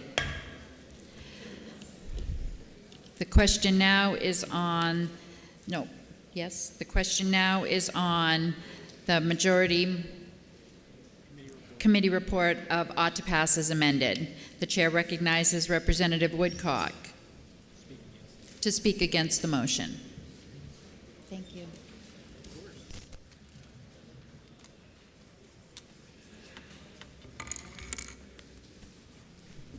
Good afternoon, Madam Speaker. Thank you. Ladies, gentlemen, like many of you here in this room, I do a lot of motorcycle riding. I've ridden in 48 of the 50 states, and I make annual sojourns to New Hampshire to California. But I do get lost, more often than I like to admit. But that's part of the adventure. Actually, it's more frustrating than the adventure. I was told several years ago you should get rid of that flip phone and get an iPhone. That'll solve your problems. It can get you directions, show you where to go, talk you through the route. Sounded like an easy solution. Just go to the store, get a new phone. So I did. With a little training, I learned how to program an app on my cell phone. I felt great. No more frustration of getting lost, missing exits, going in the wrong direction. You get my point. Problem solved. I'm a happy guy. Frustrations and anger subsided, and then about 3 hours... The member will suspend. Yeah. Can I ask you what this has to do with the bill? In one paragraph, you will. I'll be right there. I'm getting there. Okay. Trying to make some context here. See, we also get confused. Thank you. He'll get there. Okay. I'm a happy guy. Frustrations and anger have subsided, and then about 3 hours into the trip, the map app had used all the battery life. And I was now without a cell phone, emergency access to directions. Now I was really ticked off. Actually, I felt worse than I did before I ever started using the phone. I should have known there was a catch. Come to find out, this one-stop solution cost me more money than I wanted to spend. Really only scratched the surface of my problems and made me feel better, but only for a short time. I was right, back to where I started. Angry all over again and more frustrated, a waste of time, effort, and money. I just felt like I'm on a never-ending conveyor belt going round and round. Fast forward to 2020. Just last week, actually, I'm still battling the same old problem of inaccurate directions, missed exits, wrong turns, and lost. Members will suspend. State your point of order.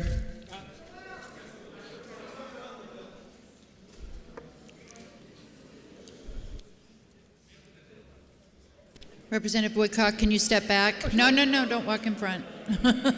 I don't want you to get in trouble. Madam Speaker, this has little to do with the bill, and even though there was conversation about this just a couple of minutes ago, it seems to be going on. Your point is well taken, and I trust the Speaker has finished that paragraph? Yes? I have now, Madam Speaker, absolutely. Thank you very much. So I'll go past Tuesday afternoon. It was a disaster anyhow.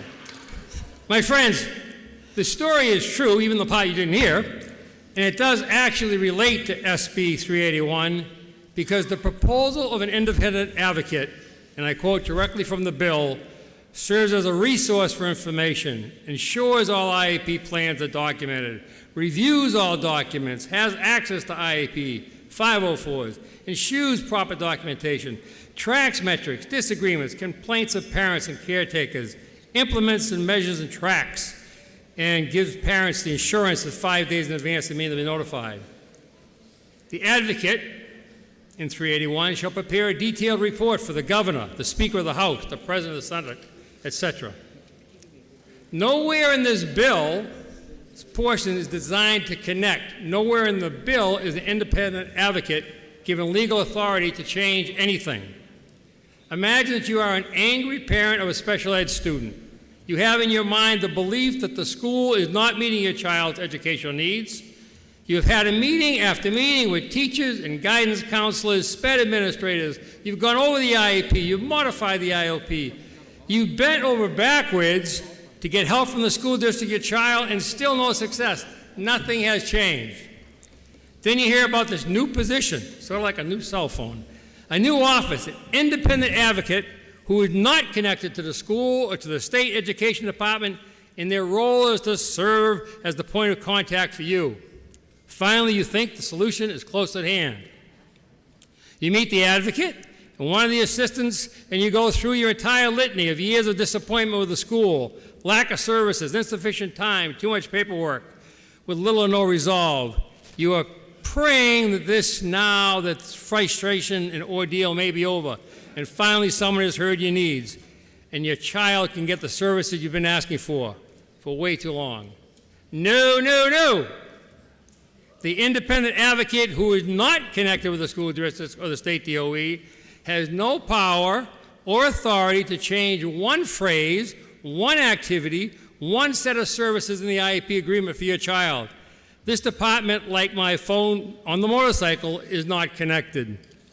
This new, unnecessary $500,000 office cannot solve the parent's problem.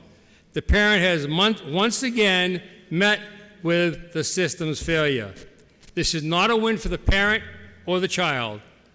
This feel-good option may sound good and terrific and look good, but it doesn't get the job done. It doesn't even pass the smell test. I understand the intent of the bill. Parents need options. The voices need to be heard, and there has to be a map to get them in the right exit.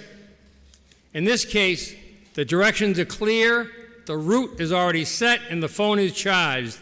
The DOE, within their current special ed options, already has the process for parents to be heard. The DOE already has individuals assigned to help parents with child IEPs and will serve as their advocates. The DOE already has a process in place and an independent investigator to review complaints from parents for lack of services for the child. And it has the legal authority to direct actions to correct inequities and violations of law. The DOE already has a due process hearing program and many other services for parents. All these services and programmatic options that a parent needs to have and their concerns examined are already in place. They are already connected to the DOE. The answer to reducing the parent frustration and improving the child's options is not accompanied by creating another level of costly, ineffective, powerless reporting, writing bureaucracy, but rather perhaps as simple a plan as training by DOE to have their programs better understood and more easily accessible by parents. Please vote red on SB 381. It was not just the money that would be one thing, but the bill's problems go far beyond the dollar signs. Thank you, Madam Speaker. The chair recognizes the member from Tufton Borough, Representative Cordelli, to speak in favor of the report. Thank you, Madam Speaker, and I will talk about the bill. This bill establishes an independent Office of Advocate for Special Education. And as we said before, independent is the key. This office and the director will not be linked to any local school district or the Department of Education, and that's important. They will have the responsibility to take complaints from parents and to investigate those complaints and put pressure on districts when necessary. They'll be able to examine IEP records, track meeting results, and even have parents complete evaluation reports on their IEP meetings. And this office will annually report back to us on their findings. As a result of a study committee last fall, this bill grew out of discussions after the study committee. Also, another outcome is that there will be a performance audit done on special education at the Department of Education. The Senate passed SB 381 on the consent calendar with leadership of both parties as co-sponsors. But unfortunately, it's not a bipartisan issue here, not here. The director of the current office said that they were not prepared to deal with special education, and that is a reason that you helped us in passing the amendment just now, the committee amendment. The testimony we heard from the Special Education Administrators Association stated that there is no evidence that the process is flawed. Well, tell that to parents. A survey of parents last spring showed that 30% of parents of children with disabilities felt that they were not an equal partner in determining the services that their child would receive. 40% indicated that they were never asked about if the services were meeting their child's needs. We heard the argument that there is a cost to this new office and that it is growing government. Well, it's a relatively small cost. But what about the human cost? What about future government costs when these children cannot get the services they need and become adults depending on government services, rather independent adults out in the community? I wish you could have been there to hear the hearings we had and heard from the parents in tears, stories from parents who have had to take out second mortgages, parents who have gone bankrupt trying to get services for their child, all while trying to get a free public education for their child. Stories of pressure, intimidation, retaliation. Yes, retaliation for trying to get help for their children. We even had testimony from one parent who went to court for protection from threats. We heard from parents who are lawyers, parents who are former state reps, former state senators. Yet the Department of Education will tell you that they only get about 30 complaints a year. Well, maybe there's a reason they only get 30 complaints a year. For way too many parents, the system is broken. That is why we need the Office of Advocate for Special Education, why they need this office. I think our new guiding principle for education should be bold, be impatient. Impatient, yes. Our children are only young once. Parents, especially those in special education, have been patient for way too long. Impatient, patient for improvements, patient for new parent manuals, parent training. Parents are tired of waiting when their child's future is at stake. Parents will no longer wait to be listened to. They will no longer wait to be patient, and neither should we. That patience ends now. Give these kids a chance. Press green. And Mr. Speaker, Madam Speaker, I request a roll call vote. The question is on SB 381, the Majority Committee Report of Ought to Pass as amended. Representative Cordelli has requested a roll call vote. Is that sufficiently seconded? It is sufficiently seconded. Members will take their seats.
The question is on the Majority Committee Report for SB 381. This is a roll call vote. If you are in favor, you will press the green button. If you are opposed, you will press the red button. Oh, but I'm going to recognize Representative Luno for a parliamentary inquiry first. Thank you very much, Madam Speaker. If I know this bill does nothing to enhance the dispute resolution process already in place at the Department of Education that addressed the 30-ish complaints the department received last year and doesn't cost $500,000 to do it. And if I know the bill is amended, strips the Office of Child Advocate of any responsibility to ensure children in the state's care, and this includes foster children, are receiving an adequate and appropriate education fundamental to their well-being, then would I press the red button so that we can move forward with the motion that was recommended by Finance Division 2? Thank you. The chair recognizes Representative Ladd for a parliamentary inquiry. Thank you very much, Madam Speaker. If I know this bill had strong testimony from parents, with 65 parents signed in support of the bill and 5 in opposition, primarily representing the system. And if I know this bill envisions a new independent office to work with parents with the sole purpose to ensure that school districts are in compliance with the state-required individualized education programs that we offer students. And if I further know this bill will help press schools to honor their obligations under the Federal Individuals with Disabilities Act to educate students and provide special education services as required in IEPs that are written contracts with parents. Would I then support this legislation, which is a valuable and viable independent solution that better supports parents and the needs of children by pressing the green button? Thank you very much, Madam Speaker. This is a roll call vote. If you are in favor, you will press the green button. If you are opposed, you will press the red button. Voting stations are open for 30 seconds.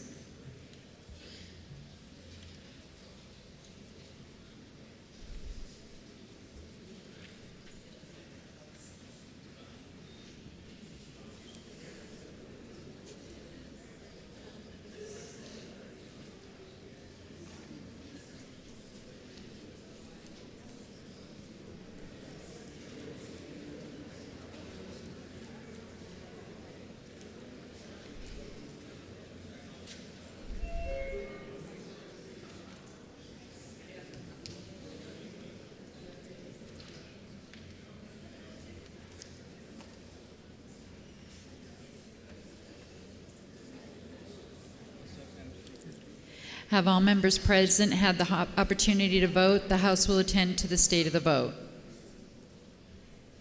170 in the affirmative, 155 in the negative. The committee report is adopted.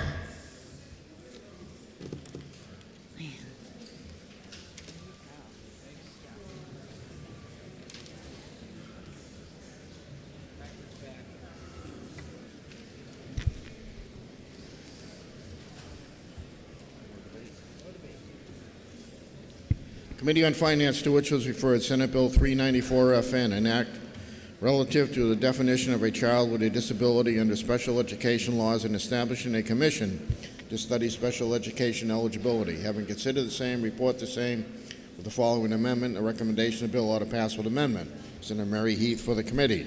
Amendment is 1770H, printed in House Record 17, page 81. The question is on the amendment. Are you ready for the question? All those in favor say aye. Aye. Those opposed, nay. The amendment is adopted. The motion before us now is ought to pass with amendment. Are you ready for the question? All those in favor say aye. Aye. Those opposed, nay. The ayes have it. The committee report is adopted.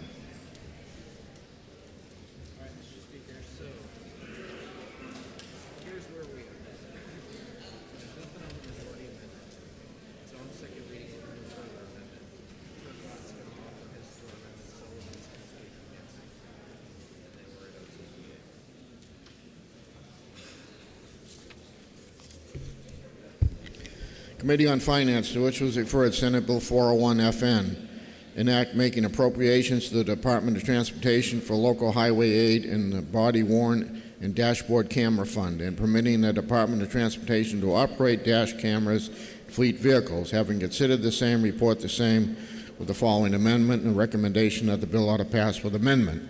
Senator Karen Umberger for the committee. The majority amendment is 1844H, printed in House Record 17, pages 88, 89. Are you ready for the question on the amendment? All those in favor say aye. Aye. Those opposed, nay. No. The ayes have it, and the committee amendment is adopted. Bills on second reading, open to further amendment. Representative Turcott offers floor amendment 1927H in your seat pockets, and is recognized to speak to his amendment. Thank you, Mr. Speaker.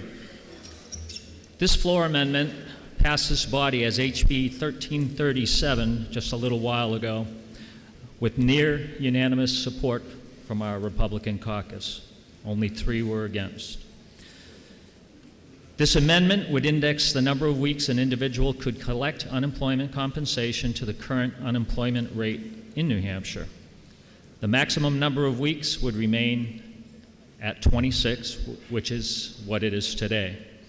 Many states have already adopted similar legislation, and the results are universal. Businesses, the ones who fund our unemployment insurance fund, see a reduction in the unemployment insurance tax rate, and the unemployed individuals look for and go back to work more quickly.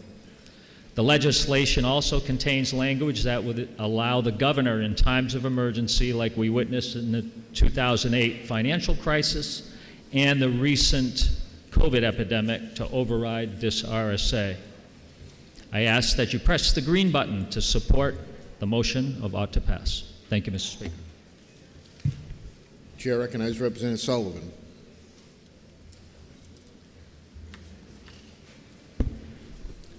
Thank you, Mr. Speaker. I rise in opposition to Amendment 1927H. As was stated, this amendment is the former HB 1337. That bill and this amendment provide a solution to a problem that does not exist. This amendment reduces the unemployment payment duration during times of low unemployment. It will be argued, or it has been argued, that this limitation will provide an incentive for unemployed workers to get back to work. Sounds reasonable. However, as I already stated, this incentive is not needed.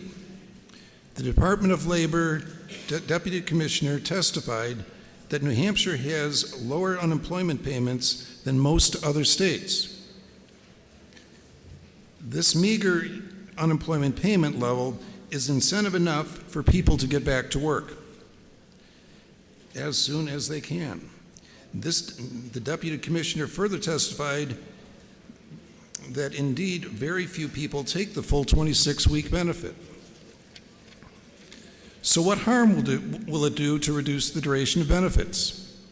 Actually, this amendment will do real harm to some of the unemployed people.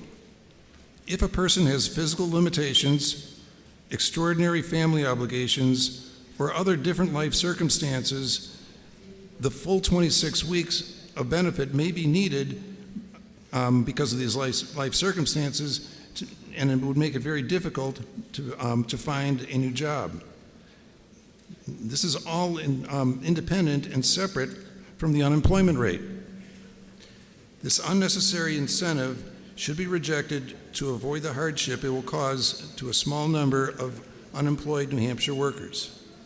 Please press the red button to reject this unnecessary amendment. And, Mr. Speaker, I request a division vote. A division has been requested. Members, take your seats. Roll call has been requested by Representative Nunes. Is that sufficiently seconded? It is sufficiently seconded. This will be a roll call vote.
The motion before us is the Turcotte floor amendment. This is going to be a roll call vote. Chair recognizes Representative Osborne for a parliamentary inquiry. Thank you, Mr. Speaker. So if I know that tying the length of unemployment benefits to the rate of unemployment has been done in other states and is a common sense way of reducing unemployment taxes paid by businesses and incentivizing workers to get back into the workforce where they're desperately needed. And I know that this language and this amendment has already passed this body decisively a number of weeks ago. Would I now press the green button and reaffirm the House position? Chair recognizes Representative Sullivan for Parliamentary Inquiry. Thank you, Mr. Speaker. Mr. Speaker, if I know that other states that may have adopted this provision have substantially higher unemployment payment levels than New Hampshire does, therefore might need a greater incentive, and if I know that this amendment for that reason is entirely unnecessary, and finally, if I know that this amendment, if it becomes law, will do real harm to the small number of unemployed people who truly depend on 26 weeks of unemployment because of difficulties that they have in finding new employment. Mr. Speaker, would I then press the red button to defeat this amendment? Thank you. Motion before us is a Turcott floor amendment. This is a roll call vote. If you're in favor, you'll press the green button. If you're opposed, you'll press the red button. Voting stations are open for 30 seconds.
If all members present had an opportunity to vote, House will attend this state of the vote. 173 voting yea, 142 voting nay. Turcott floor amendment passes. The motion before us now is ought to pass as amended. Chair recognizes Senator Burt to speak against the committee report.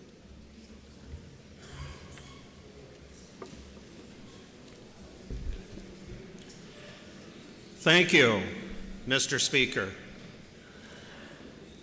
Mr. Speaker, I have a problem with Senate Bill 401, and I've already told you guys what it was, and I didn't do very well last time. So I'm hoping my vote will be a little better this time. Why I don't like this one part in Senate Bill 401 is the DOT dash cams. I understand the theory behind it, and I support it. But the dash cam video will be stored for 3 days. After the 3 days, it is to be deleted. So when I asked the question in the committee, I said, so can somebody come in that 3 days and grab that video and store it on their little thumb drive? And the guy goes, well, absolutely, they can. And then he says, we can use it for training or anything else we want to use it for. Well, Mr. Speaker, I was happy to hear today when my friend from Stratham got up here and she spoke about that constitutional amendment that we passed. The one we're passed overwhelmingly in the state of New Hampshire, saying that we want to be private in our lives. And sadly, Mr. Speaker, this one part of this bill does not do that. So, Mr. Speaker, lastly, Senate Bill 401 has a lot of taxes in it. And Mr. Speaker, taxation is theft. Thank you, Mr. Speaker. Does the member yield to questions? Member does not yield. Chair recognizes Representative Umberger to speak for the committee report.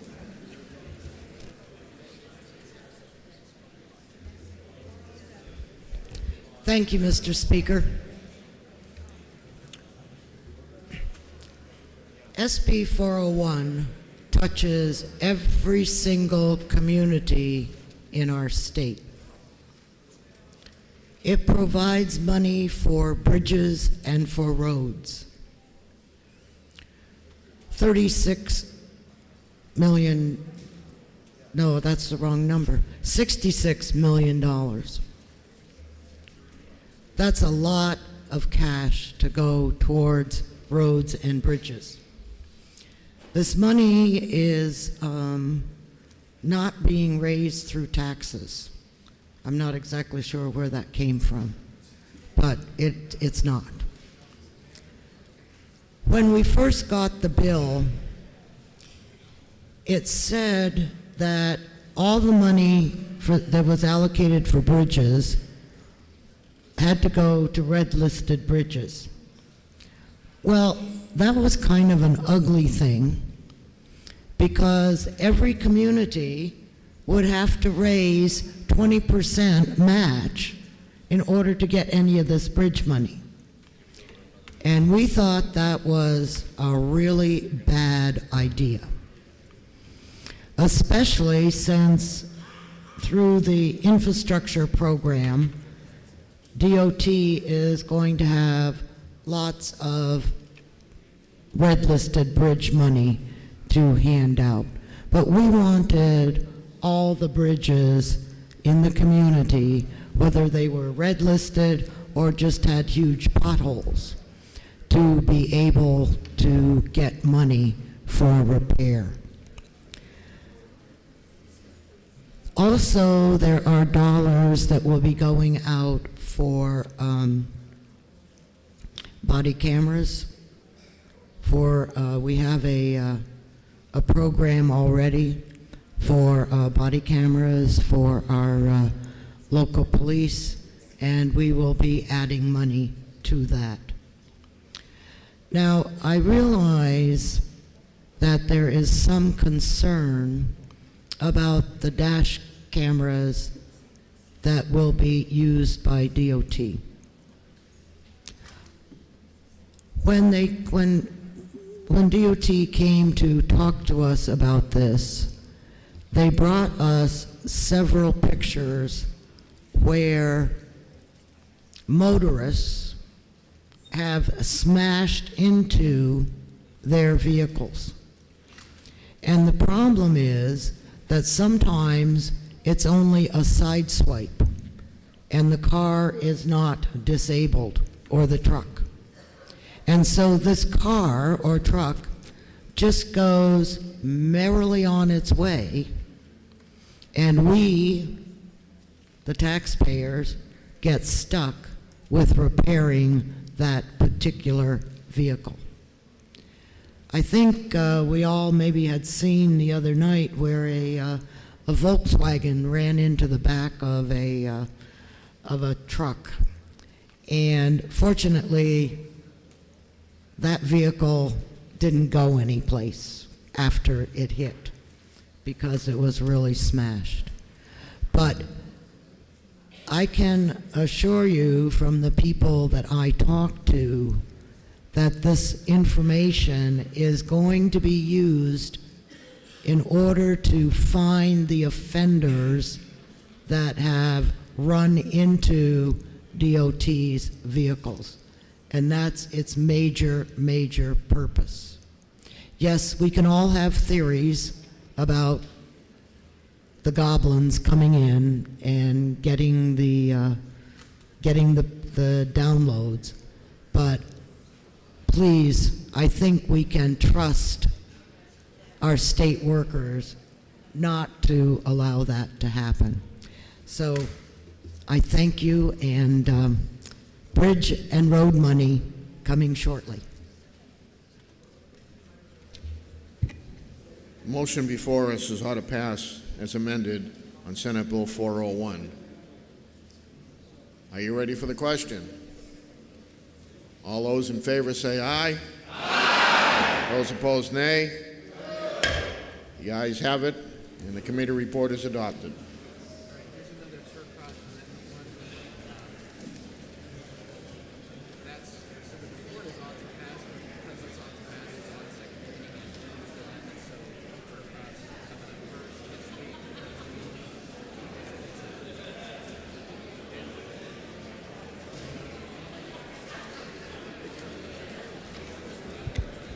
Committee on Finance to us was referred Senate Bill 407 FN, an act relative to expanding.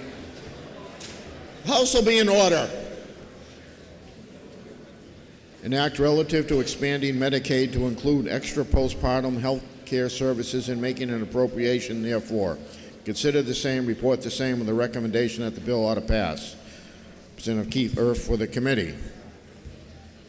Bill's open to second reading, open to further amendment. Representative Turcott offers floor amendment 1926H. In your seat pockets. Chair recognizes Representative Turcott to speak to his amendment. Thank you, Mr. Speaker. I'm here to introduce floor amendment 2022-1926H, which would require any public employer, any private employer that receives any form of public tax dollars and post-secondary educational institution to offer to their employees an exemption from intrusive vaccination mandates and inoculations. No employee should have to choose between a forced injection and the loss of their job, and no employer should be forced to impose a mandate on their employees. This body recently passed this exact legislation with bipartisan support, as well as near unanimous support from our Republican caucus. I ask that you please press the green button so that we can once again protect the rights of New Hampshire's employers and their employees. Thank you, Mr. Speaker. Chair recognizes Representative Knirk.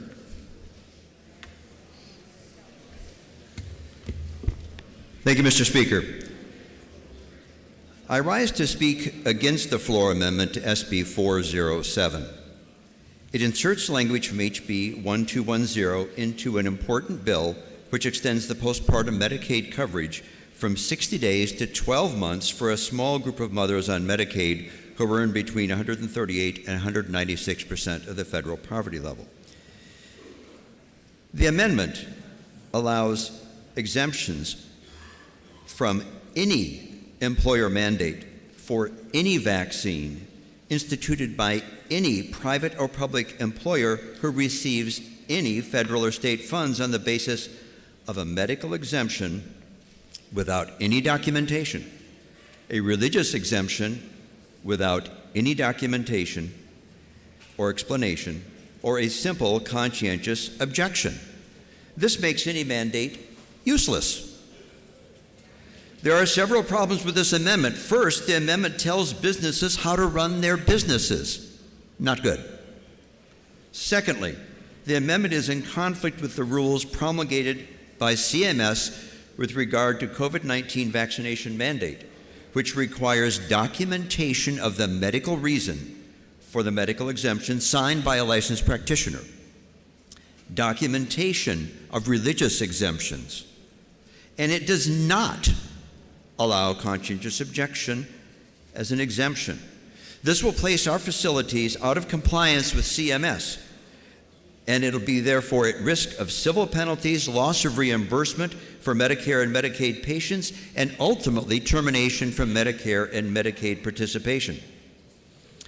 And I need to remind you that Medicaid pays the bill for 2/3 of our nursing home residents. The state of New Hampshire and your county delegations would then need to backfill that revenue loss in order to keep these facilities open. And that's starting with just that $200 million, which is the federal share of Medicaid funding for long-term care in New Hampshire alone. And it's like real money. This is going to raise the property taxes in all of our counties. And the cost will be vastly more when the Medicare reimbursement for hospital care is also included. Some have claimed that CMS will not stop reimbursement, as it has not happened in other states that have placed similar laws in place. But that's not a guarantee. The mandate's relatively new and enforcement actions are only commencing now. And CMS has already sanctioned the state of Kansas for a similar bill. The U.S. Supreme Court ruling on January 13 of 2022 upheld the CMS mandate for vaccination of healthcare workers, staying the lower court injunction. And the text of the Supreme Court decision makes it clear that if the lower court decision ultimately makes it to the Supreme Court on appeal, that they will uphold the mandate. And to date, no appeal of the lower court injunction has been filed. The point is that vaccine mandates in a healthcare setting is crucial. Since hospitals and long-term care facilities care for vulnerable individuals, they must do everything they can to maintain safety. That includes a reasonable expectation of a patient or a resident to not face unnecessary exposure to an infectious disease from the healthcare worker caring for them. And remember, this isn't just about COVID. This is for any vaccination, whether it be flu or anything. This bill, and this actually brings us to one more problem. This bill is couched as protecting your liberty, but it's actually against liberty. And this was just pointed out very well just last week in an article about HB 1210 by Andrew Klein of the Josiah Bartlett Center for Public Policy, not exactly a left-wing organization. Klein wrote, quote, "Vaccination status is not an immutable characteristic like race or sex. It is a choice, and not a purely individualistic one. It can have profound, even life or death consequences for others. Framed as a defense of individual liberty, the bill would actually reduce liberty. If enacted, it would weaken the right of free individuals to associate only with others who accept their dedication to fighting infectious diseases through vaccination." End quote. Klein points out that people have a right to associate with others who choose to vaccinate. This amendment will violate that right of association. Here's a real-world example. Let's say your mother wishes to be placed in a nursing home, or she chooses a nursing home in which vaccinations are mandated for her safety. That is her right of association. She may have chosen that nursing home for that very reason. But if this amendment becomes law, her right of association is violated, and her bodily integrity may be violated by a virus that she does not wish to be violated by. So protect your mother, protect our businesses, and protect our Medicare and Medicaid funding by pressing the red button to defeat the motion to amend SB 407 with this amendment. And I ask for a division vote, please. Does the member yield to questions? Does the member yield to questions? No. Member does not yield. The motion before us is the Turcotte floor amendment. A division has been requested. Members, take your seats. Roll call has been requested by Senator Byrd. Is that sufficiently? It is sufficiently seconded. This will be a roll call vote.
House will be in order.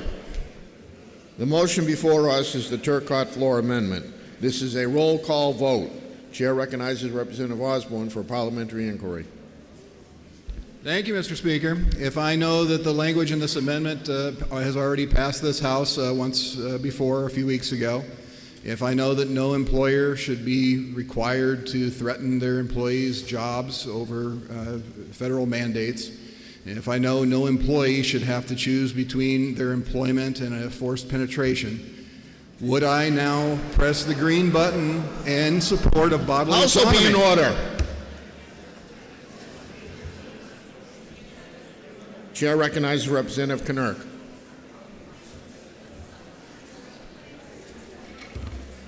That's hard to follow. But Mr. Speaker, if I know that this has nothing to do with forcing businesses to have a mandate, in fact, it prohibits them from placing a mandate.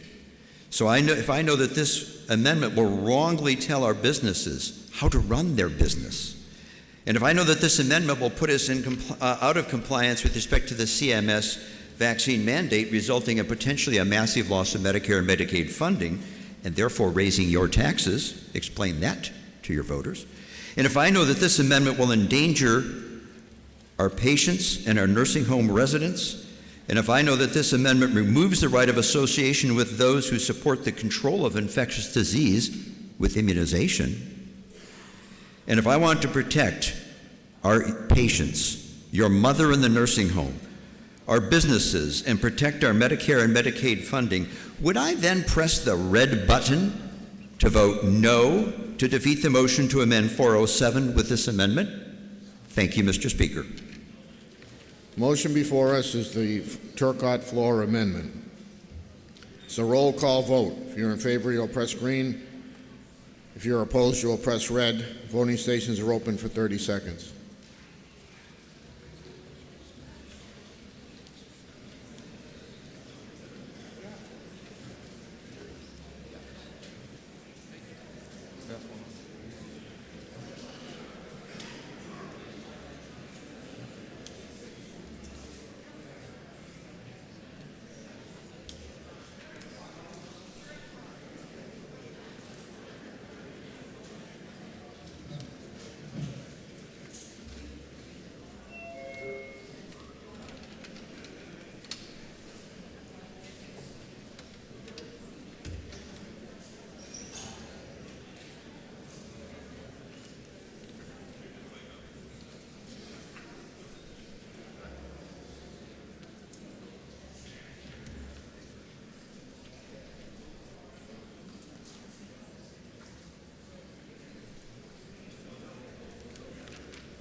If all members present had an opportunity to vote, House will attend the state of the vote. 162 voting yea, 153 voting nay. Turcotte Floor Amendment is adopted. Motion before us now is ought to pass as amended on Senate Bill 407. Are you ready for the question?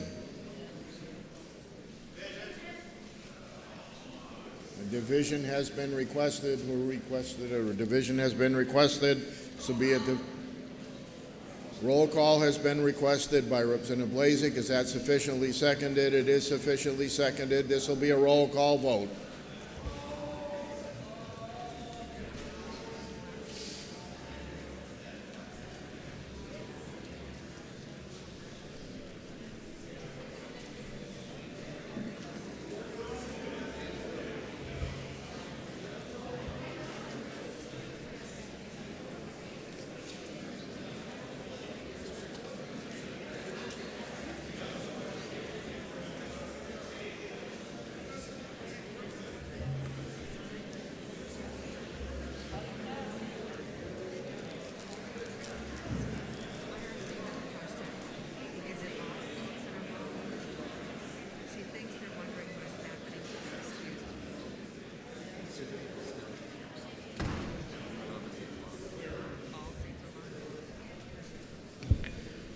Motion before us is ought to pass as amended on Senate Bill 407. This is a roll call vote. If you're in favor, you'll press the green button. If you're opposed, you'll press the red button. Voting stations are open for 30 seconds.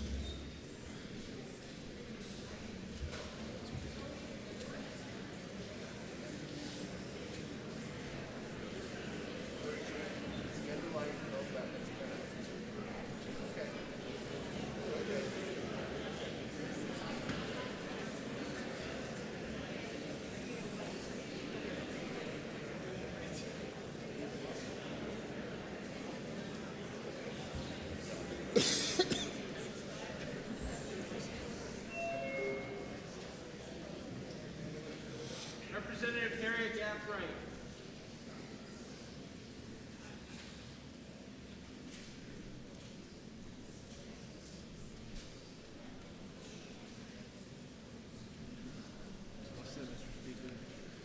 All members present had an opportunity to vote. House will attend the state of the vote. 295 voting yea, 28 voting nay. Committee report is adopted.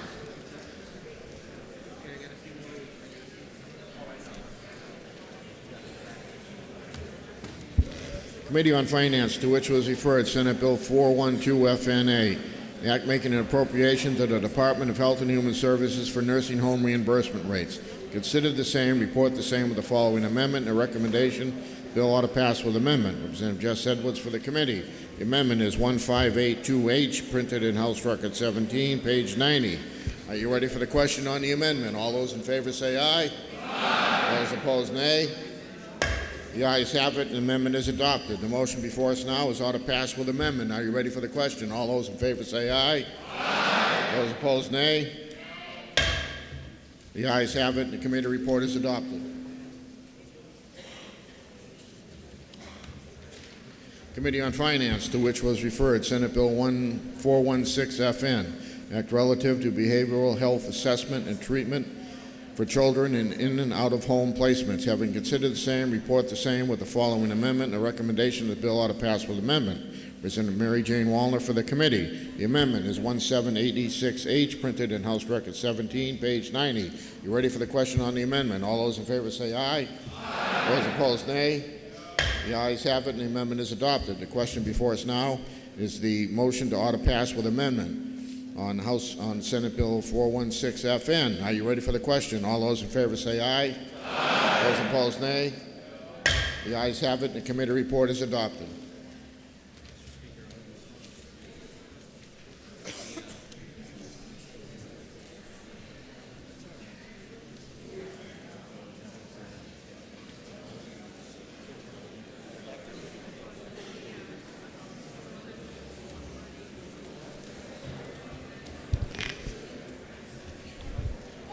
The Committee on Finance, to which was referred Senate Bill 417 FN, establishing an electric school bus pilot program.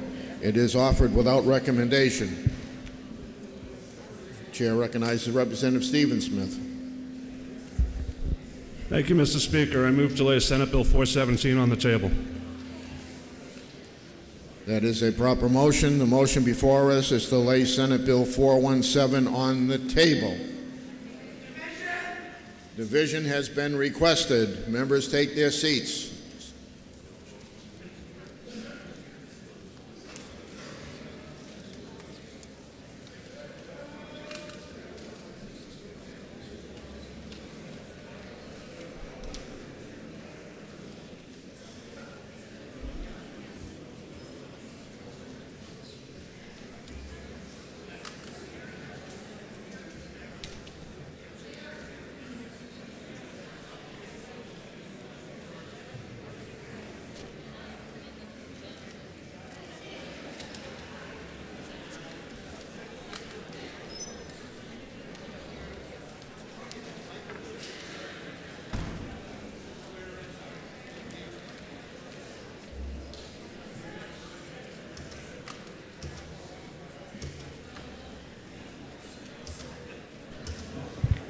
The motion before us is the motion to lay on the table on Senate Bill 417 FN. Chair recognizes Representative Smith for a parliamentary inquiry. Thank you, Mr. Speaker. If I know that this bill sets up a very specific path for electric school bus pilot programs, and Mr. Speaker, if I know that there are already other paths available, that districts and municipalities even are free to pursue federal grants and seek those benefits, then would I press the green button to table this bill? Chair recognizes Representative Heath for Parliamentary Inquiry. Thank you, Mr. Speaker. If I know that Senate Bill 417 is about authorization to accept funds from the New Hampshire Volkswagen Mitigation Trust Funds, and if I further know this would be a wonderful program for students, would I now vote no on the tabling motion? Thank you very much, Mr. Speaker. The motion before us is to table Senate Bill 417. This is a division vote. If you're in favor, you'll press the green button. If you're opposed, you'll press the red button. Voting stations are open for 30 seconds.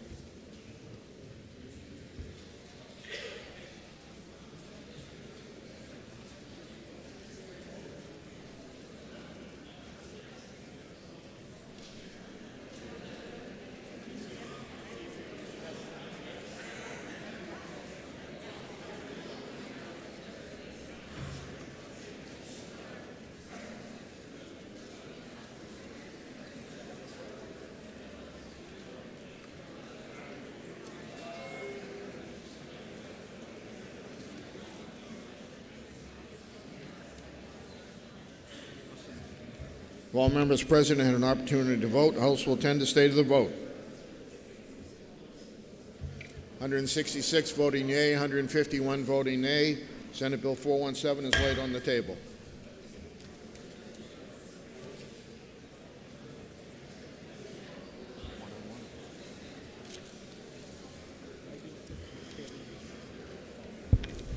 Majority of the Committee on Finance, to which was referred Senate Bill 418FN. The noise level is getting way too loud in here. The House will come to order. Act relative to verification of voter affidavits. Having considered the same, report the same with the following amendment, the recommendation that the bill ought to pass with amendment. Senator Gerald Griffin from the majority of the committee.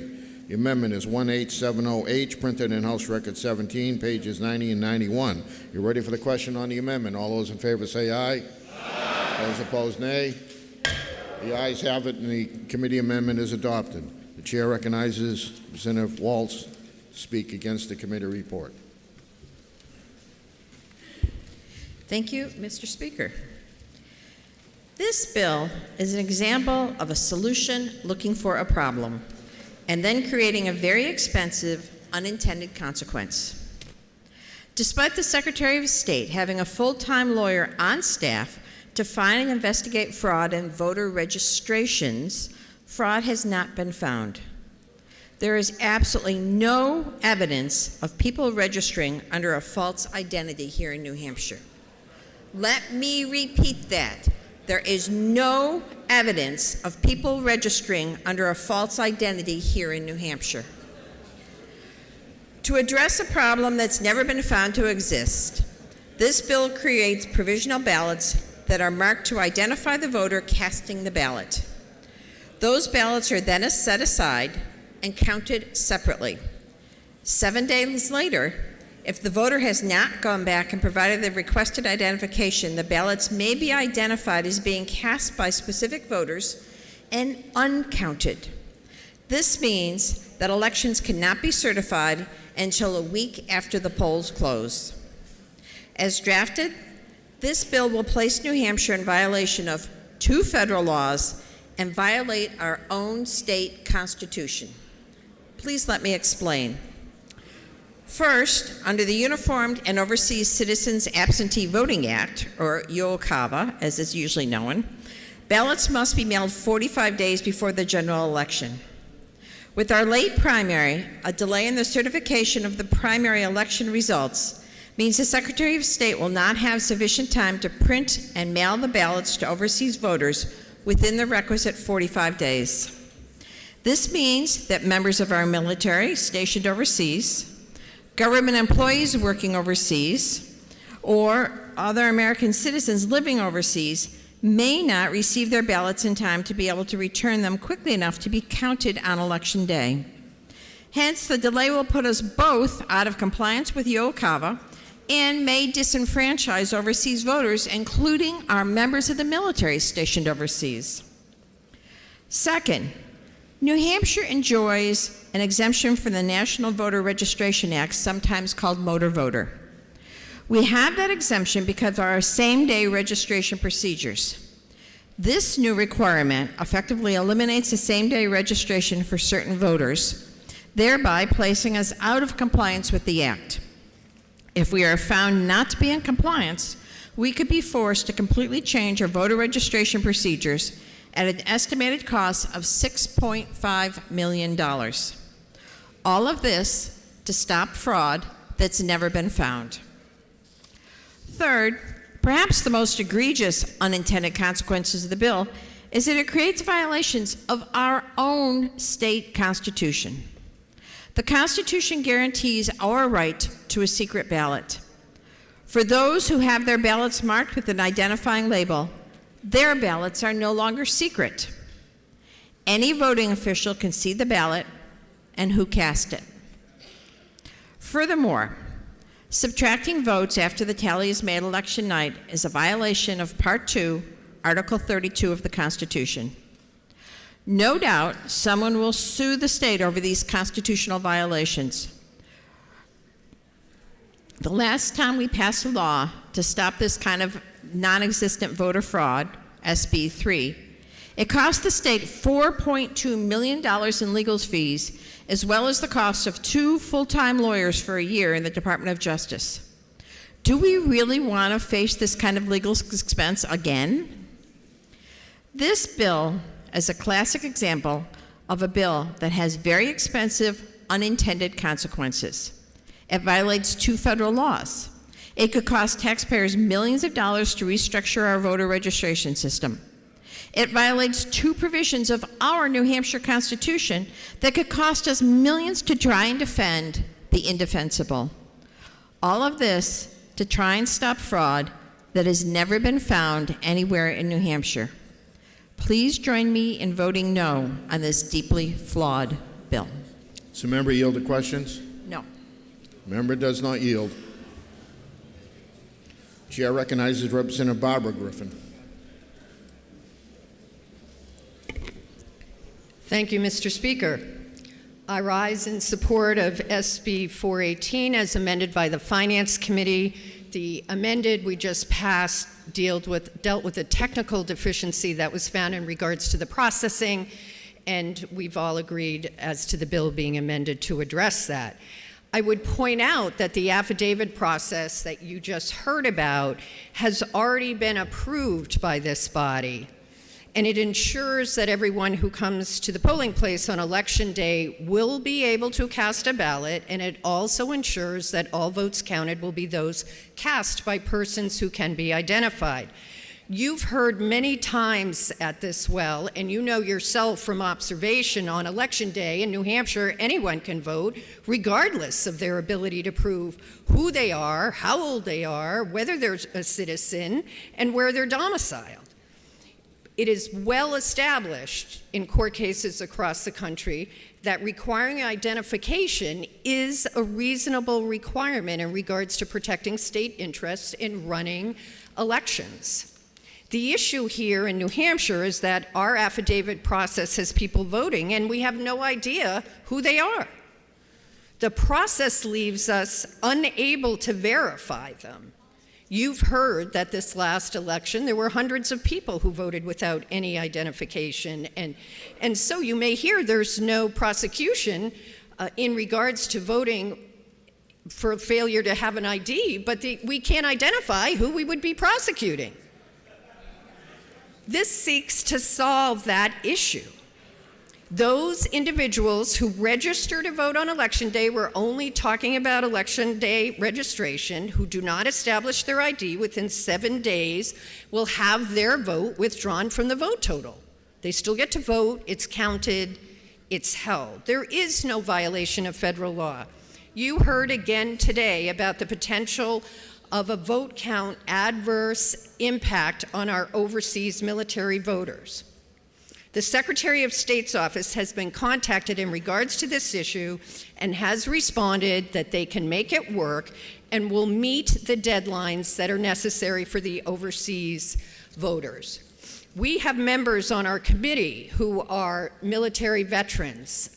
I myself have a deceased brother who was an Army vet, 100% disabled, who did a lifetime service and served overseas many times. No one on our committee would ever do anything to impair the ability of people to meet their constitutional duty or right to vote.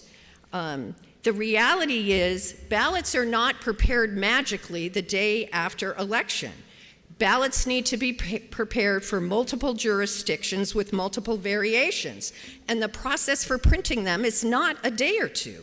The Secretary of State's office can identify the jurisdictions that have persons who voted without an ID and registered on election day, and where the number of affidavits might affect the vote total, right? If the margin of vote for your winners was 10 and there were only 2 persons who voted without an ID, then clearly the use of the affidavit ID would have no impact on the vote total. In regards to the issues of a secret ballot, I would point out and invite you to observe the processing of absentee ballots. Absentee ballots are tracked through the system so detailed that you can get online to track your absentee ballot, which is matched with your signature in regards to what you submit and the envelope, and then taken by a third party who is handed the ballot from your affidavit envelope, who goes to the ballot box. The moderator in this process sees ballots on a regular basis, and your privacy rights are still protected as they are now. This process is a reasonable step towards ensuring that votes cast in our elections are cast by persons who we can identify. The Finance Committee, remember we're here for the Finance Committee, found that the dollars associated with this were appropriate, and I ask that you support the recommendation that came to you from the Election Law Committee and now the Finance Committee. Thank you, Mr. Speaker. Does a member yield to questions? No, I do not. Member does not yield. The motion before us is a majority report of what to pass as amended on Senate Bill 418. Are you ready for the question? Division. Division has been requested. Members take their seats. Roll call has been requested. Is that sufficiently seconded? It is sufficiently seconded. This will be a roll call vote.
Members will be in their seats. The motion before us is a majority committee report of order passed as amended on Senate Bill 418. This is a roll call vote. Chair recognizes Representative Bergeron for Parliamentary Inquiry. Thank you, Mr. Speaker. If I know that during Senate testimony the Secretary of State expressed concern about the privacy issue associated with matching ballots with specific voter names, and further suggested that the Senate ask the Supreme Court to respond to questions about whether or not a vote can be removed or not counted after the return of votes have been filed, but the Senate refused to do so. And if I know that there are less than 60 days between the conclusion of the state primary recount period and the date of the state general election, and that federal law requires that absentee ballots be available to uniformed and overseas citizens at least 45 days prior to the general election, and if I know that this bill requires towns to submit a report of provisional ballots cast 14 days after the state primary, and that the deadline for requests for recounts must be extended to allow for submission of these materials, thus making it impossible to fully comply with federal requirements that general election absentee ballots be made available to uniformed and overseas citizens at least 45 days prior to the general election.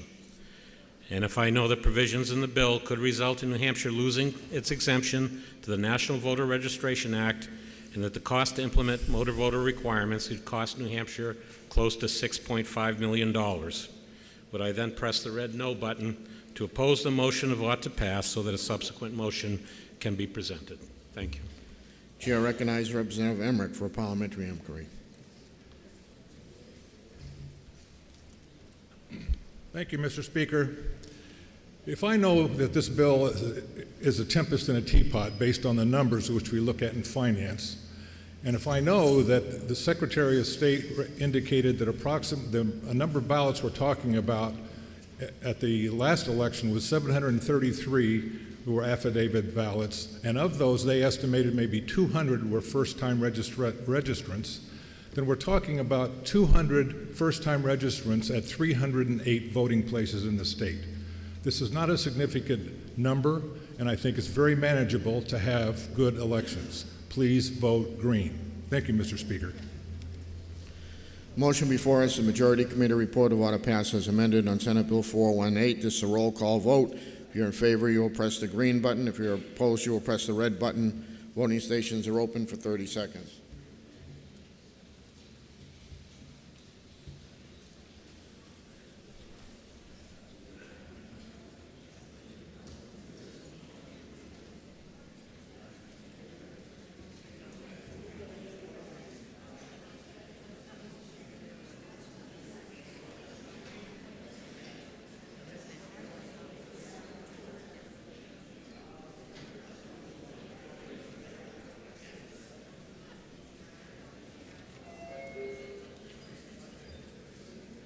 Representative Terosian.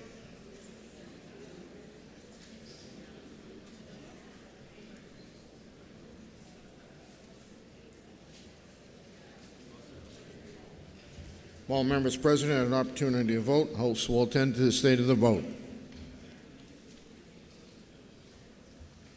164 voting yea, 155 voting nay. The committee report is adopted.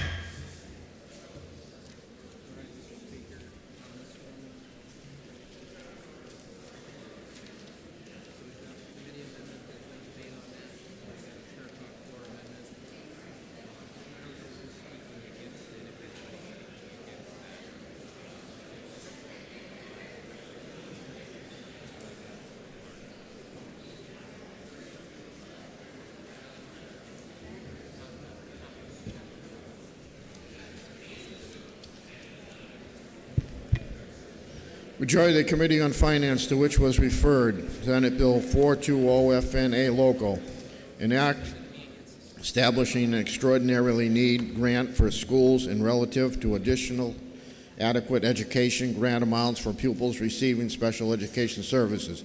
Consider the same, report the same with the following amendment. The recommendation of the bill ought to pass with amendment. Senator Karen Unberger for the majority of the committee.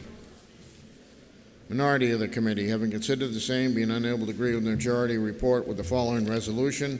Resolved that it's inexpedient to legislate. Representative Leonard Turcott from the minority of the committee. The majority amendment is 1761H, printed in House Record 17, page 91. Are you ready for the question on the amendment? All those in favor say aye. Aye. Those opposed, nay. The ayes have it, and the majority committee amendment is adopted. Bills on second reading open to further amendment. Representative Turcott offers floor amendment 1925H in your seat pockets. Chair recognizes Representative Turcott to speak to his amendment. Thank you, Mr. Speaker. A month and a half ago, the House of Representatives passed what is contained in this floor amendment.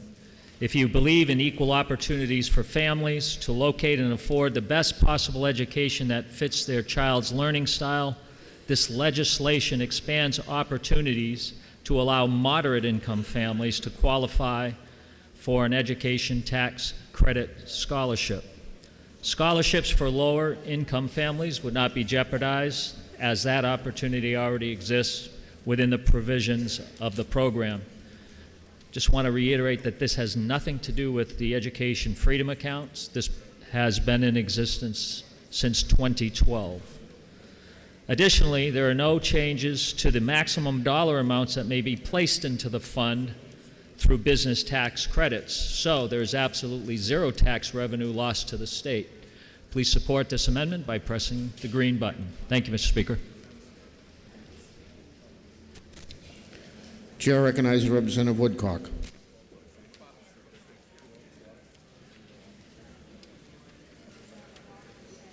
Thank you, Mr. Speaker. The Tax Credit Scholarship Fund was created to support students from low-income families.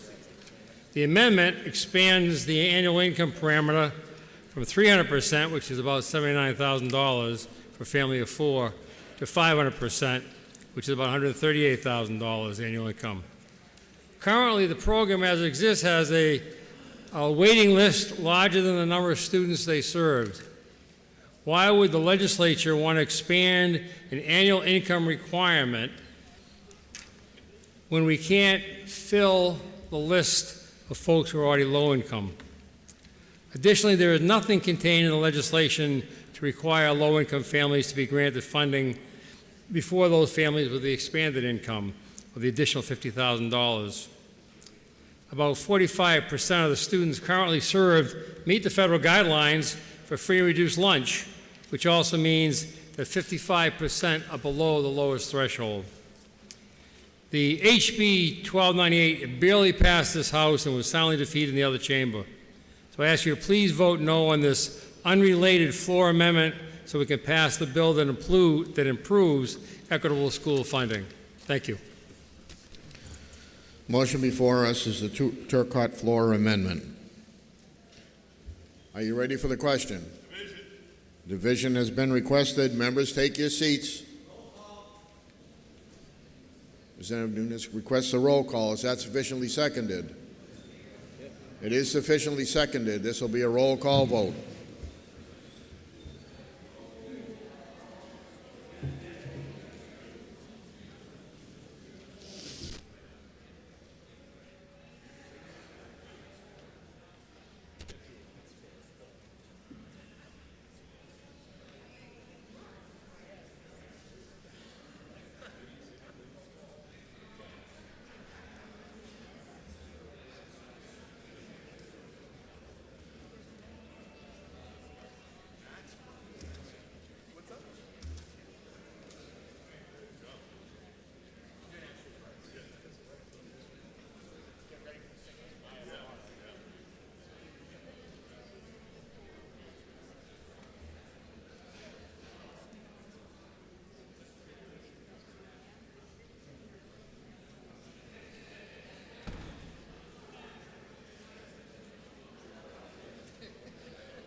The motion before us is the Turcotte floor amendment. This is a roll call vote. Chair recognizes Representative Osborne for a parliamentary inquiry. Thank you, Mr. Speaker. If I know that the language in this amendment has already passed this House a few weeks ago, and that all it does is simply increase the number of families eligible for the Children's Scholarship, Children's Tax Credit Scholarship, would I now press the green button? Chair recognizes Representative Luno for a parliamentary inquiry. Thank you very much, Mr. Speaker. If I know New Hampshire's 160,000 public school kids perform among the best in the country, and that's what parents want, And if I know the tax credit program was billed as a way for lower income families to pay for private school tuition using taxpayer dollars, and if I know some of these families are already on a waiting list, but this bill opens the floodgates to the top 20% of income earners, then would I press the red button to keep the program as it was originally intended? Thank you, Mr. Speaker. Question before us is the Turcott floor amendment. This is a roll call vote. If you're in favor, you'll press the green button. If you're opposed, you'll press the red button. Voting stations are open for 30 seconds.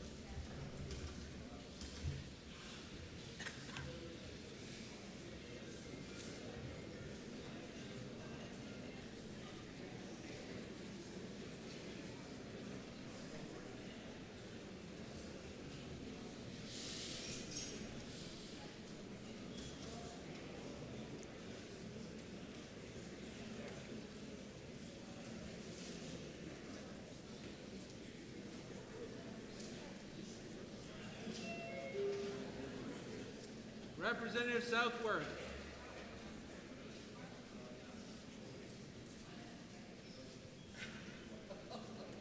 Representative Lockman.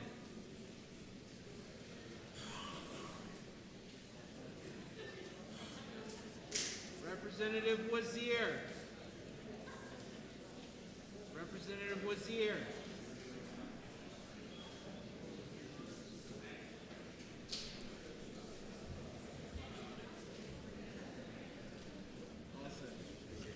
If all members present have an opportunity to vote, the House will attend the state of the vote. 171 voting yea, 150 voting nay. Turcott floor amendment is adopted. The motion before us now is to auto pass as amended. Are you ready for the question? All those in favor say aye. Aye. Those opposed, nay. No. The ayes have it. The committee report is adopted.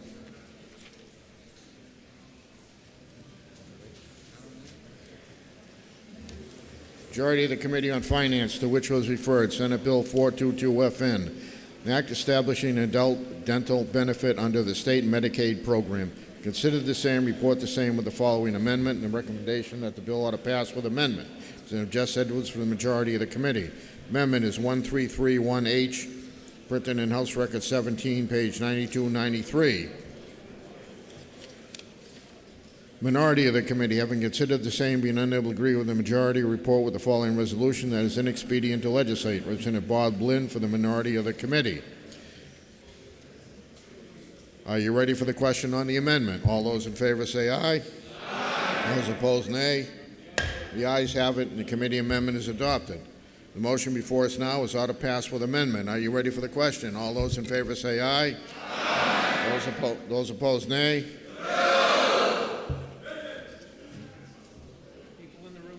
People in the room only. A division has been requested.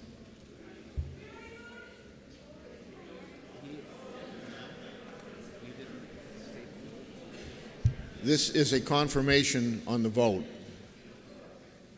I was about ready to declare a revision myself because I was unsure for the first time. So, this is going to be a division vote. We're in the voting mode, Jess. This is going to be a division vote strictly on affirming what the vote was. So if you're in favor, you will press the green button. If you're opposed, you will press the red button. Voting stations are open for 30 seconds.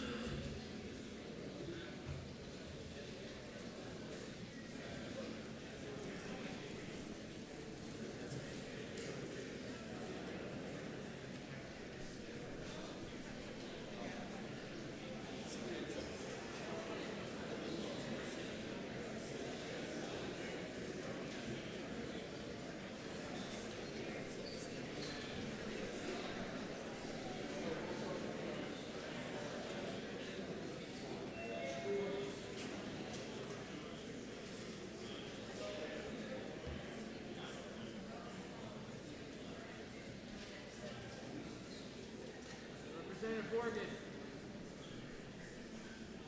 Yes? Are you a yes or a no?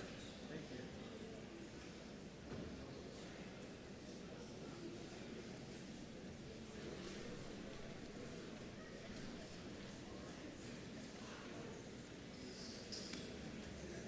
Representative Myriad. Thank you. All set, Mr. Speaker. All members present had an opportunity to vote. House will attend to the state of the vote. 205 voting yea, 109 voting nay. I guess 109 yelled as loud as 205 did. Committee report is adopted. All right, Mr. Speaker, here's the scoop on this one. So there's a committee amendment, no problem there. Then we have an Edwards floor amendment. He's going to speak, she's going to speak, and then he's going to speak. I'm sure.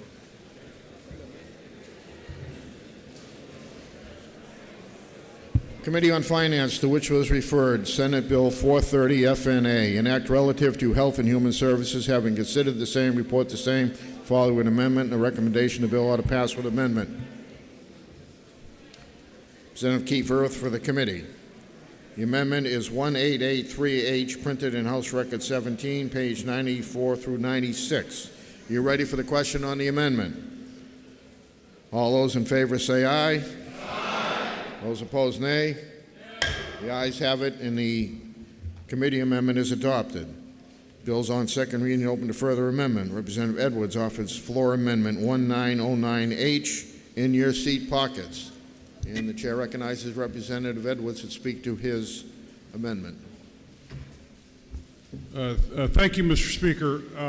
What this amendment does is it reinstitutes a House bill that we passed a few weeks ago, sponsored by Representative McLean, went over to the other body, and they put it in interim study.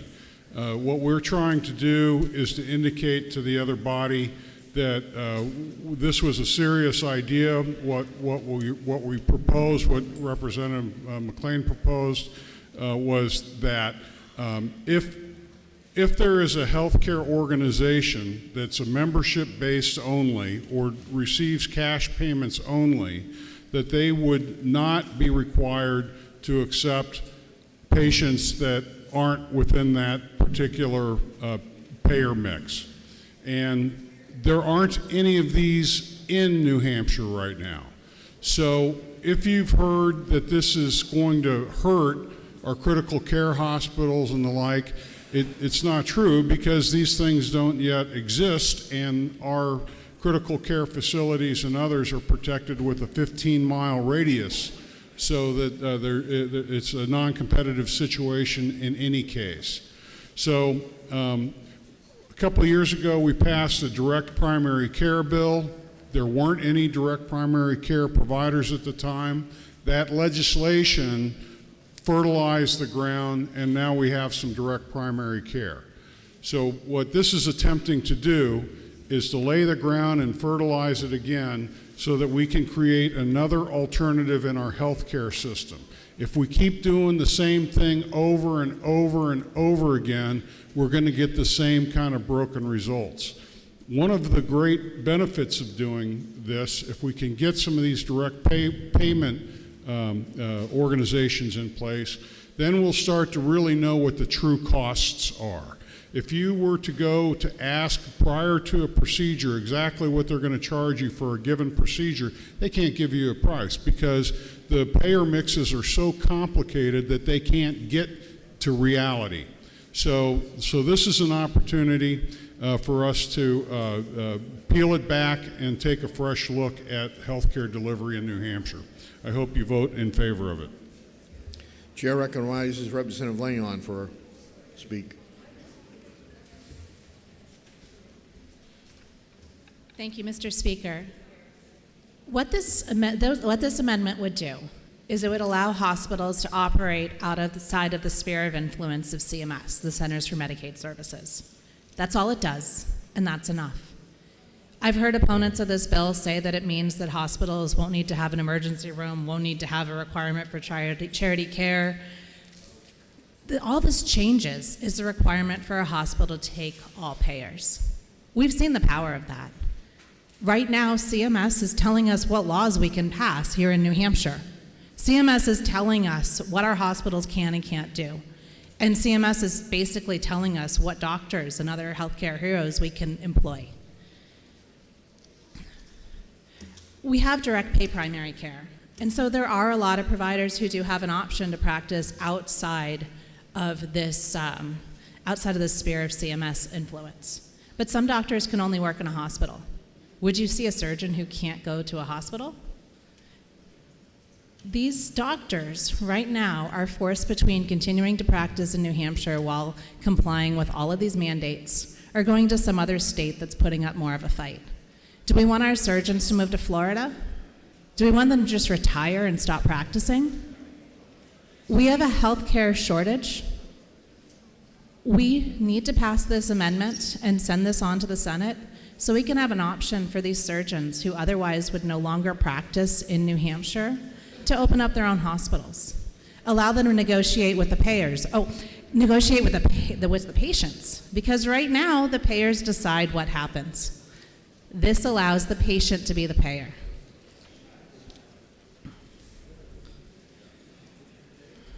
This will be small, it'll be niche. We still have the 15-mile buffer. We're not going to allow these to open up next to our critical access hospitals because this doesn't change that part of the law. Please pass this so that the patients are in control. When you write the check, you make the decision, and you'd work directly with your doctor. Thank you. Chair recognizes Representative Knurk.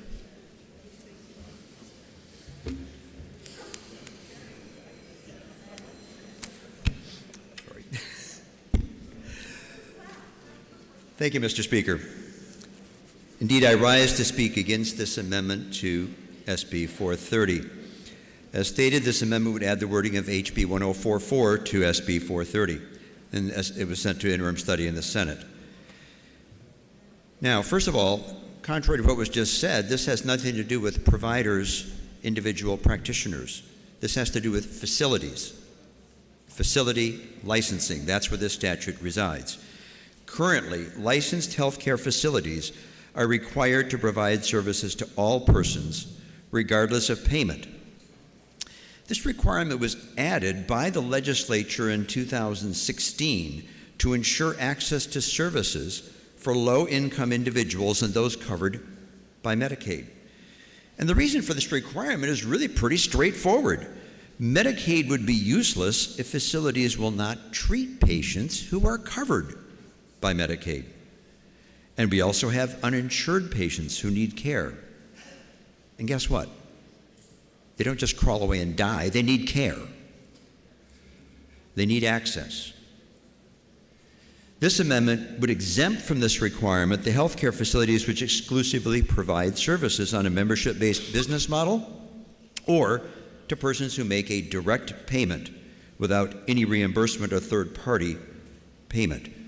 Some folks have claimed that this is going to actually help those with high deductibles, but it won't, because the only way to have any payment credited to your high deductible insurance plan is if you submit the bill to the insurance company, and that is prohibited by the language of this amendment. So it seems kind of like a minor change, right? Well, it isn't.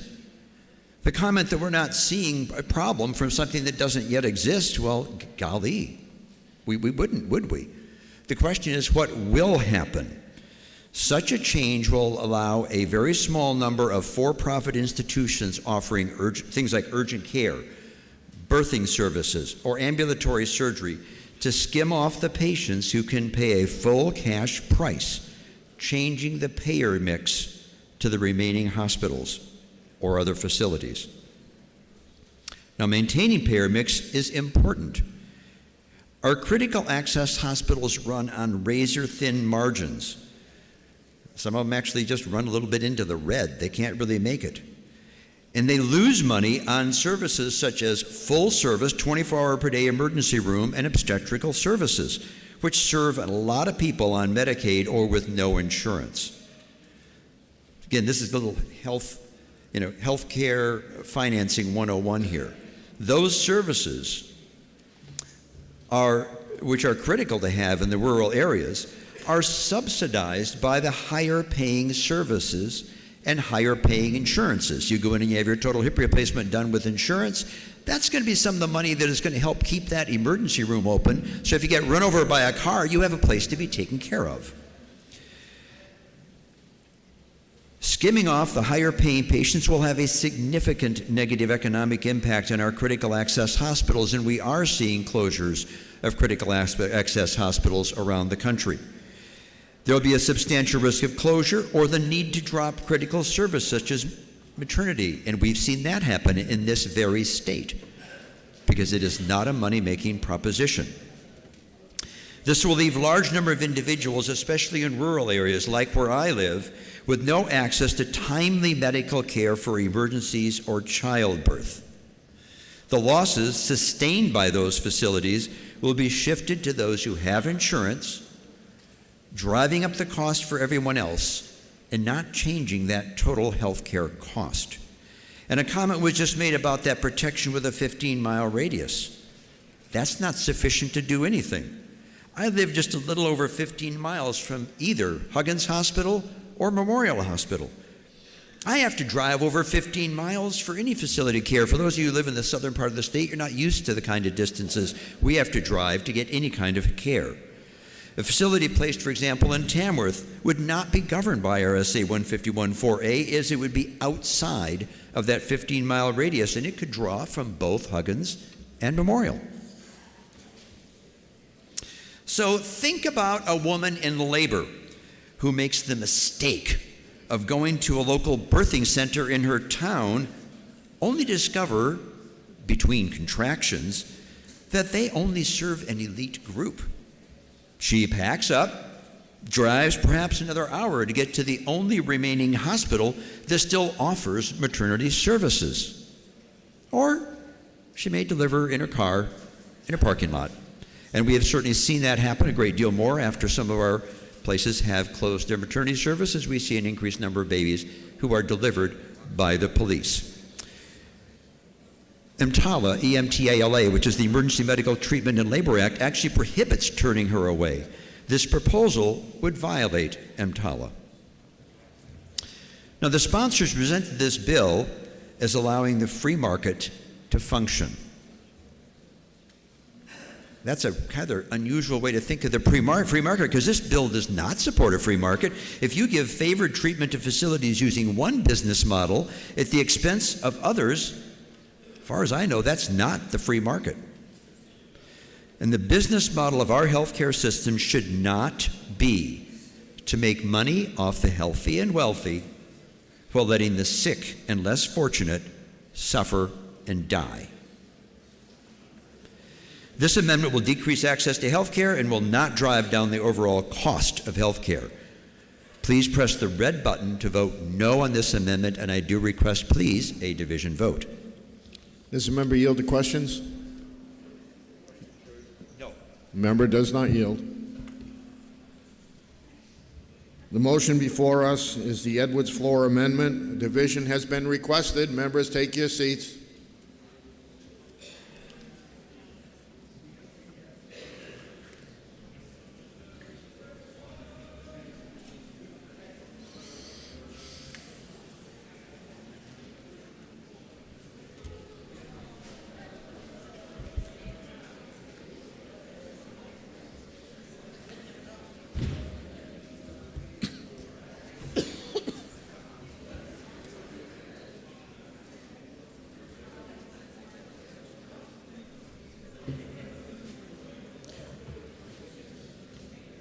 Representative Osborne has requested a roll call. Is that sufficiently seconded?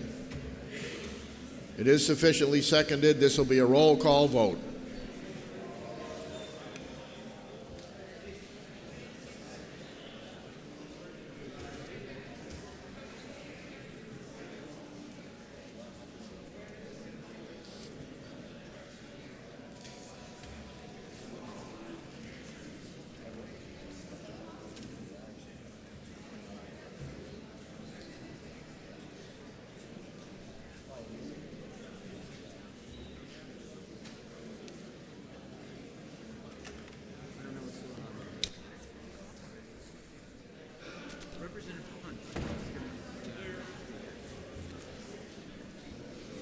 The motion before us is the Edwards floor amendment.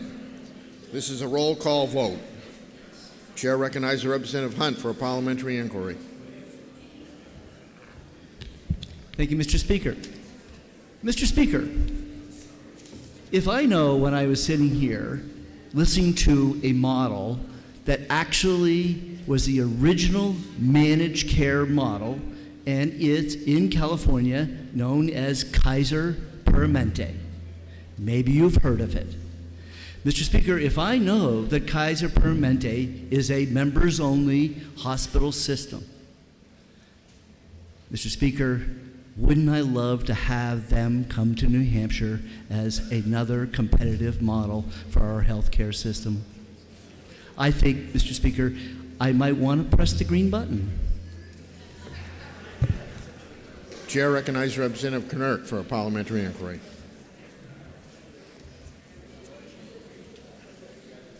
Mr. Speaker, if I know that our critical access hospitals run on razor-thin margins and require a payer mix which includes private pay in order to maintain revenue-losing services such as 24-hour full-service emergency rooms and obstetrical services, and if I know that I worked for a large managed care health organization, Harvard Pilgrim Healthcare, that's not the insurance part, but the provider group, and we took Medicaid.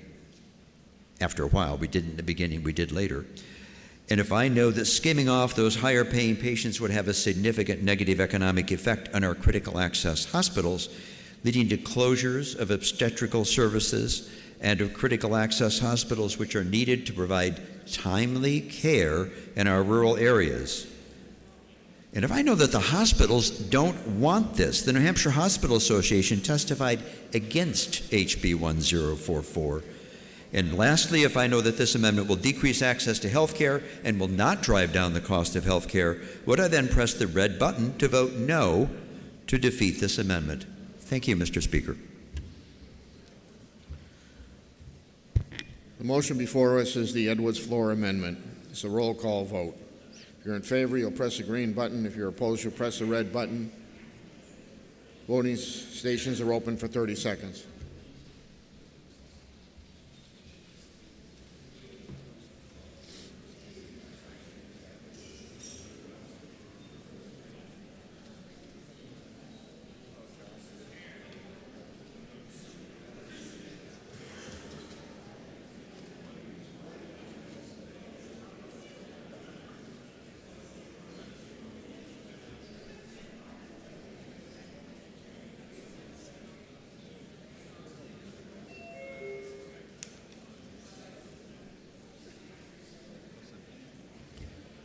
All members present had an opportunity to vote. House will tend to state of the vote.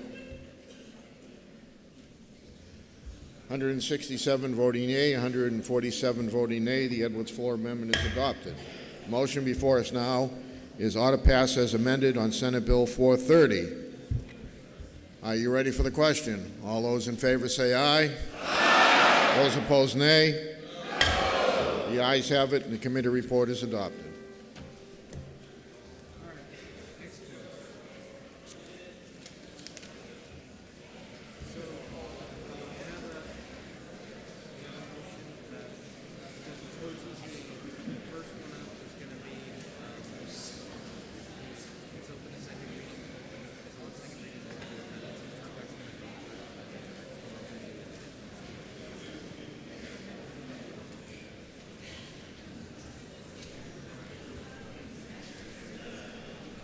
Teresa.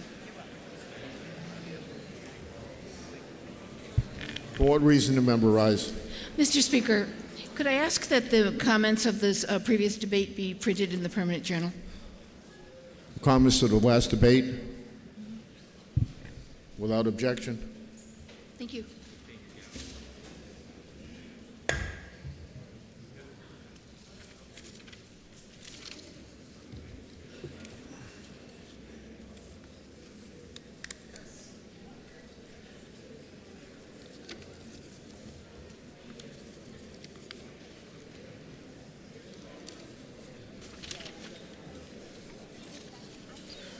Majority of the Committee on Finance, to which was referred, Senate Bill 438, FN Local.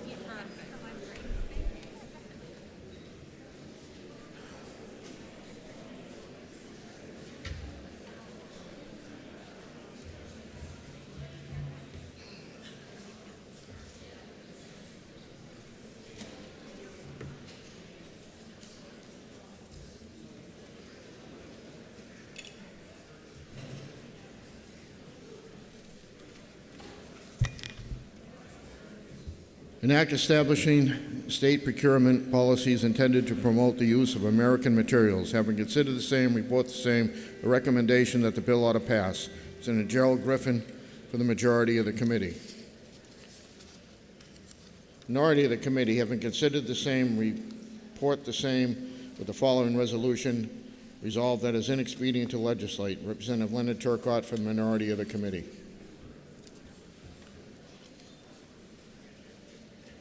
Bills open to second reading and further amendment.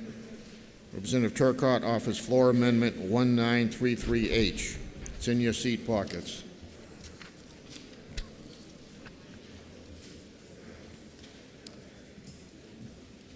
Chair recognizes Representative Turcott to speak to his amendment.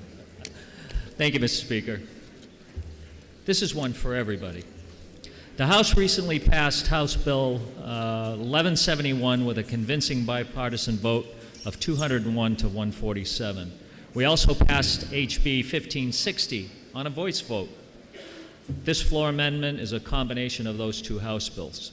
The first part of this amendment streamlines the requirements for individuals who hold an current out-of-state barbering, cosmetology, and aesthetics license by requiring the New Hampshire Board of the same to recognize that out-of-state license without any additional repetitive and burdensome and unnecessary requirements.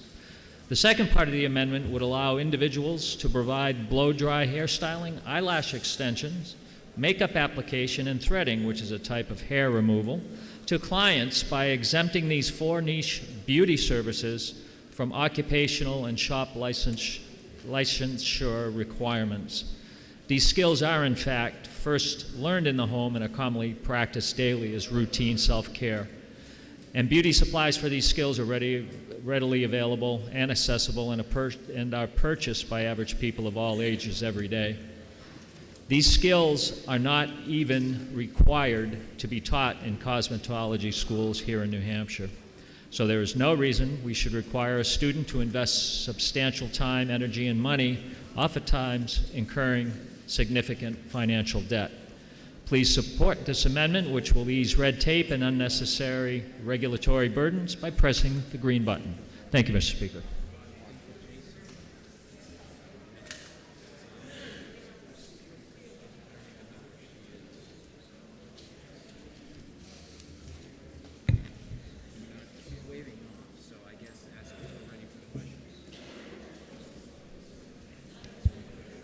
The motion before us is the Turcott Floor Amendment 1933H. Are you ready for the question? Division. Representative Nunes requests a roll call. Is that sufficiently seconded? It is sufficiently seconded. This will be a roll call vote.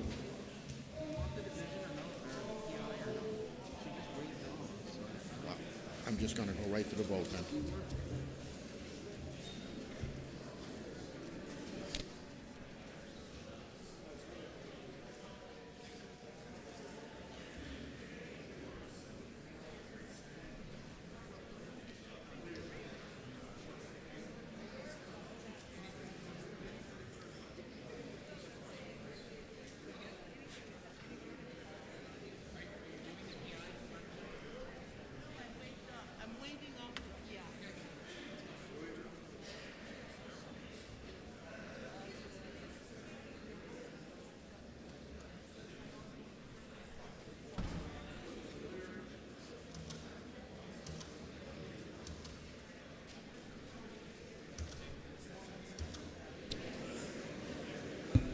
The motion before it is the Turcott Floor Amendment 1933L. Chair recognizes Representative Osborne for a parliamentary inquiry. The House will be in order. Thank you, Mr. Speaker. If I know that the language in this amendment has already passed this House a few weeks ago, and that I believe that reducing the burdensome impediments to entry into the market of occupational licensing is a priority, would I now press the green button? The motion before us is the Turcott Floor Amendment 1933L. This is a roll call vote. If you're in favor, you'll press the green button. If you're opposed, you'll press the red button. Voting stations are open for 30 seconds.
If all members present have an opportunity to vote, House will attend the state of the vote. 170 voting yea, 129 voting nay. Turcon Amendment is adopted. The motion before us now is ought to pass as amended. Are you ready for the question? All those in favor say aye. Aye. Those opposed, nay. The ayes have it, and the committee report is adopted. The following reps declared conflicts of interest on Senate Bill 438. Senator Baruti, DeSilvestro, Egan, Fenton, Massimilla, Shurtleff, Taberge, and LaBranche.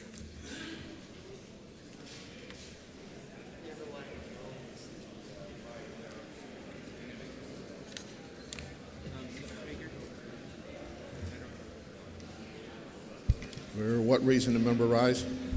To make a motion. State your motion. I'd like to pull Senate Bill 294 off of the table.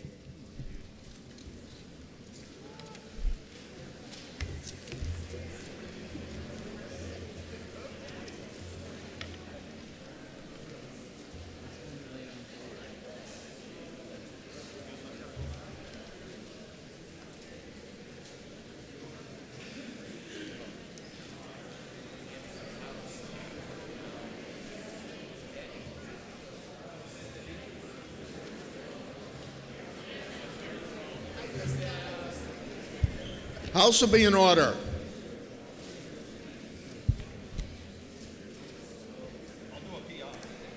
The motion is to pull Senate Bill 294 off the table. Division has been requested.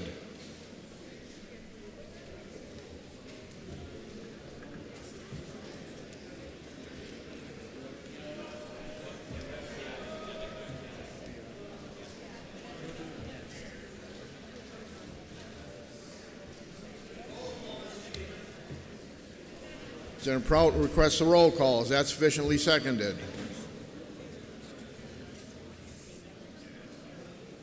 It is not sufficiently seconded.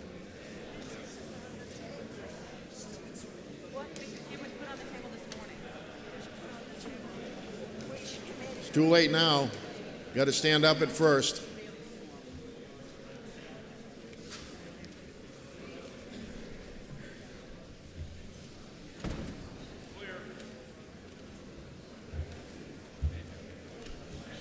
Chair recognizes Representative Deshays for a parliamentary inquiry. This is going to be a division vote. Yep. Mr. Speaker, if I know that the people of New Hampshire deserve a debate on Senate Bill 294 and the accompanying floor amendments, and, Mr. Speaker, if I know that a former Supreme Court justice and the committee chair prepared great speeches to explain our bipartisan solution that addresses all concerns raised by members of this body. And Mr. Speaker, if I called many of you and you agreed with the compromise that we came up with in the New Hampshire Police Chiefs Association and our constituents' desire to reform a currently broken bail reform, then would I press the green button to pull Senate Bill 294 off of the table? Thank you. Chair recognizes Representative Byrd for parliamentary inquiry. Thank you, Mr. Speaker.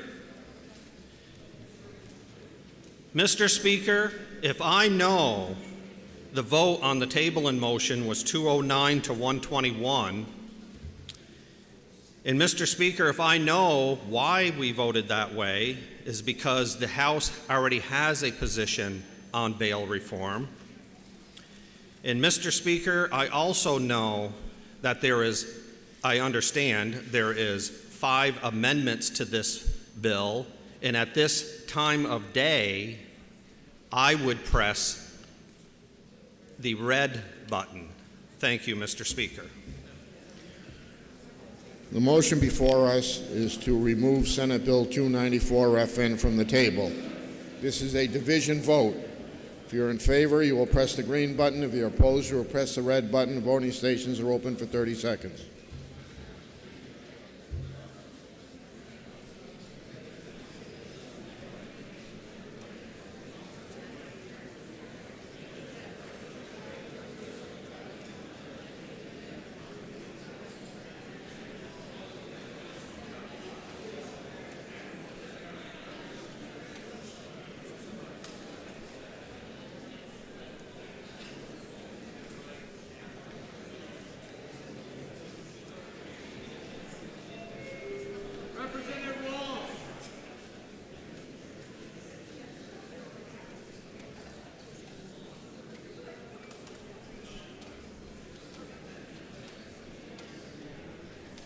Representative Mason.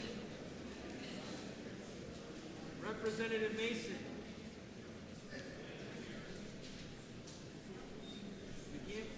You gotta give me a thumbs up or a thumbs down.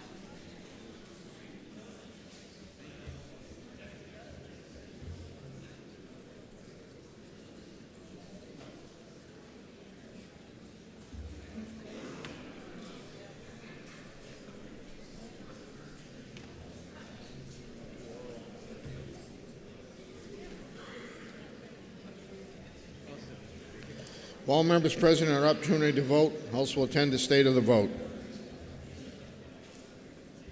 62 voting yea, 248 voting nay, 294 stays on the table.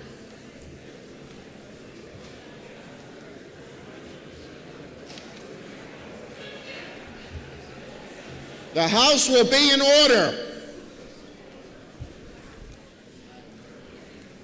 Committee on Finance, to which was referred Senate Bill 442FN, an act relative to the suspension of a vehicle registration as a result of evading toll collection systems. Consider the same, report the same with a recommendation the bill ought to pass. Representative Leonard Turcott for the committee.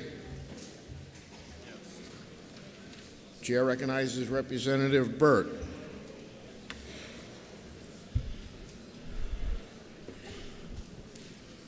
Thank you again, Mr. Speaker.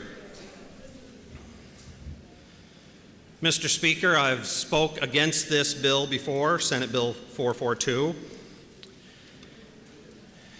And the reason is several of my friends are registering their vehicles in Maine. I'm considering it, and there's 8 total states that do this. So if we start taking registrations away from people for not paying their fines or paying their tolls, which in my eyes, they should be brought to court for not paying their tolls. Just go to court and the court's going to say, did you do it? There's a license plate. There's a picture of it. Yeah, I did it. All right, then pay your tolls. And if you don't pay your tolls, you're going to be in trouble. You know, this is a court matter. It shouldn't be to pull your registration, because if you pull your registration, Mr. Speaker, then the person can't get to work and pay his rent and everything else, or hers. So I'm totally against this. Because once we start this, we're going to add more things on it next year, in the year after, in the year after, in the year after. Because that's what Connecticut did. They started with just pulling their registrations on a few things. Now it's virtually any tax that you do not pay, they pull your registration in Connecticut. And as I said last time, Mr. Speaker, if you, the article that I read in the paper, the Connecticut police said if you go down any street in Connecticut, you'll see at least 1 to 3 Maine license plates. Because that's what people are doing to get away from this. There is a loophole that they're going to do, because all you have to do is register your car through your LLC or a business, and it is a federal matter at that point. So I hope you vote with me and say no to this. And Mr. Speaker, I have been here 12 years, and I have always known taxation is theft, Mr. Speaker. Thank you. Chair recognizes Representative Umberger.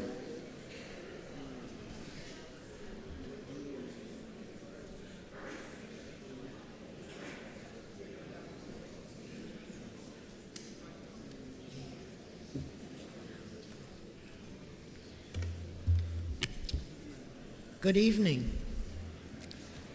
Sorry that finance has taken so much time. But anyhow, on this bill, registering your car in Maine doesn't help you, because you will still have to pay the fines. You will still have to pay the tolls if you drive through them without paying. It has gotten to the point where we have habitual offenders, kind of like alcohol, habitual offenders that just think that it's okay to not pay their tolls. Forget the fact that you can get one of those little ID things for, I think it's $5, and you can pay by your credit card. But they just refuse to do it. And these are people that use the toll roads every single day. And they have thousands of dollars that they owe to the state. And guess what? These are thousands of dollars that we don't have to repair the turnpikes. It's just sitting out there waiting for it to come in. So, folks, I ask you, this is if you pay your tolls, you'll never have to worry about this. If you don't pay your tolls, shame on you, and you will have to worry about it. So please vote green.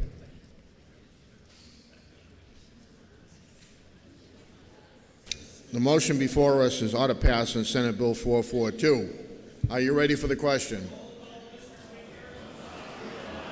Senator Byrd has requested a roll call. Is that sufficiently seconded? It is sufficiently seconded. This will be a roll call vote.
The motion before us is ought to pass on Senate Bill 442. House will be in order. This is going to be a roll call vote. If you're in favor, you'll press the green button. If you're opposed, you'll press the red button. Voting stations are open for 30 seconds.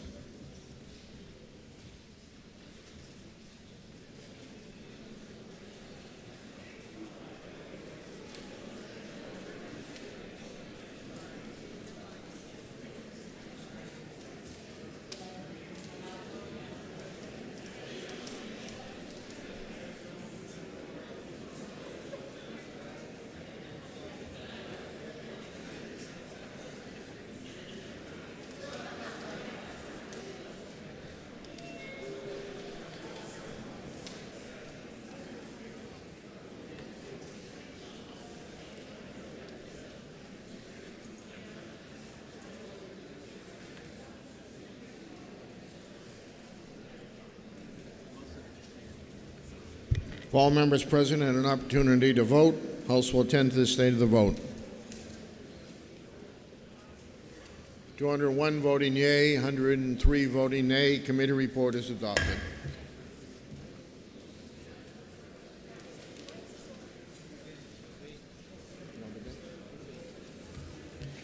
Committee on Finance, to which was referred Senate Bill 444 FN. An act relative to childhood adverse experiences, treatment, and prevention. Having considered the same, report the same with a recommendation the bill ought to pass. Senator Mary Jane Wallner for the committee.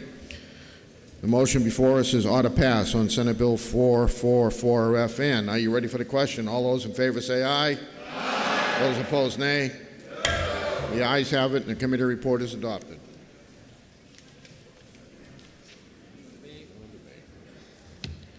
Committee on Finance, to which was referred Senate Bill 445FN, an act relative to the Broadband Matching Grant Initiative. Having considered the same, report the same with the following amendment.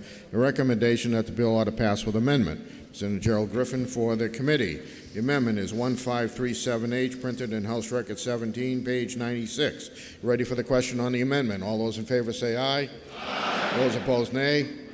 The ayes have it, and the amendment is adopted. The motion before us now is ought to pass with amendment. Are you ready for the question? All those in favor say aye. Aye. Those opposed, nay. The ayes have it, and the committee report is adopted.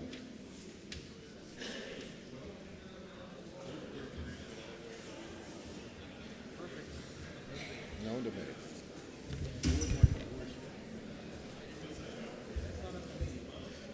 Majority of the Committee on Finance, to which was referred Senate Bill 458FN. Act relative to the Sununu Youth Services Center and operation of a replacement secure facility. Consider the same, report the same with the recommendation that the bill ought to pass. Representative Keith Earth for the majority of the committee. The minority of the committee, having considered the same, being unable to agree with the majority, report with the following resolution. Resolved that it's inexpedient to legislate. Representative Jess Edwards for the minority of the committee. The motion before us is ought to pass on Senate Bill 458FN. Are you ready for the question? All those in favor say aye. Aye. Those opposed, nay. No. The ayes have it, and the committee report is adopted.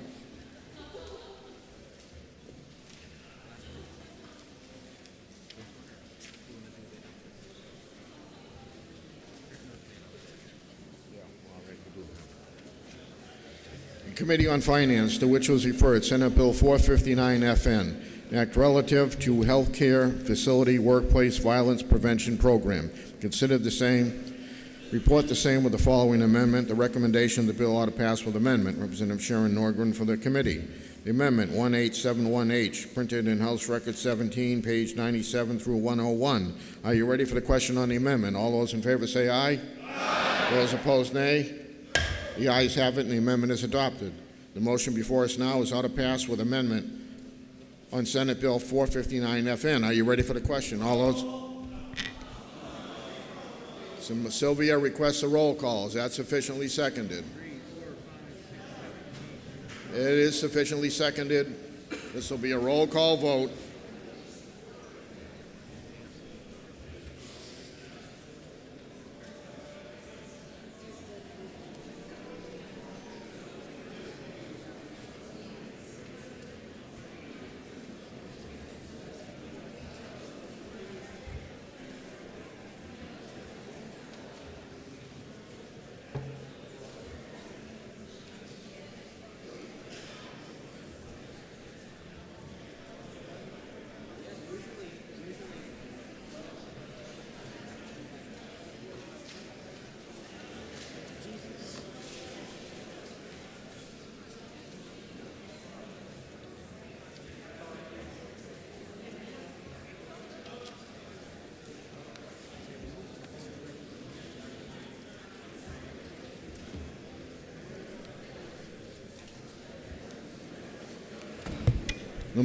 The motion before us is ought to pass with amendment on Senate Bill 459FN. This is a roll call vote. Chair recognizes Representative Sylvia for a parliamentary inquiry. Thank you, Mr. Speaker. Mr. Speaker, if I know that this bill is going to accommodate businesses that are looking for regulation, and if I believe that typically when businesses are looking to be regulated, they're actually looking to prevent competition from moving into the market. And if I believe those things, then would I press the red button? Chair recognizes Representative Edwards for parliamentary inquiry. Mr. Speaker, first I want to thank Representative Nordgren for letting me do the PI on this.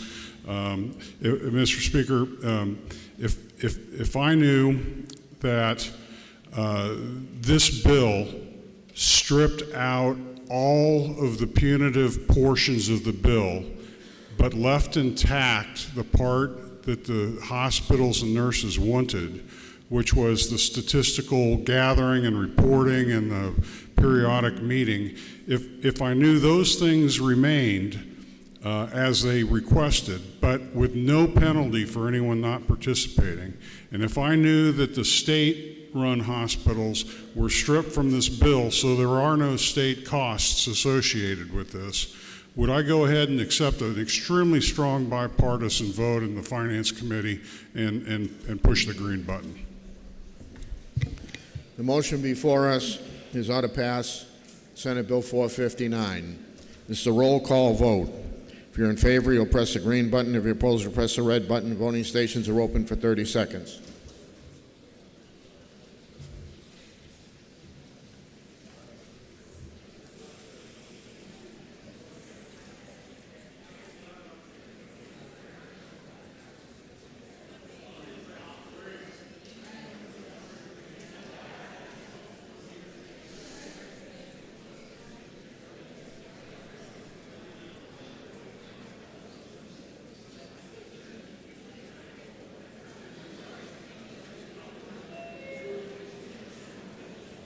Representatives McGee and Oxenham.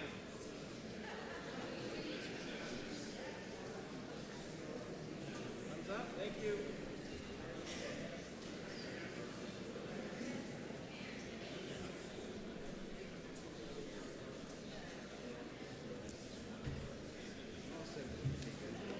If all members present had an opportunity to vote, House will attend the state of the vote. 220 voting yea, 87 voting nay. The committee report is adopted.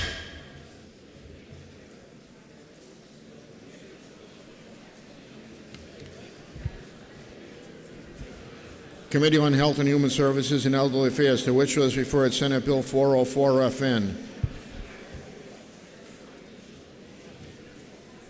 An act establishing a supplemental nutrition assistance program. Having considered the same, report the same with the following amendment and recommendation. Bill ought to pass with amendment. Representative Nikki Kelsey for the committee. Amendment is 1386H, printed in House Record 17, page 89. Are you ready for the question on the amendment? All those in favor say aye. Aye. Those opposed, nay. The ayes have it, and the amendment is adopted. The motion before us now is ought to pass with amendment. Are you ready for the question? All those in favor? A roll call has been requested. Is that sufficiently seconded? It is sufficiently seconded. This will be a roll call vote.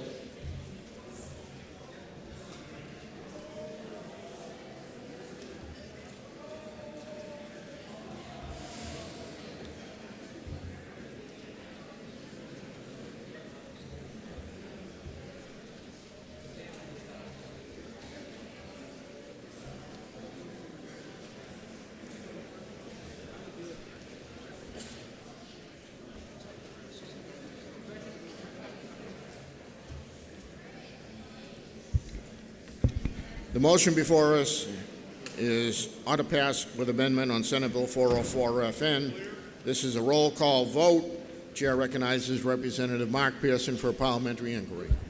Thank you, Mr. Speaker. If I know this is not a spending bill, but a bill to get the word out to hungry people who do not know what is available for them, and if I know that we've discovered for every $1 of federal money brought into the state on such things, we get $1.50 in economic activity, would I not press the green button? Thank you, Mr. Speaker. The motion before us ought to pass an amendment on Senate Bill 404 FN. This is a roll call vote. If you're in favor, you'll press the green button. If you're opposed, you'll press the red button. Voting stations are open for 30 seconds.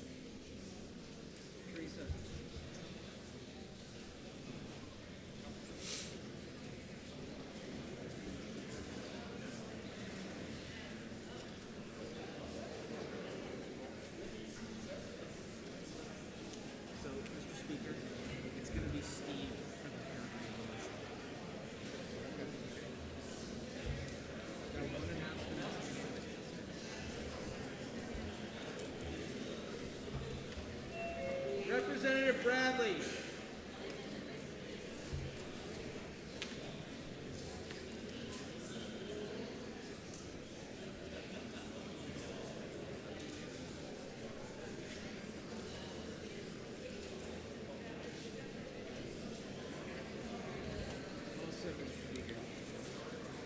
If all members present have an opportunity to vote, the House will attend the state of the vote.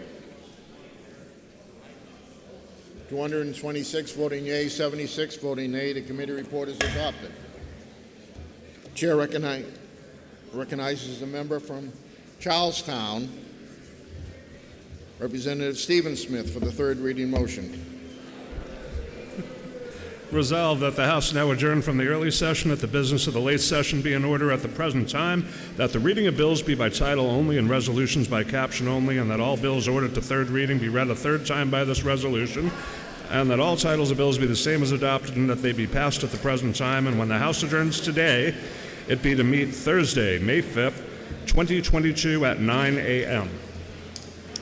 Question is on the third reading motion. Are you ready for the question? All those in favor say aye. Those opposed, nay. The ayes have it, and the motion is adopted.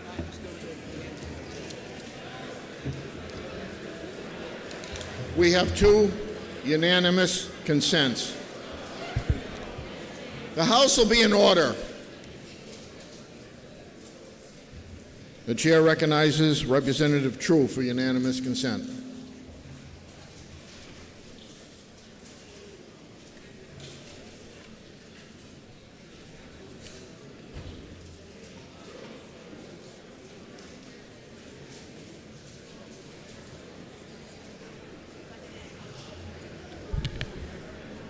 Thank you, Mr. Speaker. Mr. Speaker, today I will be discussing the very well-known story of David and Goliath. David, the poor little shepherd boy who overcame all odds and defeated the impossible foe.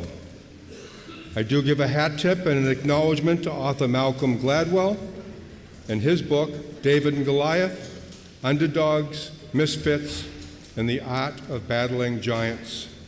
So who was this Goliath? He was Goliath of Gath. He was truly a giant among men.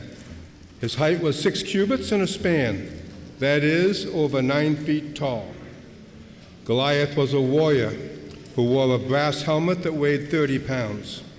He was protected by a coat of brass rings that weighed 125 pounds.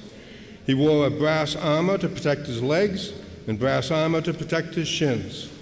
Along with a sword and shield, he carried a spear that was 14 feet long, with a metal point alone that weighed 15 pounds. All told, the armor and weapons of Goliath weighed over 700 pounds. So the story starts with the army of the Philistines and the army of the Israelites meeting in the valley of Elah. Both armies took positions on opposite mountainsides, because both of them were smart enough to know you always want to take the high ground. Neither army would risk leaving the high ground to attack the other, so for weeks the mighty Goliath would go down to the valley every morning and every evening, and he would taunt the Israelites to send out their champion to decide the battle's outcome in a single mortal combat. Goliath might have had one weakness. He might have suffered from acromegaly. That is a disorder that causes massive bodily growth and can also bring about very poor eyesight. The professional wrestler Andre the Giant suffered from acromegaly. No Israelite would volunteer to fight Goliath in their right minds. No one, that is, until David stepped forward. And who was David? David was just a poor little shepherd boy. Now, the job of a shepherd was to protect his flock. And they protected their flocks from wolves. And they protected their flock from wolves by using a sling. Not a slingshot, but a sling. It has been calculated that a rock slung from a sling had the stopping power of a .45 caliber bullet. With their sling, shepherds could kill a wolf from 50 yards. As a side note, Julius Caesar's legions had battalions of slingers who could bring mayhem and death to their enemies from over 100 yards away. And that reminds me very little of the time a couple of Roman soldiers, very thirsty, looking for some beer, walked into a bar and said, "Bartender, 5 beers." But I digress. It is written that on that fateful day, Goliath was led down the mountain to the valley floor. Perhaps Goliath, the giant, had to be led down the mountain because of his very poor eyesight. David started down the mountain carrying only his shepherd's staff, some rocks in his pouch, and his sling. As David came down to the valley floor, Goliath seemed oblivious to the fact that David did not wear any armor, did not carry a sword, did not carry a shield. And Goliath said, "Am I a dog that you would come to me with sticks?" Perhaps his eyesight was so poor, he confused the shepherd's single staff with a bunch of sticks. Because of Goliath's poor eyesight, he couldn't see where David was. Goliath said, "Come to me. Come to me so that I may feed your flesh to the birds of the heavens and the beasts of the fields." Goliath was telling David to come close. "I can't see where you are. Come close so we can fight and I can kill you quickly." But David never had any intention of getting anywhere near Goliath. From 10 to 20 yards away, David wound up his sling, released the rock, and hit the giant smack in the forehead, killing Goliath. So perhaps the next time you hear the story about David, the poor little shepherd boy who overcame all odds and defeated the impossible foe, perhaps you will think to yourself, wait a minute, David wasn't the underdog. Goliath was the underdog. Goliath never even saw what hit him. Goliath never stood a chance. And now you know the rest of the story. Thank you, Mr. Speaker.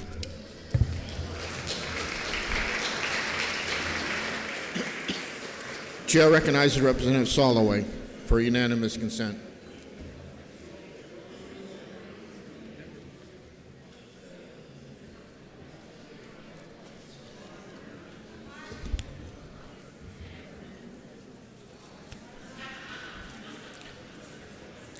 Thank you, Mr. Speaker. Thank you, my colleagues, for waiting and for inviting me and my colleagues to appear before you. I'm Jeffrey Salloway. I've served 3 terms in the House. I'm honored to be permitted to speak, and this is my last hurrah. You need no reminder that this House, for all its existence, has been a first in this nation. It has been first in defense of freedom, you've heard that here today, first in defense of the nation, first in its commitment to the dignity, the privilege, the privacy, and the respect due to each and every one of its citizens.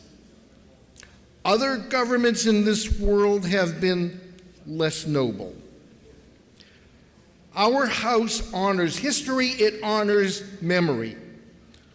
Last week, Jews among you, observed a day of remembrance.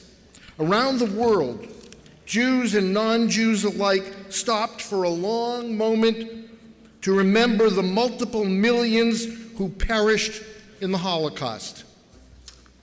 In that horrible moment, Jews were executed.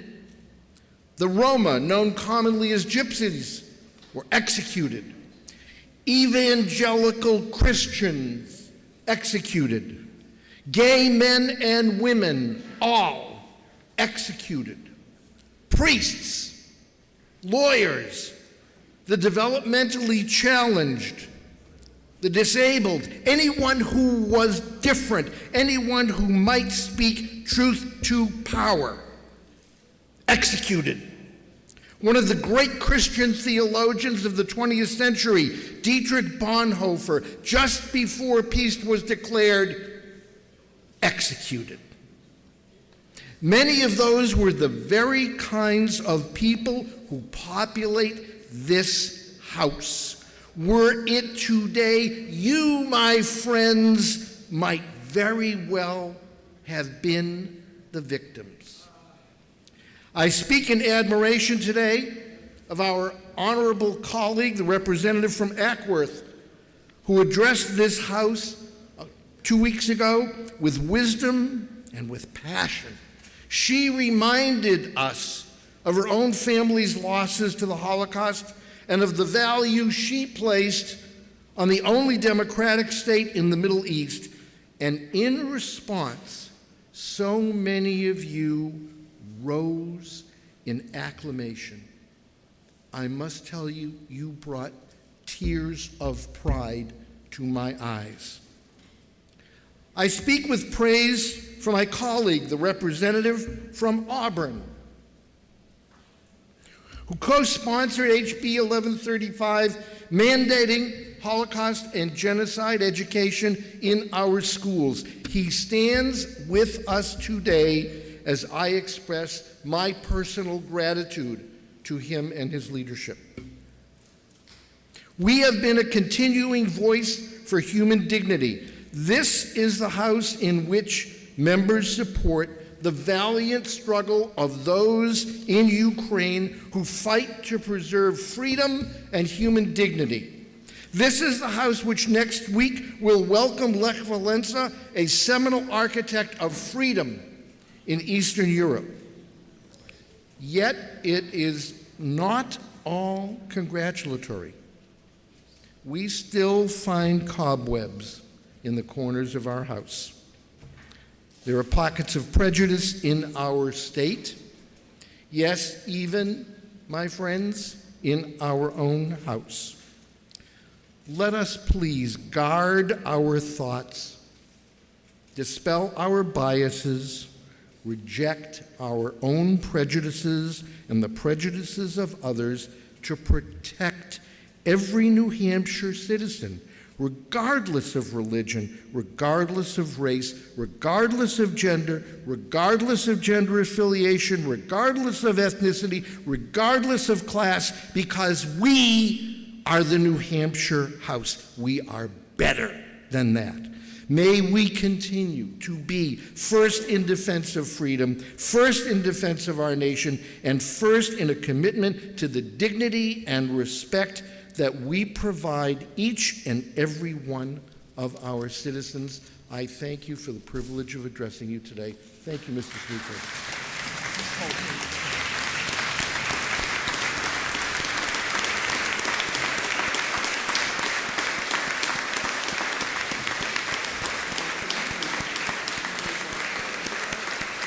Mr. Speaker, I move the remarks of Representative Soloway be put in the permanent journal. Without objection. Chair recognizes Representative Osborne. Representative Osborne moved that the House stand in recess for the purpose of introduction of bills and roll bills amendment, roll bill reports, and receiving messages. Are you ready for the question? All those in favor say aye. Those opposed, nay. The ayes have it. And the motion is adopted. The House is in recess until tomorrow, Thursday, May 5th at 9 a.m.